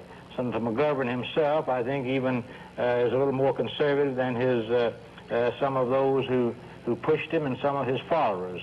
He's a fine man personally, but he got caught up with the wrong platform and the wrong pronouncements down in Miami. Could you tell us, Governor, who you chose when you went in the ballot booth today? Well, I voted. I was not involved publicly in this campaign, but I voted, and I voted right. I voted a secret ballot. Governor, many of your supporters in the South, the Wallace supporters, the vote is felt to have gone to Richard Nixon in this campaign. How do you feel about that? How do you feel about 4 more years of Richard Nixon? Well, I sincerely hope that the president of our country, and I would have hoped and wished and prayed if George McGovern had been elected president. And I hope and pray that Richard Nixon will be able to solve the problems, both foreign and domestic, that face the American people. I want to see any president successful, whether it be Mr. Humphrey or Mr. Nixon or Mr. McGovern. And I pray that he has a successful administration. Thank you very much, Governor. From Governor Wallace in Montgomery, and now to Cassie Mackin in New York. NBC News is projecting another winner in the governor's races. In this instance, NBC News is projecting that Christopher Kit Bond, the Republican candidate for governor in Missouri, will win with 54% of the vote. We are saying that he will defeat Edward Dowd, who now has 41% of the vote. And this is a very interesting thing. Mr. Bond is only 33 years old. He is probably unique among Republicans this year in that he really didn't try to run on the coattails at all of President Nixon, even though he endorsed the national ticket. In Missouri, there are about 570,000 new young voters out there, and Mr. Bond felt like he needed those young people to win, and so although he endorsed the president, he didn't try to run on President Nixon's coattails at all. If we look now at our victory board, we have 5 winners now. We have 3 Republicans and 2 Democrats, and that gives a net change so far tonight of 1 seat in favor of the Republicans, because Mr. Bond is replacing Governor Warren Hearns, who was a Democrat. NBC News now is projecting that Governor Robert Ray of Iowa will win that race out there. He was running against Paul Franzenberg, the Democrat. Governor Ray is the present governor, of course, of Iowa. We'll have more election coverage after this message.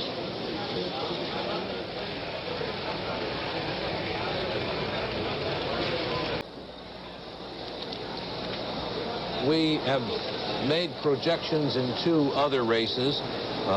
President Nixon is our projected winner in the state of Wyoming, holding 63% of the vote there, and a sorrowful one for the McGovern people who worked very hard in that state.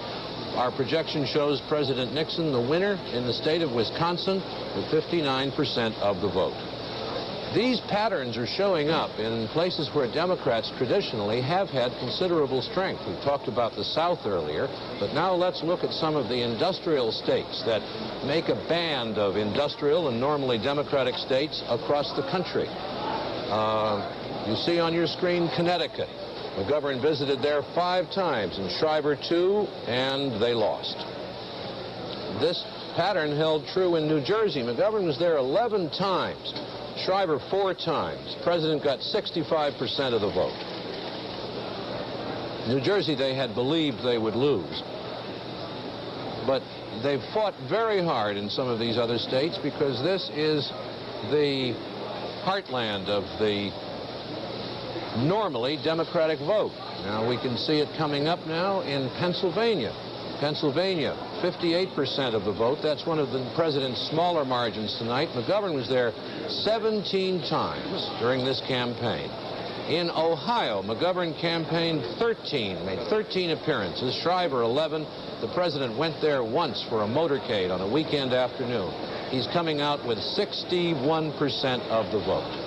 Those are the big and critically important states for the Democrats, and they're not doing well this time, as we see in Michigan, another important industrial state. Nixon made 2 visits there. McGovern made 11 visits there, and you saw the outcome. And now finally Illinois, 26 important votes. Nixon visited Illinois twice, McGovern 9 times, and this is the outcome. Still fairly close there, but decisively for the president. One of the reasons that McGovern is doing badly this evening is that he's not doing well in most of the cities. And some of the figures are really remarkable tonight. In Chicago, with 20% of the Chicago vote in, that Democratic bastion, the vote is almost even, Nixon and McGovern, within the city limits of Chicago. That's a surprise. McGovern is losing the Chicago suburbs badly. In Philadelphia, with 1/4 of the votes counted in that normally Democratic city, the 2 candidates are almost even.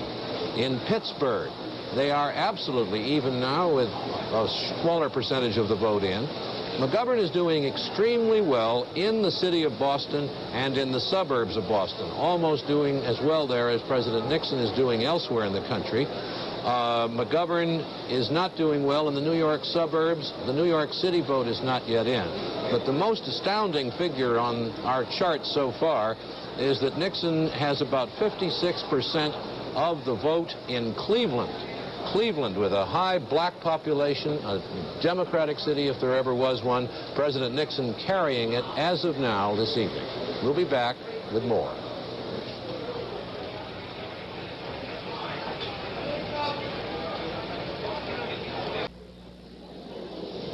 Here are some late returns in the Senate races, 33 of them tonight. And first of all, we can call an election in Louisiana, where J. Bennett Johnston, the Democratic candidate, is projected by NBC News, the winner there. We project he'll win with 58% of the vote. He defeated John McKiffen, a Democrat running under the independent label, and Ben Toledano, the Republican candidate in Louisiana. In Wyoming, the projected winner, Clifford Hansen, the incumbent, returning to the Senate for his 2nd term there, defeating Mike Vinich. We estimate that he will win there with 70% of the vote. And in Minnesota, the Democratic incumbent, Walter Mondale, the projected winner with 62% of the vote over Philip Hansen, his Republican challenger. No surprise there, Mondale having an easy time of it. Let's look at the victory board now, because we have 17 races already called. You see them here, most of them from the east, the border states, or the south. Of the 17 races which we project that these men will win safely, only one of them has changed hands or changed parties, and that is in Kentucky, where the Democratic candidate Walter Huddleston has defeated the Republican candidate. That was a Republican seat. It will now go into the Democratic column. But as of right now, we have returns showing that the Republican candidates are leading in 4 states that the Democrats have held up till now. If they can pick up those, it will be quite a success for the Republican candidates. We'll have details on that later. Now, over to David. Thank you, Garrick. We have 2 more states we have been able to project. Colorado, for Nixon, by our estimate, 60% will go for him. And Nebraska, by our estimate, 62% for Nixon. Nebraska has always been very partial to him. He's won every time he's appeared there. Nebraska, incidentally, in the early days of this country, when it was debating about joining the Union, at first decided it would not come in, would not become a state because it didn't want to pay all the federal taxes. They later changed their minds and did become a state. And by now, they may have decided they were right the first time. Congressman William Anderson is holding a slim lead over Republican Robin Beard in the 6th District. We have 86% of the votes in, and Anderson has more than 47,000 votes, or 52% of the votes counted. Beard, who led earlier in the evening, has 42,000 votes, or 47%. Anderson now leads in 11 counties. Beard leads in 8. Anderson's built strong leads in Montgomery, Perry, and Houston counties, and so far Beard has not built up a commanding lead in any of the counties. You see an update on those returns now, 90% of the precincts in. Still to be heard from are the populous Shelby County areas of the district. There are more than 374,000 voters there, 200 precincts, and you heard Robin Beard say a few minutes ago on Channel 4 that he was anxiously awaiting the returns from Shelby County. In the 56th Legislative District, one of the local districts here, Mary Anderson has served 2 terms in the State House and 1 term in the Senate. She made an unsuccessful bid for governor and today was re-elected to the State House of Representatives. She's here now with Floyd Kephart. I'm with Mary Anderson, who's the winner in the 56th legislative race. And Mary, it's not quite as close as it was in August. Oh, this is delightful. It's just delightful. You're right. Let me ask you this. It was a hard race. Jim Rao is a very attractive candidate. He's a young, aggressive, and he worked hard. But Mary Anderson seems to pull out the close ones, and there's something you attribute it to, I know. And what is it? Well, it's not all Mary Anderson. I have to attribute it to, in this particular race, it's been a fantastic race because I had the incumbent from the seat, Dr. Bradley, number 1, got me into this race, and he has certainly worked in my behalf of the winning. The 3 opponents that opposed me in the primary have all joined together, and it has been a cooperative effort. Their camps and the many, many people across this district have been responsible for this win, and I am grateful eternally to each and every one of them. Well, we've just learned together that Gwen Fleming has won re-election out of Sullivan County, so you and Gwen will be in the House together. And what will Mary Anderson's priorities be when she gets there this time? It's hard to say. There are many priorities, but I think that this time there will be some things that maybe Gwen and I can work on together. But in a real cooperative effort, I think the best relationship that we can have with every legislator to pursue those very serious problems and programs together is the most important thing, and we must achieve it. Mary, your Davidson County colleague one of your Davidson County Democratic colleagues has joined us, Speaker of the House, Jim McKinney. Mr. Speaker, congratulations. Thank you, Floyd. Certainly a pleasure to be back here in the victory circle tonight. Considering the tremendous amount of money the Republican Party poured into my district, I realized I was the #1 target. I'm very pleased with the 2,000 vote victory, and I think that this is significant that the people of my district, or any district in this state, will not let the governor or any outside individual tell them who to vote for. Jim, let me ask you, first off, as you see it now, do you think the Democrats will have a majority in the House of Representatives? Yes, Floyd, I believe we will have a majority.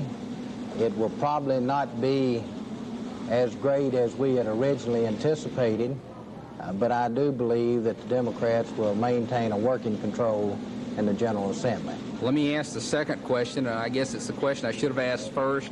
Will Jim McKinney be a candidate for Speaker of the House again?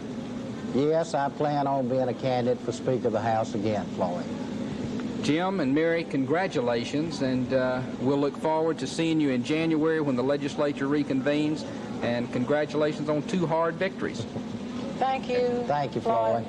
Congratulations, Mary. Judd? It might be interesting for us to look at the figures in the Public Service Commission race. Democrat Bob Clement of Knoxville has had a lead over Republican State Senator Tom Garland of Greenville. 68% of the precincts reporting Clement with 257,085 and Garland with 222,000, giving him 46% and Clement 53% of the vote, with 68% of the precincts reporting across the state. We'll be back after this message. This is Channel 4 WSM-TV, Nashville. The race for Congress in the 6th District now has 90% of the precincts reporting, giving Congressman Anderson 50,420 and Robin Beard 46,617. 90% of the precincts in that report. 90% of the precincts in that report. Let's look at the race in Shelby County between Dan Kirkendall and J.O. Patterson. 4% of the precincts. The polls have been closed for about an hour, and Dan Kirkendall has almost over a 2-to-1 lead at this moment. Judd, he's projected to be a winner by 69% according to our sources in Memphis. And that will wrap up all of the congressional races except the one in the 6th District. Now, in the race for the Senate, throughout the evening, Senator Baker has had a lead over Ray Blanton. We have 88% of the precincts reporting now, 545,000 to 350,000, 61% to 39% of the vote. We will go to Knoxville and hear a statement from Senator Baker as soon as he's ready. He's reluctant to make any statement at this time. So we'll join NBC and we'll be back momentarily. We now have about 22% in and counted. Shows, as you see, 64% for President Nixon, 35% Senator McGovern, 1% others. John? By our estimation, as of this hour, President Nixon, according to all the calculations we've been able to make this evening, and the calculations we've made have held up as the actual votes have come in, our calculations indicate that President Nixon seems to be on his way to winning the most spectacular landslide election in the history of American politics. You see the number of states he has. You see for McGovern the District of Columbia and the state of Massachusetts. Our estimates indicate that this landslide for Richard Nixon may be the largest in history, larger than Lyndon Johnson had in 1964, and he got 61.1%. Let's take a look now at these victory boards to see the number of states President Nixon has won so far. It's quite a long list, 37 states. All across the country, in those states that so far have closed their polls, but so far have given us solid enough information to base these projections on. Elements of the once solid South, elements of the industrial Middle West, states like West Virginia with a long tradition of voting Democratic, states in New England which could be expected to go to him, Oklahoma with a long Democratic tradition. These are the elements, and this is the size of Mr. Nixon's victory tonight, which may, as we say, be the largest in the history of the American presidency. In the state Senate race, with Senator Baker, 61%, Ray Blanton, 39% of the vote, and 88% of the vote in. We're going to switch to the Continental Inn, headquarters of Ray Blanton, and this report from Dan Miller. Okay, thank you, Judd. We've been waiting here for about an hour now for Mr. Blanton to make his appearance. He's just entered the room and is now making his way toward the podium with his wife, Betty. So here comes the congressman. Now we'll turn you over to Congressman Blanton.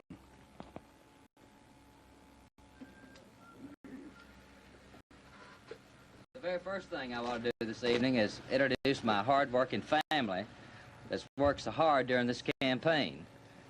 I have my mother and father here, Leonard and my mother, Ovie, my wife, Betty, who's been in, I think, 80 some odd out of the whole 95 counties, my son, David, who made speeches and worked for me in West Tennessee, and my pretty daughter, Debbie, and her husband, Louis Flack, who handled my engagements in East Tennessee when I couldn't be there. Where's my brother? Here you come.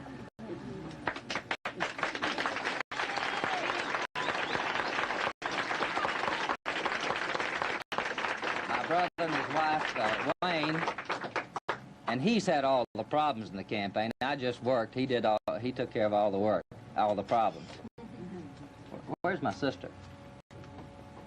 Is she here? Sarah?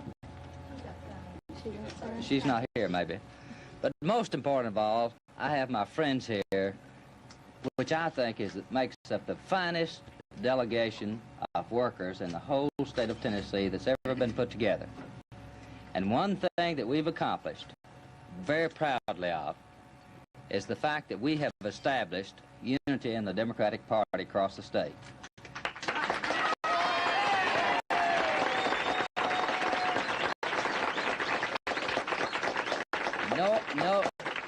No other candidate, win or lose, has been able to do what we have with the party as far as unity, as far as the organization is concerned.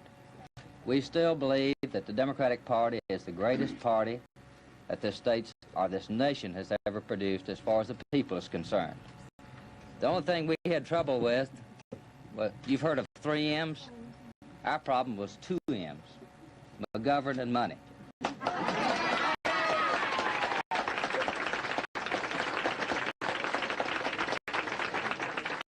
But you don't always have these handicaps whenever you're running for public office, as we did this time.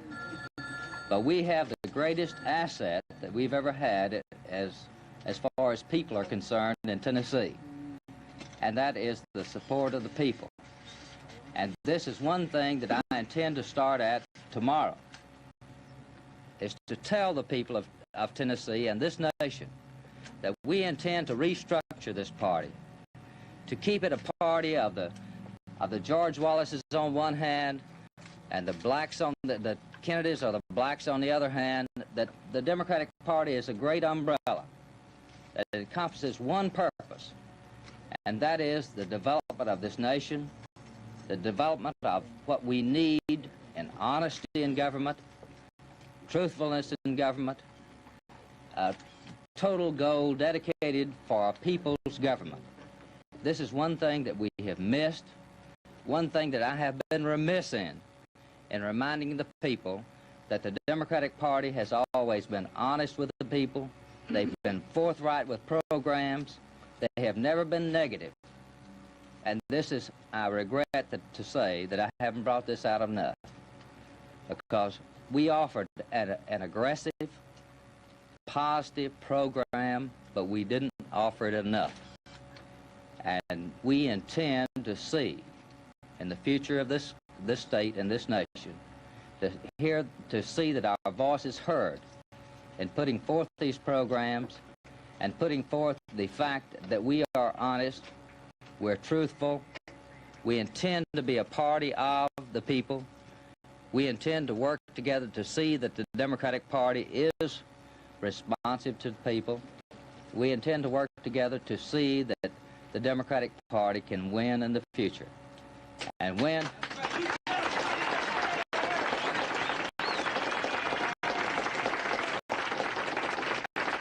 And even though we've had a minor setback, we're most grateful to the people of Tennessee, because I've been honored to been able to serve the people of Tennessee, a segment of it, in the United States House of Representatives for 6 years. And Sam Rayburn once said that a man to have been elected one time to the United States Congress was an honor that few men had. But to have been elected more than once was an honor beyond man's imagination. But you, the people of Tennessee, has elected me 3 times to the United States Congress. I'm truly grateful. I've enjoyed my service, and I'm appreciative of the people that has shown their faith in me not only in those elections, but in this election. I'm very proud of that. I'm happy with it. I'm happy to have been a part of the service of this great nation. I hope to be a part of the service of it in the future. And I offer my congratulations to my opponent. I hope that he will, as I would have been, be a United States Senator for all the people of Tennessee. We planned on doing that, and I'm sure that he will. Thank you very much for your support and help. Thank you very much.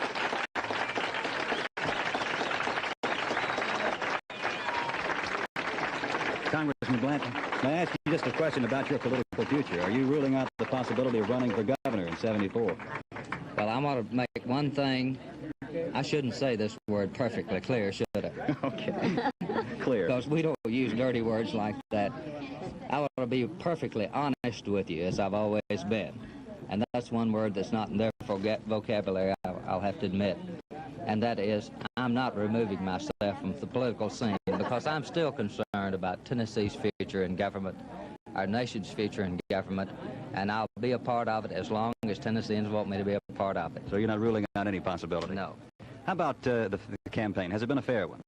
Well, I think it's been fair.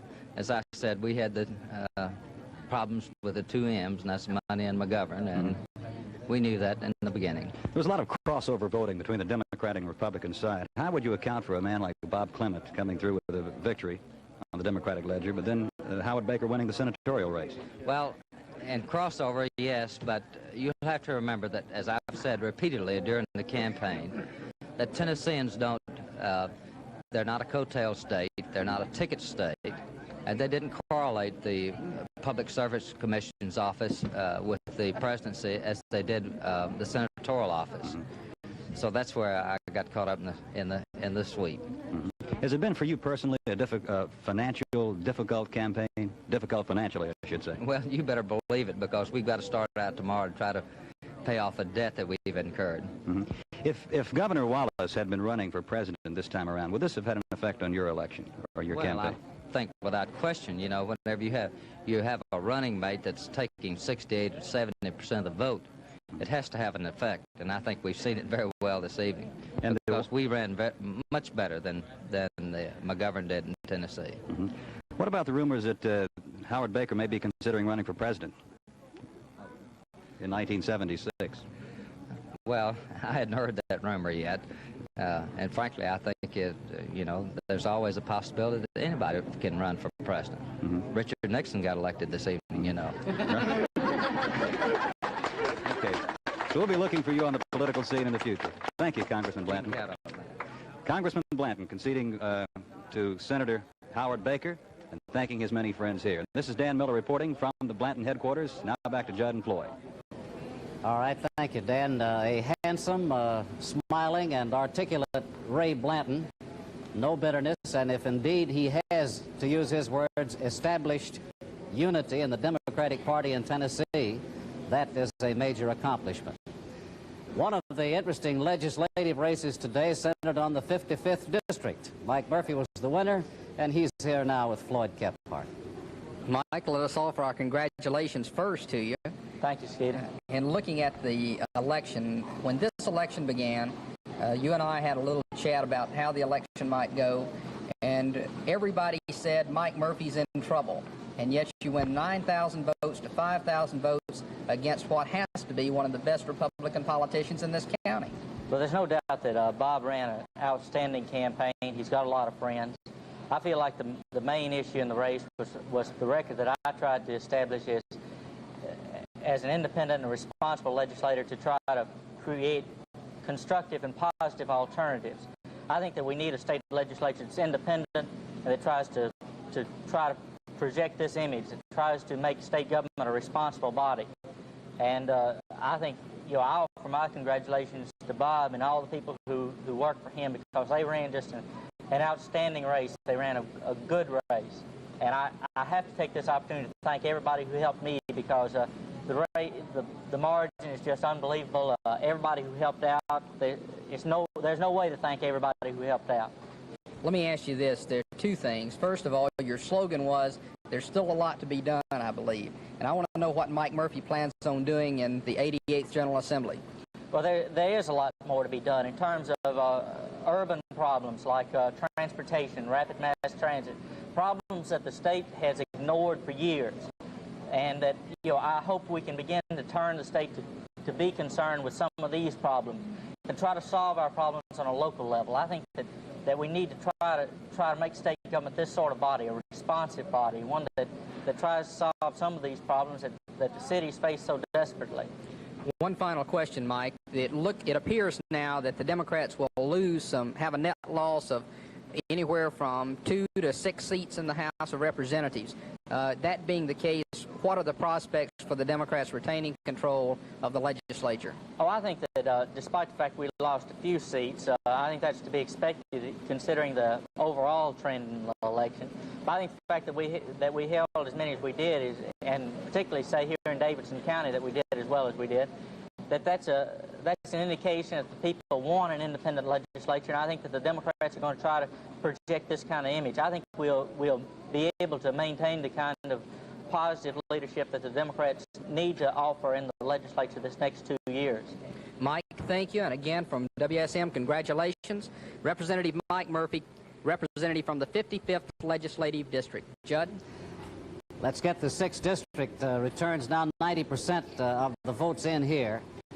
And Congressman Anderson has 50,420. Robin Beard 46,617. That's with 90% of the precincts. Anderson with 51%. Beard with 47%. We're awaiting more returns from Shelby County, which could affect the outcome of this race. We'll rejoin NBC. We'll be back in a minute. Democratic Senator's old seat. He's retiring. Right now, Wayne Bartlett, Dewey Bartlett, former governor of Oklahoma, is leading Ed Edmondson, the Democratic candidate. He's a congressman, by a significant margin there, and it looks like that's going towards the Republicans, although it's too early to call. Virginia. William Scott versus William Spong. Spong, the incumbent Democrat, and he is in trouble there in Virginia. Scott is leading with a healthy margin there with more than half the votes in. Scott waged a very intensive campaign in the closing days. The last few weeks, very heavy radio and television campaigns linking Spong closely to George McGovern. Apparently it works. New Hampshire. Here we have Wesley Powell, former governor, taking on the incumbent Democrat Thomas McIntyre, and as of right now, Powell is in the lead. Most of these returns, though, are from the northern precincts in New Hampshire, where Powell is strongest. McIntyre has been doing all right in the rest of the state, but it's going to be a very, very close race in New Hampshire. North Carolina. Another reasonably close race. Jesse Helms, a conservative Republican, very conservative Republican. He opposes the China policy and rapprochement with the Soviet Union, etc., is leading Nick Galifianakis, who is a moderate to a liberal, and Jesse Helms there, 53% to 15% of the precincts already reported in. Now, let's take a look at the board and see how the various candidates have been doing. With 33 races held today, we have 18 which we have called, 9 Republicans, 9 Democrats, and 2 of the seats have changed hands. These are the races, not the races in which candidates, Republicans are leading in, but these are races which Democratic candidates have taken away from Republicans. 2. Kentucky was one. Iowa was another one. Iowa, something of a surprise. Now, let's go and have a report from NBC News correspondent John Dancy in Sioux Falls. Wage and price controls. Will inflation be reduced? Coliseum in Sioux Falls, South Dakota. A band has been playing until just a moment ago, trying to whip up some enthusiasm among this crowd here. But as you can see by the faces of the crowd, it is a very sober, a very discouraged, and almost bemused crowd. They are aware of what is happening to their man. Many of these young people especially are workers for McGovern. They've been out in the precincts today trying to get people to the polls, and they have failed. They have not gotten enough people to the polls. They know that their man is losing. One young lady told me a few minutes ago that she was discouraged by all of it. She said George McGovern has a lot more to give to this nation than he showed in this election. Senator McGovern himself is at a hotel a few blocks away from here. He is expected to come here later this evening after conferring with 2 of his campaign advisors, Frank Mankiewicz and Gary Hart, who are on their way here from Washington. We were told a little earlier in the evening that Senator McGovern is up in his suite in the hotel with his wife, with his children, and he had a steak for dinner about 6 o'clock this evening, talked with his running mate, Sergeant Shriver, and then we are told he went to bed. He took a nap. And so while President Nixon was winning the most spectacular victory in the history of presidential politics in this country, George McGovern was sleeping. This is John Dantley, NBC News, at McGovern headquarters in Sioux Falls, South Dakota. Thank you, John. And we'll have more election returns after this message.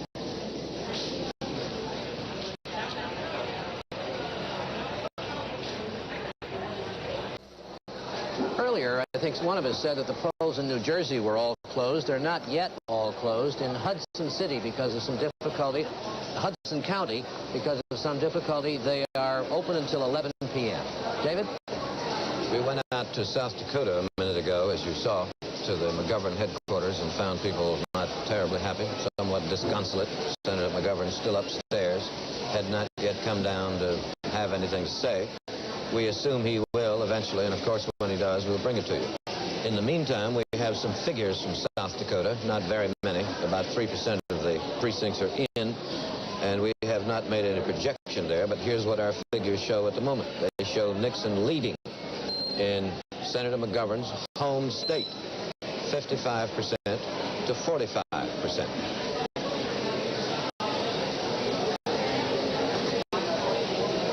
Now, as I say, when Senator McGovern comes downstairs from upstairs at his headquarters, we'll bring it to you. One of the problems he has had to deal with, we projected Texas some time ago for Mr. Nixon. After several tries, he finally carried Texas. In San Antonio, just to illustrate the question, when Senator McGovern started talking about cutting the defense budget by $30 billion, the rumor spread all over San Antonio that it would mean the closing of Kelly Air Force Base, which employs 26 or 23,000 civilians. Well, McGovern went down there, and they taxed him with this and asked him what he was going to do, and he said he wouldn't close it, but apparently they didn't believe him. It is very hard to resist that kind of pressure, and he's losing Texas.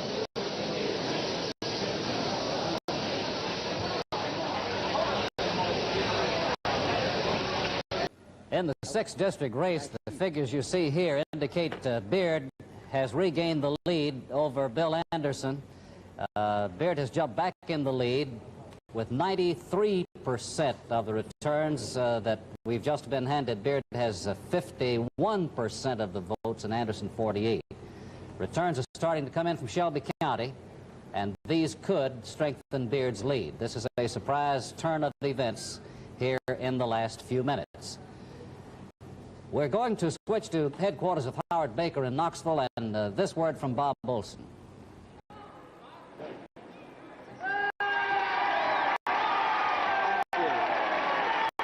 Thank you very much. Thank you. Thank you. Thank you. Thank you. Thank you so very much. Thank you very much.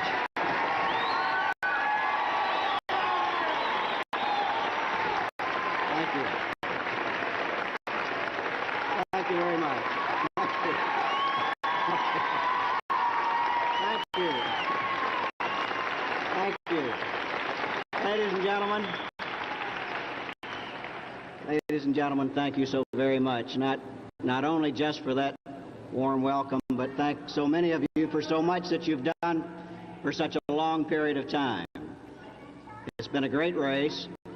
It's been a great campaign. It would appear now on the basis of the returns that we've been able to compile it. It's going to be a great victory as well, and I thank you for it from the bottom of my heart.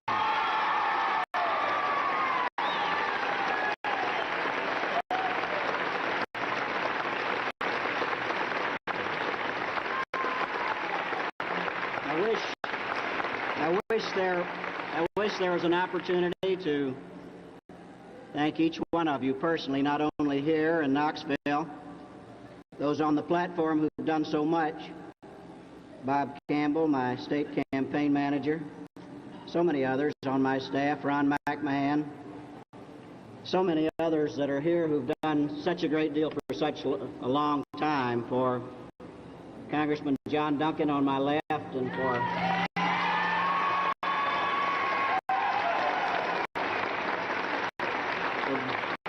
Bud Burdett, who headed up our Democrats for Baker organization, and Gordon Smallman.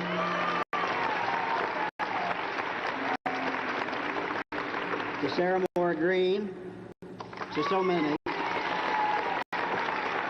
But it's impossible to take the brief time that we have tonight to thank each of you personally. Those in Nashville at the headquarters, the state headquarters, that did such a magnificent job. Sam Bartholomew's here. He was the state campaign coordinator. And, you know, Sam was once a young man, but he did a great job in the campaign. And all of those throughout the state, in Shelby County and Hamilton County and Johnson City and Kingsport, throughout the state. It's really a victory of major proportions, and I'm humbly grateful for it. Based on the information we have now, it would appear that at this point, at least, the margin of victory is going to be a little above 61%.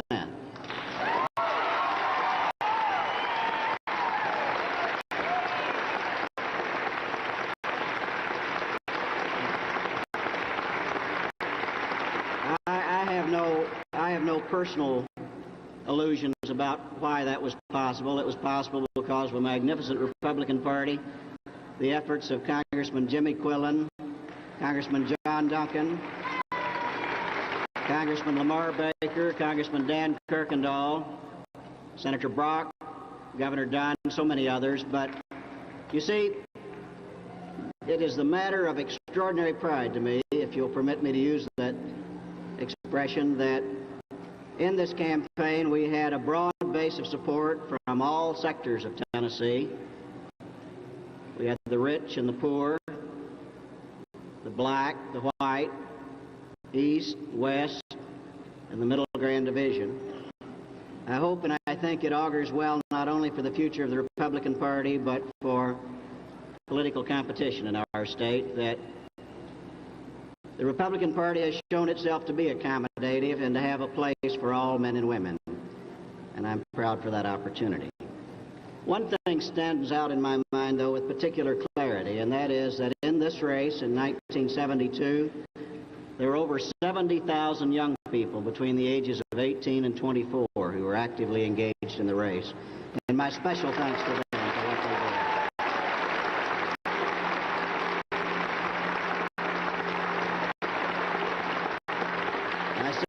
I said previously on another occasion that win or lose, I'd be forever grateful for that broad base of support and that youthful effort by so many.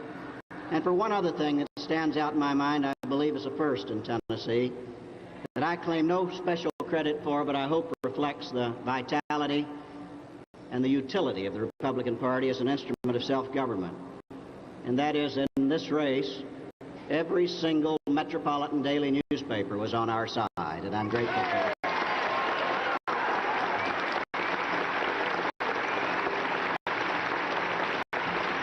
But my friends, my special and warm regards to all of you, to all here on the platform for what they've done, for so many hundreds of thousands throughout the state. It's been a great day. And let me conclude by giving you my heartfelt thanks, and by last of all, expressing my thanks to my family, to my wife Joy,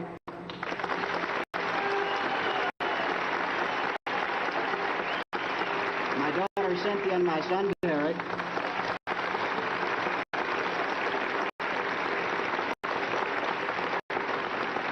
who put up with a lot of absence, who put up with a lot of short temper, and put up with an awful lot that the family of any campaigner does. So, my friends, this is the place where we begin our future efforts, not just for victory,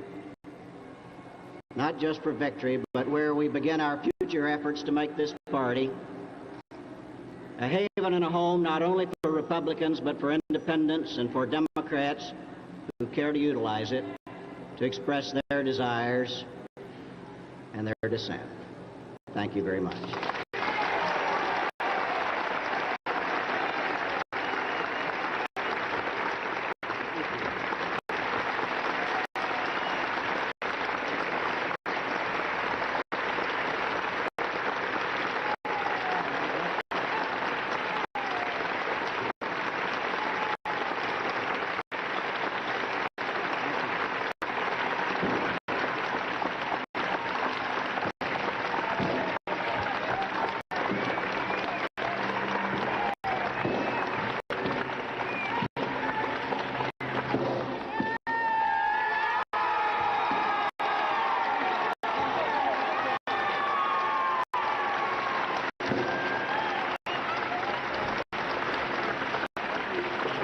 Say one more word. There's one race that's not yet over.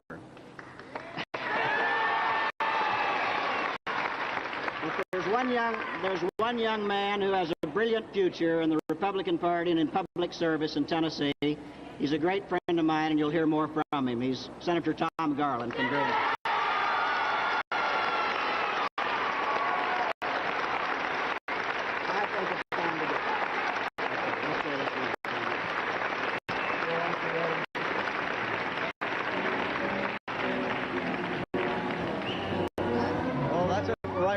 From the Hyatt Regency in Knoxville, Senator Tom Garland will try and catch him if we can and find out what his thinking is at this point in that close race with Bob Clement.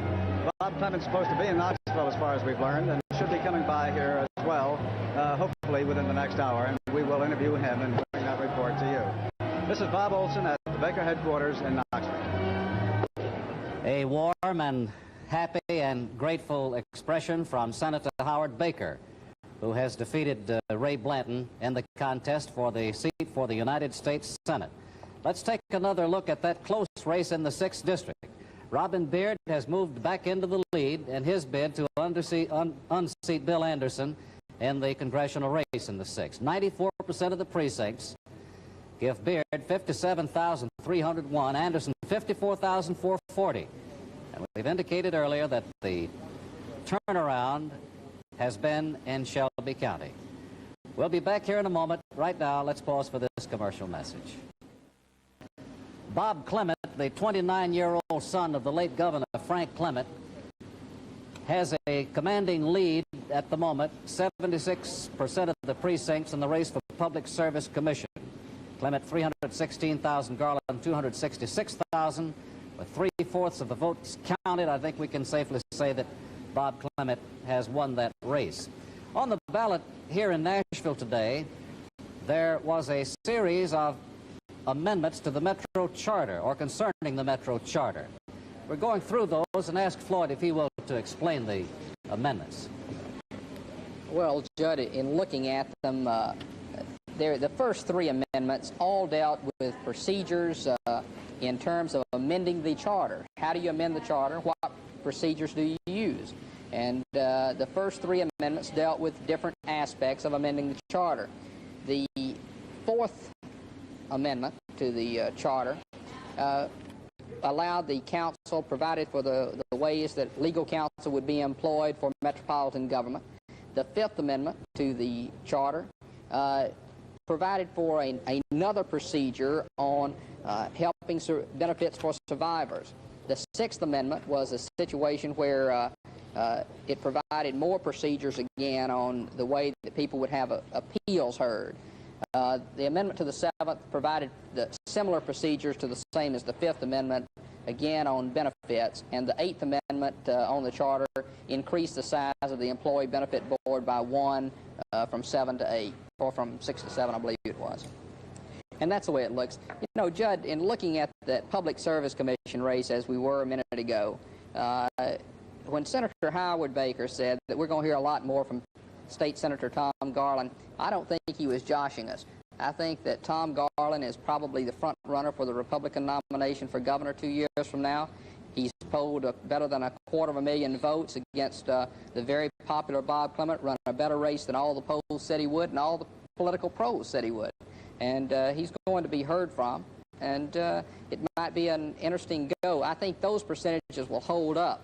But looking at that 6th district congressional race, it's still too close to call. And while Robin Beard's got the lead, and they're in Shelby County, which had 1/5 of the total district vote in it. And of that 50,000 registered voters there, I would say that 35,000 of them were strong Republican. And it looks like that the Republicans will pick up a seat in the United States Congress. And being out on that proverbial limb, I'll say that Robin Beard will unseat Bill Anderson in that 6th district. Well, President Nixon got nearly 70% of the votes in carrying Tennessee today. Howard Baker won the Senate race. Bob Clement, the Public Service Commission. And in congressional races across the state, it was Jim Quillen, John Duncan, Lamar Baker, Joe Evans, Richard Fulton, probably Robin Beard now in the 6th, Ed Jones in the 7th, and Dan Kirkendall a likely winner, but not conclusive yet in the 8th district. Another thing, Judd, is the Governor Dunn may get his wish after all on gaining control of the House of Representatives. At the present time, our figures show that they have picked up, the Republican Party has picked up 6 seats in the House, and the Democrats now have 50, and the Republicans have 49 roughly. That's the breakdown right now. The Democrats only control 50 seats, and there's still some seats out. Obviously, he campaigned very effectively for President Nixon, Howard Baker, and the Republican slate in the legislature. We'll rejoin NBC now, and we'll be back momentarily.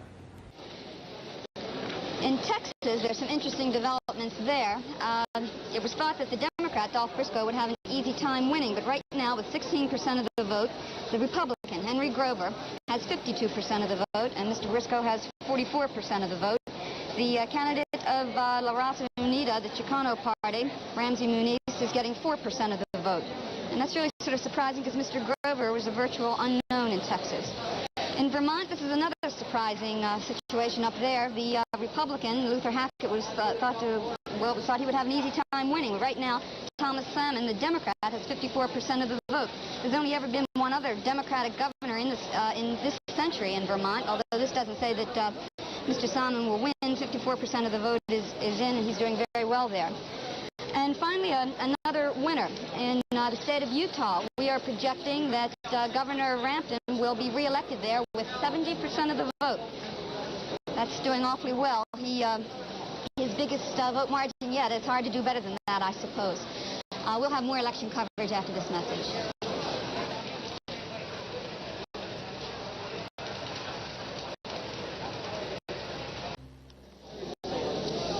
We have some more results in the Senate races this evening. First of all, we have a projection of a winner. It's in the state of Rhode Island, our smallest state, but one of the biggest races this fall. Between Claiborne Pell, the Democratic incumbent, and NBC News projects that Mr. Pell, Senator Pell, will win with 54% of the vote. He was faced in the race by former Rhode Island Governor John Chafee, who was also former Secretary of the Navy. This race was rated almost a toss-up. In fact, none of the experts in Rhode Island were even going out on a limb to predict it. They thought that Chafee and Pell would go right down to the wire neck and neck, but Pell, the incumbent, has done well. He has defeated former Secretary of the Navy Chafee. He projects he will win with 54% of the vote, although he now has 58. There have been a number of races tonight which have been upsets or appear that they will be upsets, and here is one of them, Kentucky, which was a Republican seat. But tonight, Walter Huddleston, the Democratic candidate, won, defeating former Governor Louis Nunn. That seat goes from the Republican column in the Senate into the Democratic column. Iowa, in the Midwest, the Republican Midwest, perhaps the most Republican state in the country, or one of them certainly.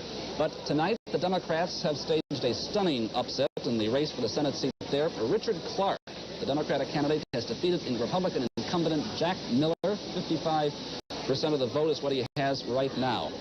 In Maine, this is with only 15% of the precincts recorded, and William Hathaway is leading the incumbent veteran Senator Margaret Chase Smith.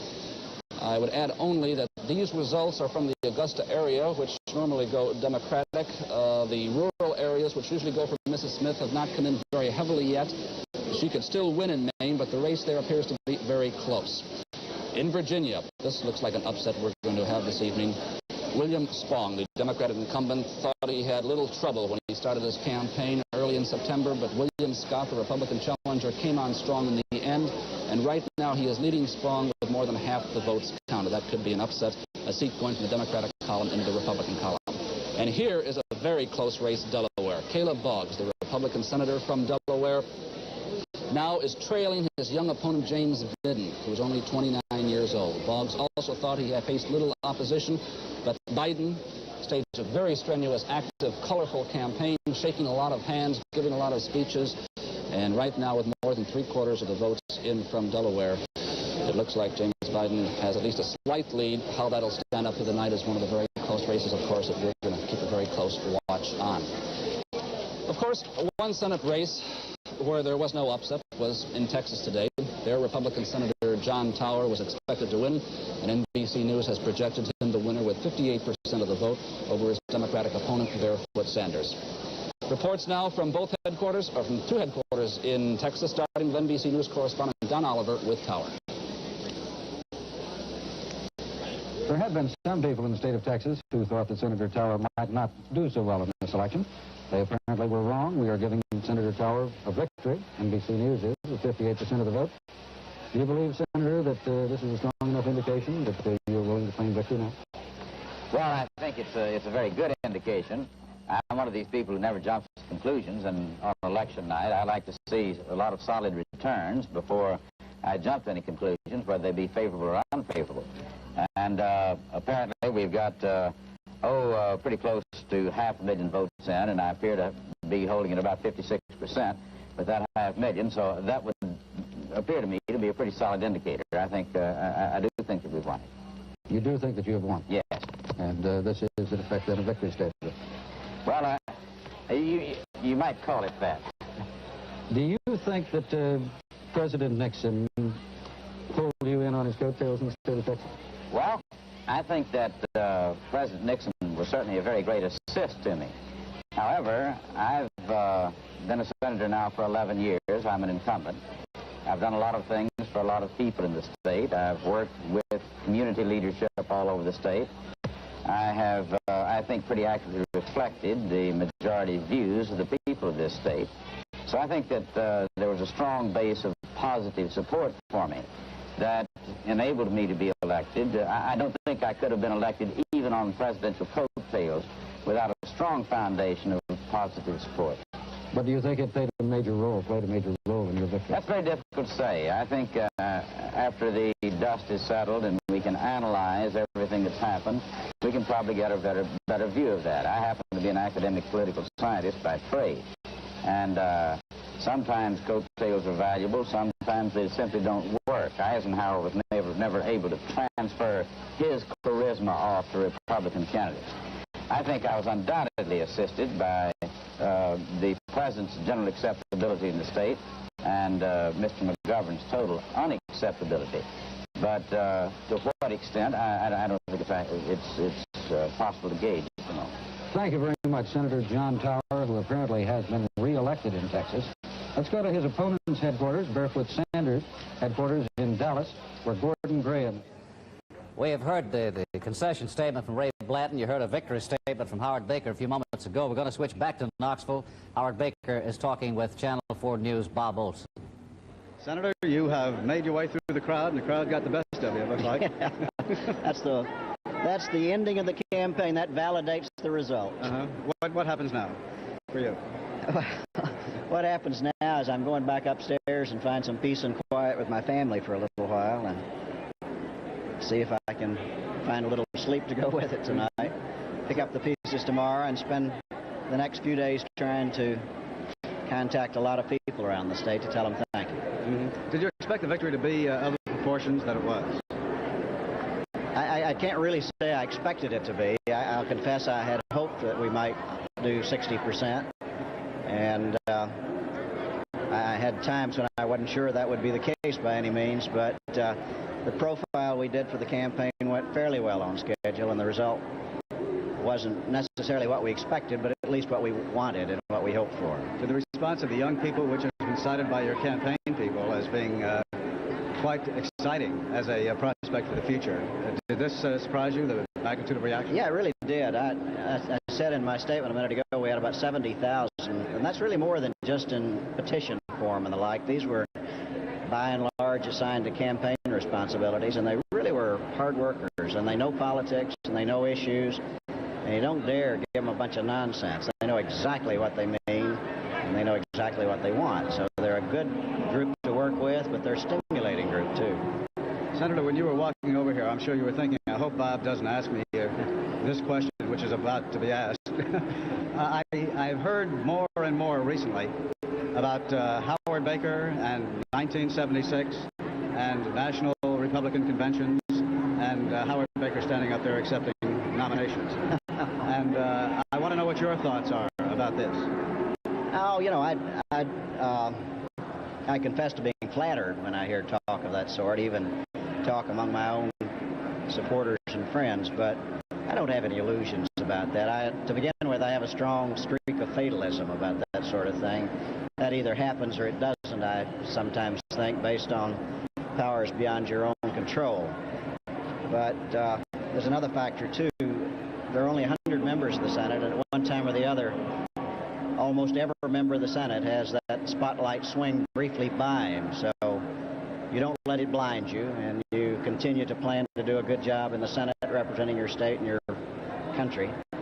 And if that opportunity presents itself, then you consider it carefully, and if it doesn't, you aren't disappointed. But my plans and my vision and horizons at the moment extend just to January 3rd, 1973, and when I take my oath of office to serve Tennessee. There are a great many men, I'd like to comment, who have lightning strike, and a great many more who crank up the generator themselves, and somehow that bolt of lightning seems to come out and strike wherever they want it to strike. But there's seldom relationship between those who try to generate it and those who get struck. We have not heard any statement yet from Tom Garland. You have been with him. He was on the stage with you tonight. Do you have any idea what he is thinking at this moment? Yeah, Tom, of course, is, the last I saw, some 40,000 votes behind. But as I figure, there are probably still some 300,000 or 400,000 votes to be counted. I don't really know what his realistic prospects are. He may still make it or he may not. But Tom Garland fought a tremendous race, and he's a fine young man, and I predict he'll certainly be heard from in the future. He fought an honorable race too. He and Bob Clement are both bright young men. And it was an exciting thing to see them fight. The two of them represent the youthful future of both parties, probably more than any of the rest of us. So I have a high admiration for both of them, and neither one of them need any advice from me. I have an idea that they'll see each other again in the future. Senator Floyd Kephart and Judd Collins are both in our Channel 4 studio in Nashville, and they may want to ask a question. I'm not sure. Okay. But I'll give that to you. Well, Howard, this is Judd Collins, and at least we wanted to say hello and congratulate you on a well-deserved victory. Oh, Judd, thank you so much. You know, it's a matter of great satisfaction to me that Channel 4 is here in Knoxville. I remember 6 years ago you were here at about this same time. You were the only out-of-town TV station who had the faith to come. So I've always remembered that, and I thank you, Judd. I appreciate it. When will you be going back to Washington? I don't expect to go back except briefly until Congress reconvenes in January, Judd. I'm going to spend the next 10 days tying up loose ends and trying to get around the state a little and thank people and make some preparations for the future. And then after about 10 days, I'm going to go away for another 10 days or 2 weeks on vacation. My optimism hasn't flagged and my enthusiasm, but my energy has. And the last check I found, the gauge was just a little below empty. So at some point, we're going to have to refill the tank. Well, I know you're pleased over the victory. I have one more question for you, Howard. Was this any more difficult than your race against Frank Clement? Yeah, it was a lot more difficult in a lot of respects, Judd. To begin with, especially in the early part of the campaign, I was trying to do two things at once. I was trying to stay in Washington as much as I could and legislate and take care of my responsibilities there and campaign too. I told somebody once that sort of like an outfielder with a glove on each hand, I was trying to play two games. The other part was, of course, that we had a pretty good, lively conflict in the campaign over certain fundamental issues, and I found that to be different from the race in '66. And you defeated a very attractive candidate in Ray Blanton. Well, Congressman Blanton is an attractive fellow, and I've known him for a long time, and I have no animosity toward him. He ran a good race, and I expect, as he pointed out in his statement tonight, that we'll hear from him further and in the future. I was particularly pleased to hear him say that he wants to help build a Democratic Party that has a big umbrella, because that's what makes both the parties successful and efficient, and I certainly have no quarrel with him in that respect. Congratulations from all of us here in Nashville, Senator Baker. Thank you very much, Joe. Senator Howard Baker at the Hyatt Regency in Knoxville. Dan Kirkendall has won his bid for a new term as congressman from the 8th District. With all but a few precincts in, Kirkendall has a 3-2 lead over J.O. Patterson, the first black man nominated for Congress in Tennessee since Reconstruction. Another winner in congressional circles in our studio now. I'm talking about our 5th District Congressman Richard Fulton. He's here now with Floyd Kephart. Congressman, let me offer our congratulations first of all, and ask you a question that has got to pose your mind as well as mine. In looking at the returns on McGovern and Senator Baker's race, Bob Clement is in a much closer race than most people thought. Bill Anderson, it appears, is being defeated, and you get 62% of the vote. Will you take an active part now in the future in rebuilding the Democratic Party in this state? Well, I've always, of course, taken an active role in the Democratic Party, and I don't know how I could be any more active than I've been in the past, Floyd, but certainly, if time permits, aside from my congressional duties, I intend to continue to participate and engage in building a strong Democratic Party, because I think that the future of our nation is dependent upon a strong two-party system, and it's becoming very apparent that our strong two-party system is not as strong as I would like for it to be in the state of Tennessee, and that we now apparently have a 4-4 ratio in the House of Representatives and 2 Republican senators in Washington and a Republican governor, and certainly I want to do something about that as a good Democrat. Do you see a way to change the present Republican trend in this state back to your party? Hard work. I think that the victory that we enjoyed today in the 5th Congressional District is a victory of hard work and well, it's a team victory. It wasn't a victory just for Dick Fulton. It was a team victory, and I think this can be done across the state if enough work is done. You had some fairly caustic words about some of the things that had taken place in this campaign, and yet they weren't directed against Alf Adams, but more people around him in this race. Do you feel this was a dirty race in a lot of respects, and took some slanted shots at you or below the belt shots at you? I think so, Floyd, but you know, the race is over as of about 9 o'clock tonight, when most of all the returns were in. That race is over, and I'd rather discuss what is going to happen over the next 2 years and let bygones be bygones. Well, if the Republicans defeat Bill Anderson, as it looks like now, obviously, in the way political things go, you'll be the #1 target in 2 years from now. Well, I thought I was pretty much of a #1 target this year. Do you think you're, I don't want to put you out on that limb of getting into another race while this one is still going on, but will Dick Fulton try to stay in Congress, or will he assess things in '74 as they are then? I think that I will be trying to stay in Congress.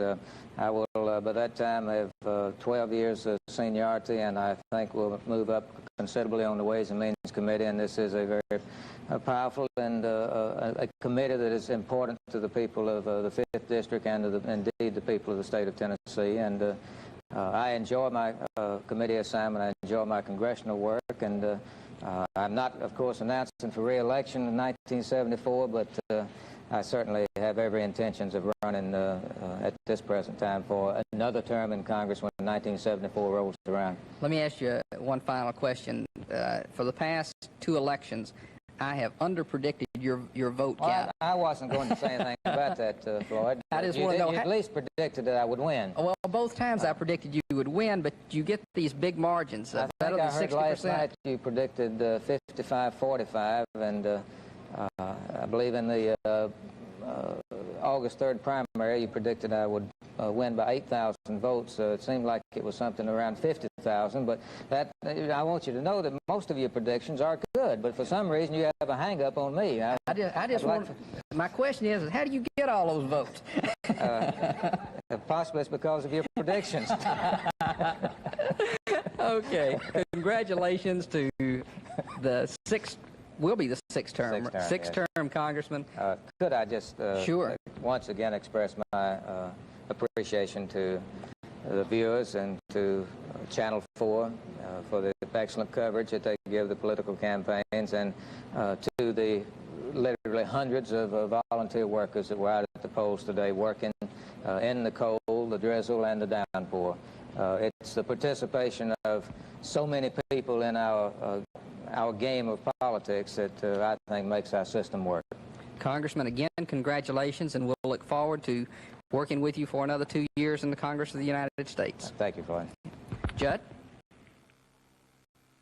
Channel 4's election coverage continues, brought to you by the people in your town who bottle Coca-Cola. Wherever you go, whatever you do, go first class with ice-cold Coke. It's the real thing. And by Commerce Union Bank with 27 branches in Middle Tennessee. When an area like Middle Tennessee grows, a bank that helps grows along with it. We're going to recap the races that we have. All of them, for all intent and purposes, are completed. Let me say before we begin this rundown that the wire service unseated Congressman William Anderson in the 6th District. More about that later. In the presidential race, the state totals show President Nixon with an overwhelming lead, 680,000 to 299,000. These are Tennessee voters in the presidential race. In the U.S. Senate race, Howard Baker with 61% of the vote, Ray Blanton with 39%. In the race for Public Service Commissioner, Bob Clement has won over Tom Garland, 354,000 to 293,000 at this moment. They're 81% of the precincts in this report. In the congressional race, Dick Fulton beat Alf Adams, 90,000 to 53,000. All of the precincts have been reported in the 5th District.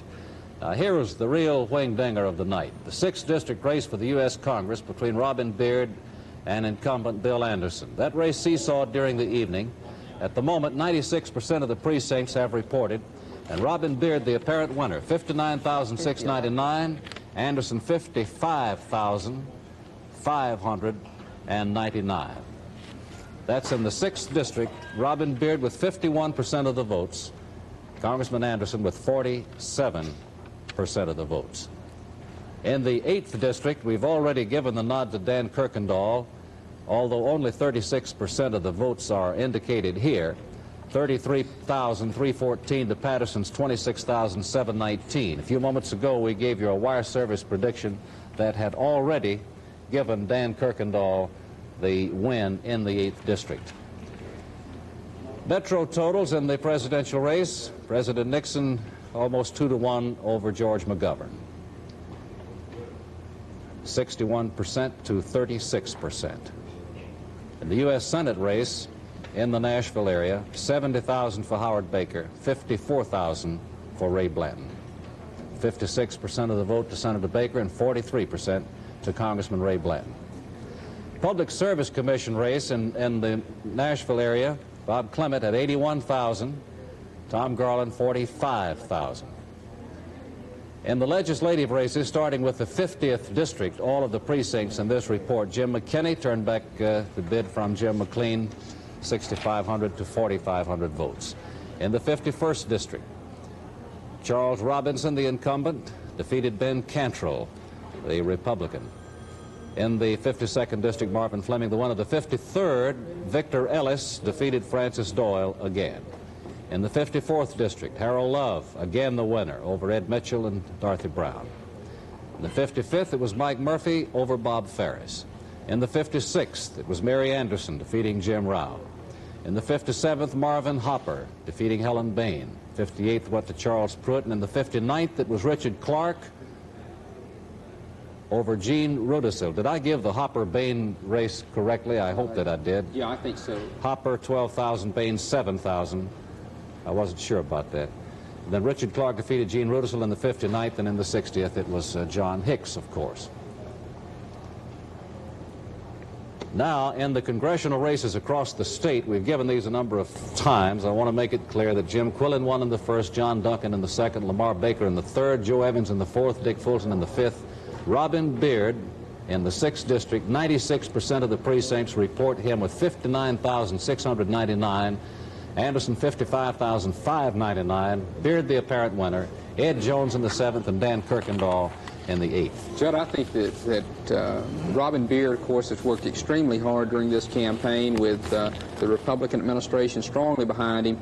But if there's one thing that cost Bill Anderson's election, aside from the issues, if it was one thing over which he had little control, it was the redistricting. This district that stretched from Clarksville all the way to Memphis.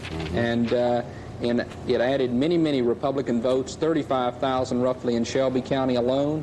And where this redistricting was said to benefit the Democrats, it cost them a congressman. All right, we'll be back after this commercial message.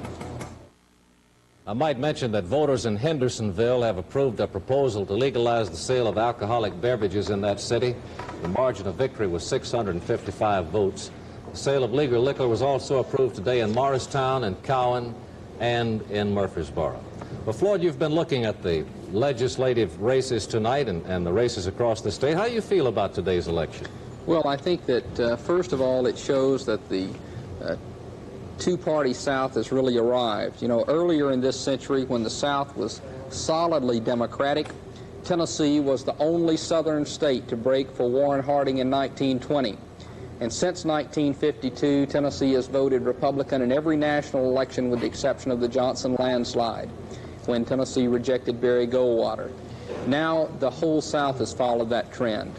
In Tennessee, as we look at it, the big upset has got to be Robin Beard over Bill Anderson. There are many factors that contributed to that, but one has got to be the emergence of a strong Republican Party under the state administration, under Governor Dunn's leadership. I think that in looking at the State House right now, our last totals are that there are 50 Democrats elected. So that means the Democrats will barely control the state legislature when it convenes in January, and that can be attributed to two things. Number one, the administration's strong campaigns in rural West Tennessee to gain seats, and second of all, the coattails of Richard Nixon, Howard Baker, and in the 6th district, even Robin Beard. So it's going to be a period of feeling out, and I look for a change in the Democratic Party to take place, and one of the major changes will be that the Democratic National Committee will be remade up on December the 9th.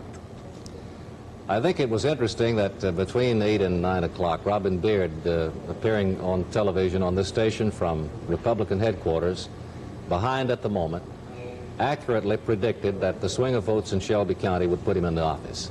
I think that was a bold thing for him to do at that time. It was an accurate thing, a very confident projection on his part at that particular time, because it looked like the pendulum had swung to Bill Anderson. But Beard pulled it out in the 8th district. The landslide came in. It wasn't a landslide. It was a torrent of votes from Shelby County, which was not surprising to the Republicans, apparently. I guess the big story of the day is that President Nixon has swept to towering re-election proportions tonight. He buried his Democratic challenger, George McGovern, in this state and across the country. He's leading now, if I recall the last NBC report said something like 40 states.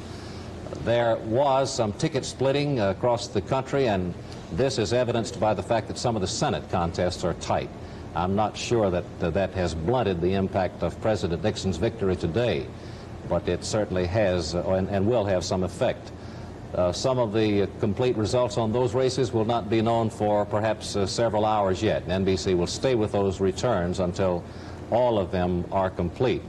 If you recall, in the last presidential election, NBC predicted the winner, I believe it was about 6 o'clock our time, a little before 6 o'clock. And even so, NBC stayed on until the following daylight hours, giving you the results of all of the races across the country. I believe they anticipate they can wrap it up by about 1 or 2 o'clock Nashville time tonight. We'll wait and see. Anything else? I don't think so, Judd. As I look at the thing, what you said is got to be weighed, especially the Nixon victory, which is just a fantastic victory for any president, any incumbent, any politician to receive that type of support. It's perhaps more than a mandate for his policies. It's probably a repudiation of some of the policies advocated by Senator George McGovern in this election. I think that Senator George McGovern, in an exclusive interview with NBC on Sunday, said that he would not seek election again to the presidency.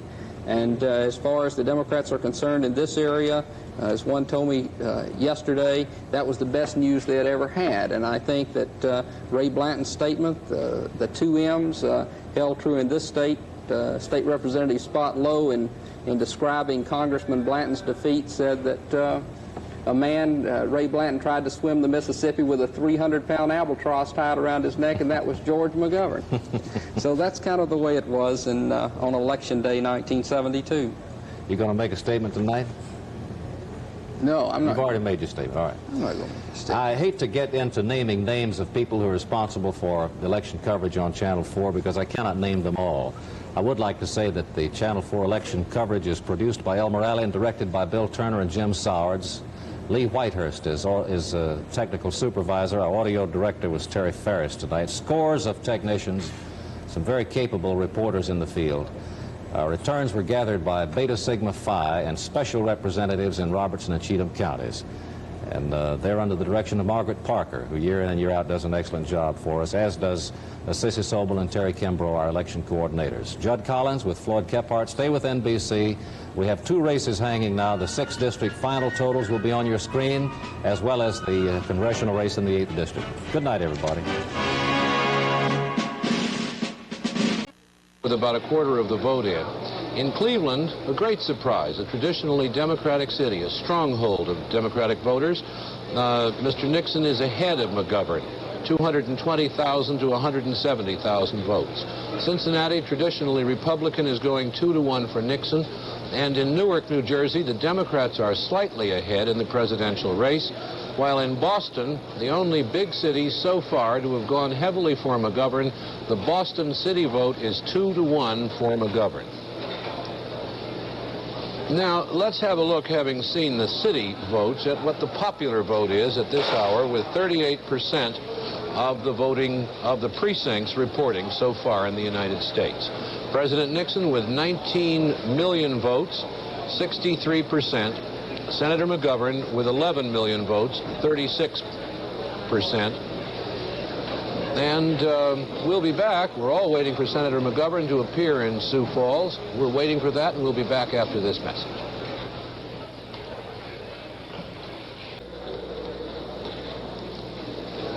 Senator McGovern, we expect to come downstairs in his headquarters in Sioux Falls, South Dakota, shortly to make some sort of statement. We assume it'll be a concession, but we don't want to try to do it for him.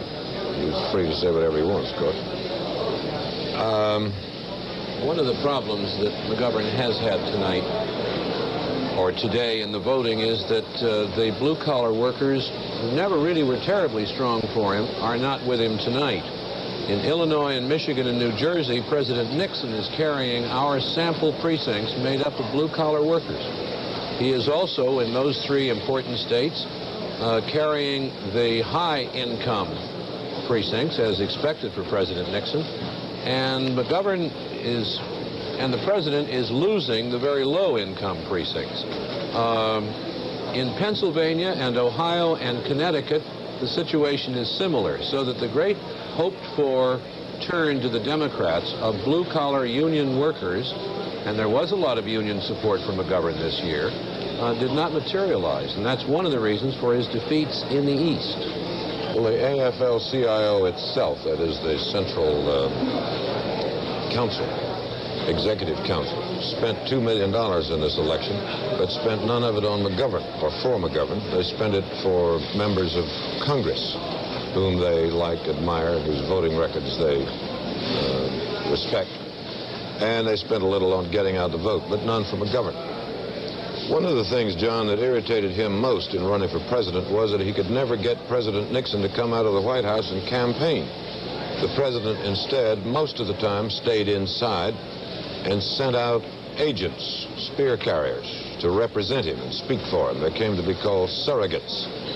They were various appointees, cabinet members, bureaucrats and so on. Secretary of Agriculture Earl Butz was out, for example. And whatever McGovern had to say that was critical of the president himself would not answer. He would have someone answer for him. And McGovern could never get him to respond. One day, when the Secretary of Agriculture responded to something, McGovern replied in some heat, "I am not running against Earl Butz." He never was able to do anything about that. There was a cartoon, I can't remember who drew it, I should be able to remember his name, showing McGovern and his aides sitting in front of a television set at the height of this surrogate campaign. And on the television set was a reporter introducing another man, saying, "And for the latest answer to Senator McGovern, here is Cy Perlman, the White House gardener." And McGovern threw his hands up and said, "How can I run against him?" And it was an extraordinary campaign in that sense. The president just did not appear. It was the smallest number of presidential appearances, if you can judge these things, since 1944. Well, he was doing what McGovern would have done had their situations been reversed. I'm not so sure about that. I just don't know. But I'm supposed to switch to Garrick Utley right at this moment. All right, go ahead. Garrick? We have some news from New Mexico where we have a projected winner. NBC News projects that the Republican candidate there, Pete Domenici, will win the New Mexico Senate seat with a victory margin of 54%. The Democratic candidate there was Jack Daniel. They were fighting for the Democratic seat formerly held by Senator Clinton Anderson, who is retiring this year. It appears that Domenici won in this state, which has a very heavy Democratic registration, by doing very well among the Mexican-American vote. He won 48% of the Mexican-American vote, and that's 17% more than the Republican candidate did in the last Senate race in that state. Another projected winner is in Nebraska. Senator Carl Curtis, the Republican incumbent. No real surprise here. Senator Curtis, who has had a long career in the Senate, is projected to win with 56% of the vote. His opponent was the Democrat Terry Carpenter, who was once upon a time a Republican and who has at least can lay claim to a footnote in political history. He was the man at the 1956 Republican convention who tried to nominate Joe Smith, a fictitious Joe Smith, to show that the Republican convention that year was a genuinely open convention. Let's go to the victory board right now and see who these most recent winners are in the Senate races. Iowa, we've already reported, Richard Clark, a Democrat, in a stunning upset there over the incumbent Republican senator. New Mexico, a Democratic seat which has now gone Republican. Rhode Island, Claiborne Pell, the Democratic incumbent, holding his seat. Maine, this, of course, is the most stunning upset of the evening. Senator Margaret Chase Smith defeated there. Nebraska, Carl Curtis going back to the Senate. In Virginia, a Democratic seat changing to the Republican column. It'll be Senator William Scott, Republican. South Dakota, James Aberesk, Democrat, claiming the seat formerly held by Carl Bunt, a Republican. That into the Democratic column now. And in North Carolina, Jesse Helms, a Republican, taking a seat which used to be occupied by a Democrat. So a lot of switching back and forth. The lineup we have now in the Senate, therefore, stands at 39 Republicans and 53 Democrats. These are senators who either have been elected tonight or were not up for re-election, and that simply tells a story there.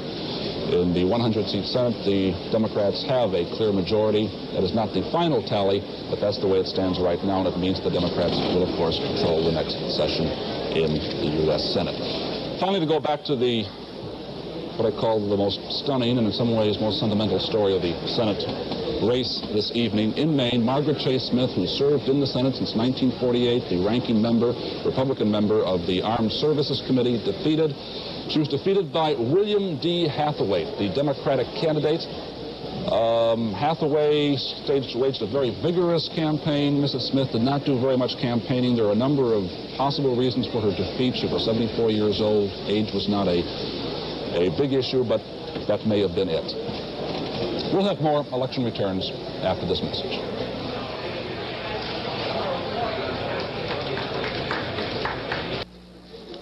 Quick rundown now on the House.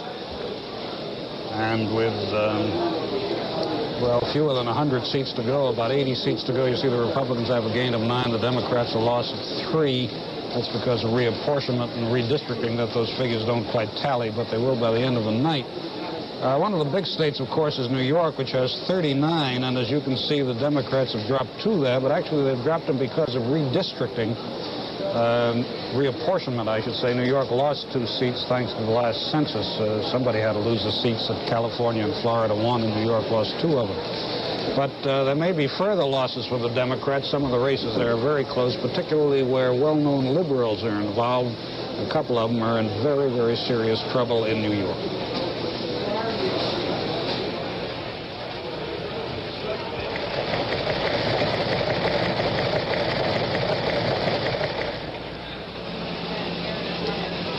Democratic presidential candidates who win elections in New York win them in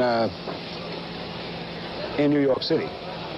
George McGovern is losing in New York City, but he's also losing all over the state of New York, and he's losing its 41 electoral votes, which he knew he had to have to be president. The Republicans are scoring a victory in a presidential election for the first time since 1924 in New York City, and since the first time since 1954 in New York State. The president is scoring a massive victory there. Here's how he's doing it. He's carrying New York City by 60%. He's carrying the New York City suburbs by 65%. He's carrying the cities of Buffalo, Rochester, and Syracuse by 55%. And he's carrying the rest of the state by 65%. A massive victory, as I say. He is not carrying the black vote. Senator McGovern has kept the black vote. 86% of all black voters in New York are remaining in the Democratic column. He is carrying the white vote by 64% in New York City. The Latin vote, Senator McGovern has 80%. However, President Nixon got 20% of it, a 7% increase. The Jewish vote, Senator McGovern is carrying, but President Nixon made real inroads here. He got 39% of the Jewish vote this time in New York, which is an increase of 25% over 4 years ago. And finally, the Italian vote, President Nixon got 68% of the Italian vote.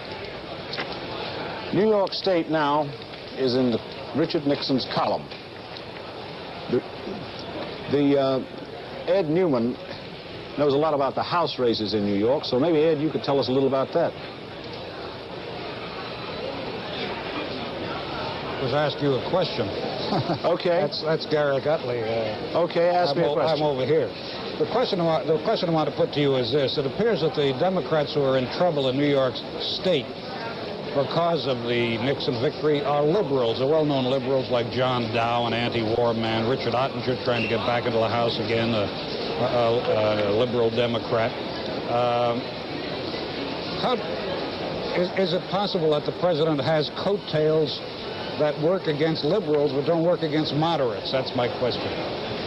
I don't know about that, but there is a new theory that New York State really is not that liberal, or New York State is not that liberal and never has been, and that this election represents a turn towards what people are calling a new populism, a new conservative populism. You remember when Buckley was elected there, he was elected on the theme of, isn't it time that one of our own won. I wonder, Ed, if this couldn't make trouble for Senator Javits in 1974. Gary Cutley, what about that? I talked to Senator Javits down on Miami Beach on the convention floor when there were rumors going around that some conservative Republicans were going to try to put up a candidate against him as a conservative candidate in New York, and whether he was worried about his seat. And Senator Javits, who always exudes great confidence, said, no, he wasn't worried about anybody, whether it was a threat from the political right or the political left. He is up next time, and he seemed pretty confident. Senator Javits has never lost an election. That's not a bad record. It's about as good as you can get. He's never lost one in the House. He's never lost one in the Senate. And, of course, he's like some other members of Congress in that they are laws unto themselves. Javits is not anybody I think people would cheerfully choose to run against. Ed, I think we've all seen Governor Rockefeller becoming increasingly conservative during the last 2 or 3 years. I think this is an indication that he saw this trend in voting habits there. I really think it'll be interesting to see what Senator Javits does now in the next 2 years if he turns more conservative a bit. Yes, I think so. Senator Javits has followed a very cautious course on the war, of course. He's been against the war, but he hasn't been against it as much as a lot of others, and he wasn't against it as early as a lot of others were. But you mentioned Rockefeller. Governor Rockefeller has gone into the some of these congressional races in New York in a big way. For example, Ogden Reed, Representative Ogden Reed, a Republican who who became a Democrat a couple of months ago and is running as a Democrat. One of Rockefeller's assistants is running against Reed as a Republican. The governor has poured a great deal of money in there to beat Reed, who has some money of his own. And it's been a very, very hot race. Rockefeller is trying to keep a very firm grip on New York, and he's very active in this election. Of course, Rockefeller worked hard for Nixon in this election, and he didn't work all that hard for him 4 years ago. He really turned on his organization. I still can't get over that New York City vote. The Republicans, according to the figures I have here now, are getting 60% of the vote, the president is, in New York City. I just think that the Republican Party is in for good times in New York State in the years ahead, and that the Democratic Party is in for trouble. Doug, if we have time for the question, is it possible that McGovern so antagonized some of the professionals in the Democratic Party in New York that he ruined his chances in the city that way? Is this perhaps less an ideological thing than an organizational thing? I think partly that. I think also the Democratic Party in New York State has had no real leadership since Robert Kennedy. The Catholics voted against McGovern largely. The Italians voted against McGovern largely. And the new New York City conservative, this is not the suburbanite. This is the man who lives in Queens. They are voting heavily for Richard Nixon and against George McGovern in this election. I just think that a new constituency of conservative populists, I don't know what to call them, I call them that out of perhaps not knowing what else to call them, has grown up around the Democratic Party without its really knowing it in New York, and I think the Democrats are going to have to sit down and figure some things out. Doug, I don't know how much more time we have about 30 seconds left. I'd like to put a question to you. I don't expect you to answer it now, but maybe you'd answer it later on after you've thought about it. Is it a bad idea to put up for your presidential candidate somebody from a small state? We have the McGovern example now. We had the Goldwater example. Is that a bad thing? Is it possible that they just can't get big city votes? See me about that later.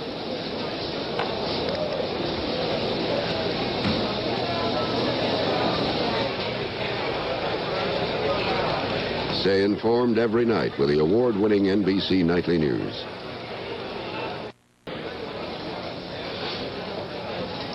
Now we'd like to show you the popular vote totals as of this hour.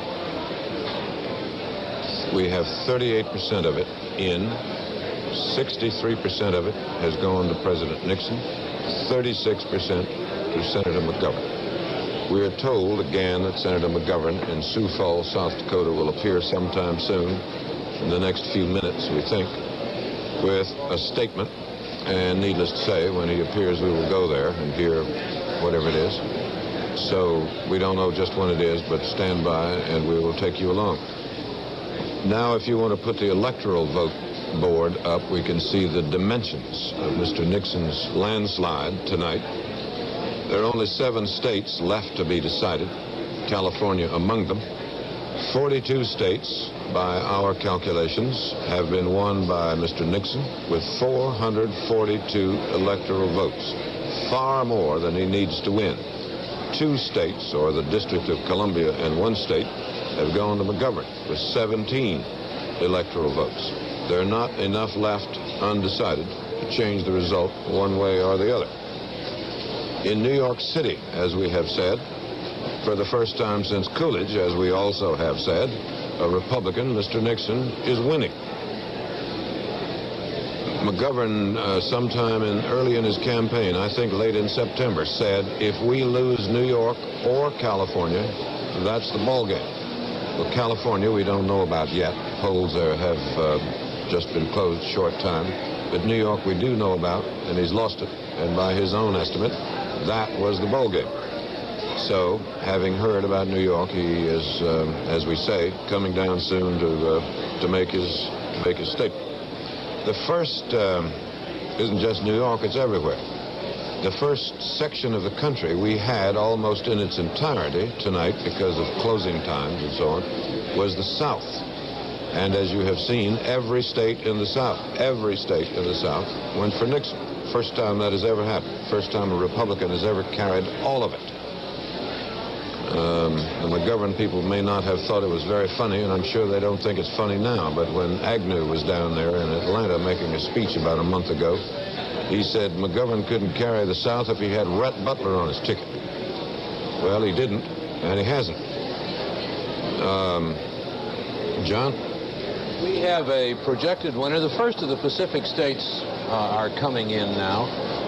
We've had a number of winners in the mountain states. We've seen the farm states come in, the large states in the Middle West, the South solidly for Nixon, the East Coast solidly for him, with the exception of Massachusetts.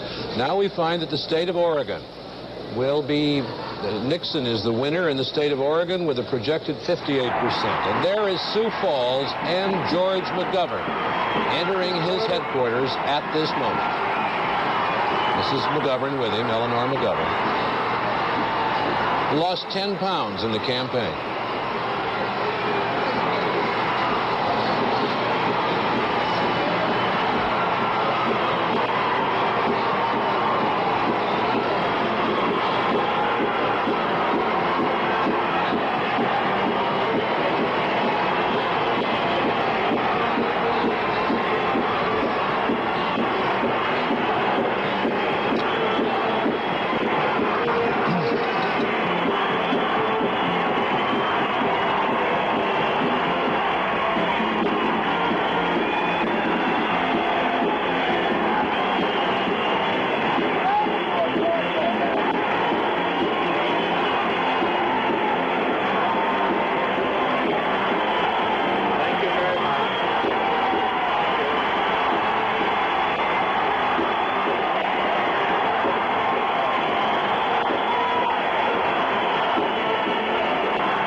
Sergeant Shriver, you saw his running mate watching in Washington.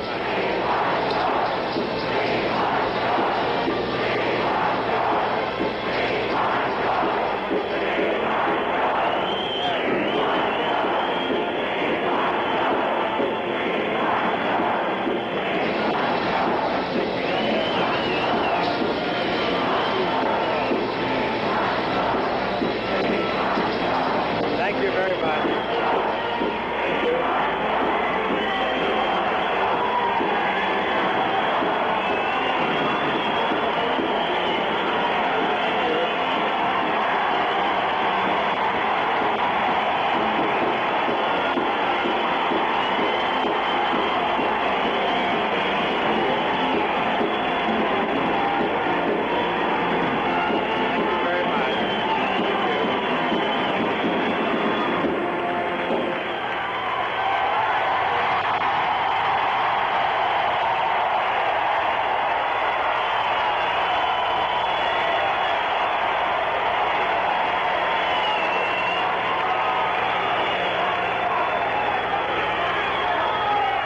Thank you very much.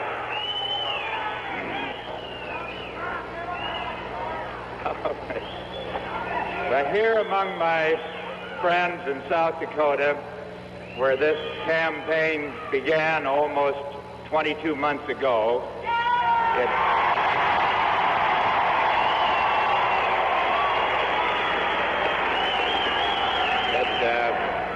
we now bring it to an end tonight. And I have just sent the following telegram to President Nixon. Congratulations on your victory.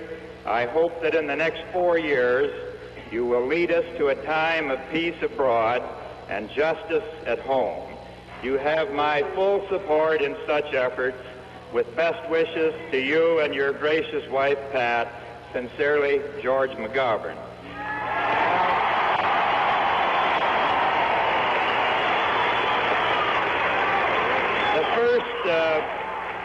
The first presidential concession that I remember hearing was that of Adlai Stevenson in 1952. He recalled the old Lincoln story of the boy who had stubbed his toe in the dark, and when the lad was asked how it felt, he replied, "Well, it hurts too much to laugh, but I'm too old to cry."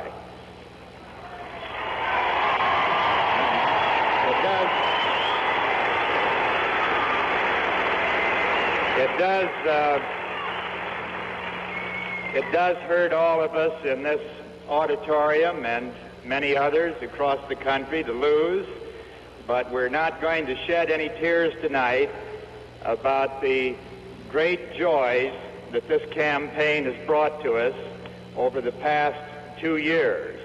All of the satisfaction and joy that we have found in these past 22 months are not going to be washed away with the tears and regrets of one night. We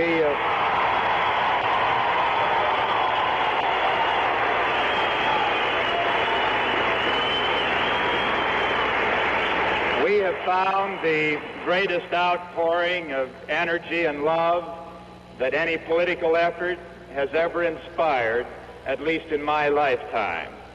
Eleanor and I and our family, along with Sergeant and Eunice Shriver, will never forget the people of this campaign. And those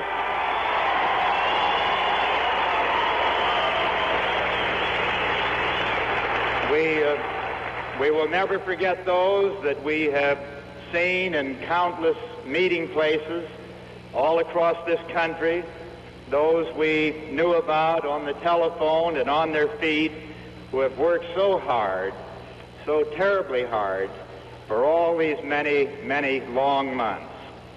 The poet Yeats said something that I quoted the night of the Massachusetts primary, and it looks like Massachusetts is coming through again tonight.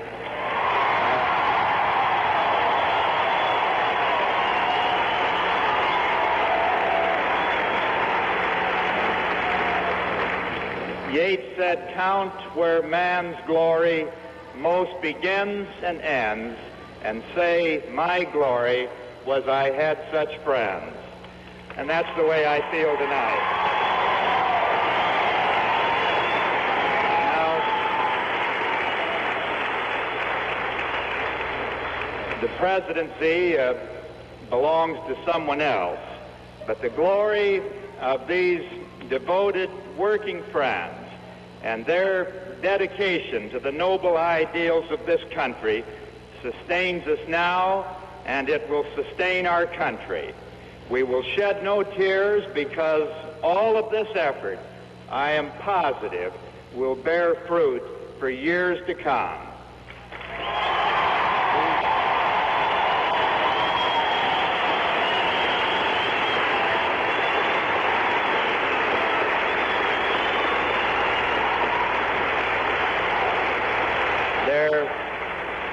There can be no question at all that we have pushed this country in the direction of peace, and I think each one of us loves the title of peacemaker more than any office in the land.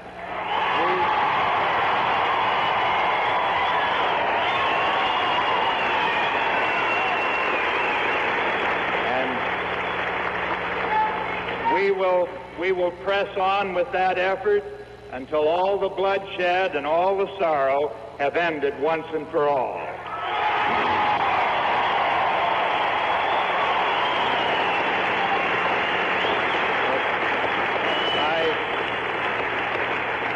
I want every single one of you to remember and never forget it, that if we pushed the day of peace just one day closer, then every minute and every hour and every bone-crushing effort in this campaign was worth the entire sacrifice.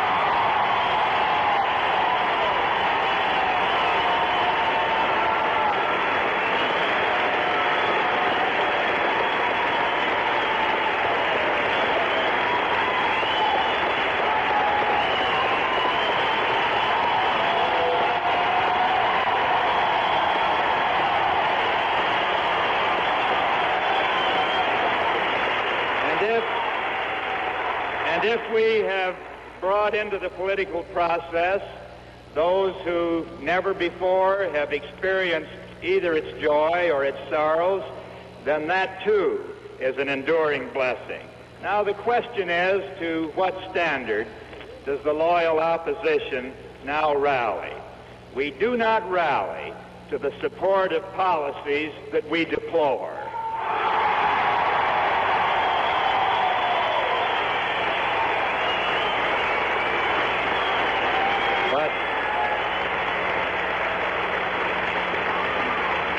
But we do love this country, and we will continue to beckon it to a higher standard. So I ask all of you tonight to stand with your convictions.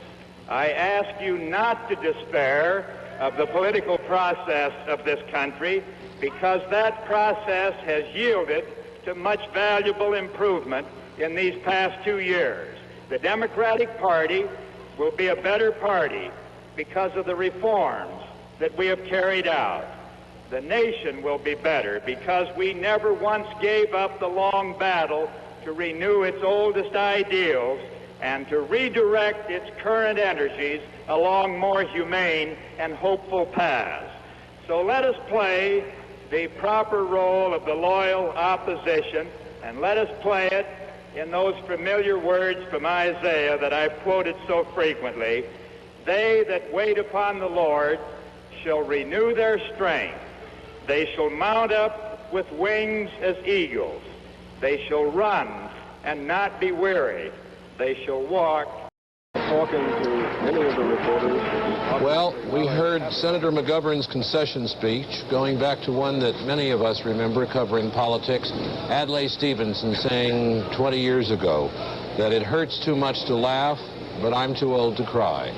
And for Senator McGovern, it's the end of an unusually long and tiring and grueling personal experience. He was the one who campaigned at the beginning. He was the one who started before anybody else had started. He was the one who stayed in there to the end, which we saw tonight. That was, incidentally, a picture of Senator McGovern being shown on a screen at the Republican headquarters in Washington, which you saw in the middle of McGovern's speech, just for a brief instant there, and they were all watching in silence in Washington at the Republican headquarters. So George McGovern presumably has gone off to get some rest, 10 pounds lighter, 1,000 years more knowledgeable about this country than he was when he began this long quest of his so long ago. Far more knowledgeable now about the United States. We'll be back with more coverage of the 1972 election after this.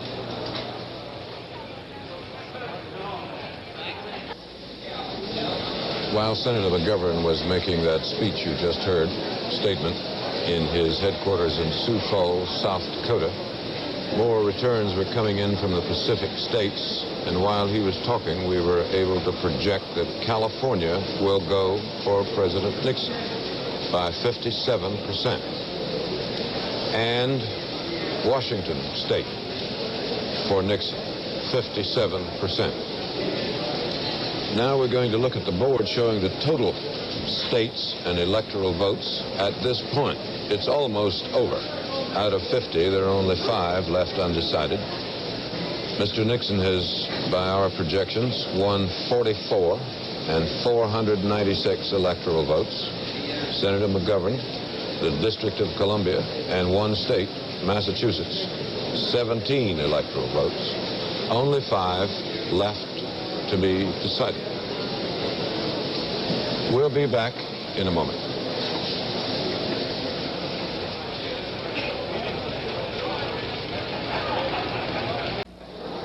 As of now, 10 minutes before midnight in the East, President Nixon is preparing to make an appearance on television in the Oval Office at the White House. And so we would urge all of you to stay with all of us to see what President Nixon has to say this evening. He'll be saying that in just a few minutes. He'll be saying it at a time when only 5 races, only 5 states out of 50 contested today remain undeclared. Alaska, Hawaii, Minnesota, Rhode Island, and Senator McGovern's home state of South Dakota. Alaska will be sometime coming in. That's the last vote in the country. The Eskimo vote in Nome, Alaska gets in about 2 in the morning Eastern time. In addition to the other returns that we've seen here for governors, for Senate, for the House of Representatives, and the presidency, there have been other issues at stake in the elections today, and among them are certain referenda in certain states. Citizens have taken to banding together. It's to overcome certain legislative actions or to make their will felt through the referendum. And later tonight, we'll be getting on with that and describing what some of them have done or have not done. Those votes generally come in a little bit later than the presidential and congressional races. But now, with 496 electoral votes to his credit, on the verge of a landslide win, we are going to the Oval Office in the White House in Washington to hear what President Nixon has to say. Good evening, my fellow Americans. Before going over to the Shoreham Hotel to address the victory celebration, which is in process there, I wanted to take a moment to say a word to all of you in this very personal way, speaking from the Oval Office. I first want to express my deep appreciation to every one of you, the millions of you who gave me your support in the election today. And I want to express my respect for millions of others who gave their support to Senator McGovern. I know that after a campaign, when one loses, he can feel very, very low, and his supporters as well may feel that way. And when he wins, as you will note when I get over to the Shoreham, people are feeling very much better. The important thing in our process, however, is to play the game. And in the great game of life, and particularly the game of politics, what is important is that on either side, more Americans voted this year than ever before. And the fact that you won or you lost must not keep you from keeping in the great game of politics in the years ahead, because the better competition we have between the two parties, between the two men running for office, whatever office that may be, means that we get the better people and the better programs for our country. And now that the election is over, it is time to get on with the great tasks that lie before us. I've tried to conduct myself in this campaign in a way that would not divide our country, not divide it regionally or by parties or in any other way. Because I very firmly believe that what unites America today is infinitely more important than those things which divide us. We are united, Americans, North, East, West, and South, both parties, in our desire for peace. Peace with honor, the kind of a peace that will last. And we are moving swiftly toward that great goal, not just in Vietnam, but a new era of peace in which the old relationships between the two superpowers, the Soviet Union and the United States, and between the world's most populous nation, the People's Republic of China and the United States, are changed so that we are on the eve of what could be the greatest generation of peace, true peace for the whole world that man has ever known. This is a great goal, bigger than whether we're Democrats or Republicans. And it's one that I think you will want to work with me, with all of us, in helping to achieve. There are other goals that go with that. The prosperity without war and without inflation that we have all wanted and that we now can have. And the progress for all Americans, the kind of progress so that we can say to any young American, whatever his background, that he or she in this great country has an equal chance to go to the top in whatever field he or she may choose. I have noted in listening to the returns a few minutes ago that several commentators have reflected on the fact that this may be one of the great political victories of all time. In terms of votes, that may be true. But in terms of what a victory really is, a huge landslide margin means nothing at all unless it is a victory for America. It will be a victory for America only if in these next 4 years we, all of us, can work together to achieve our common great goals of peace at home and peace for all nations in the world, and for that new progress and prosperity which all Americans deserve. I would only hope that in these next 4 years, we can so conduct ourselves in this country and so meet our responsibilities in the world, in building peace in the world, that years from now, people will look back to the generation of the 1970s at how we've conducted ourselves. And they will say, God bless America. Thank you very much.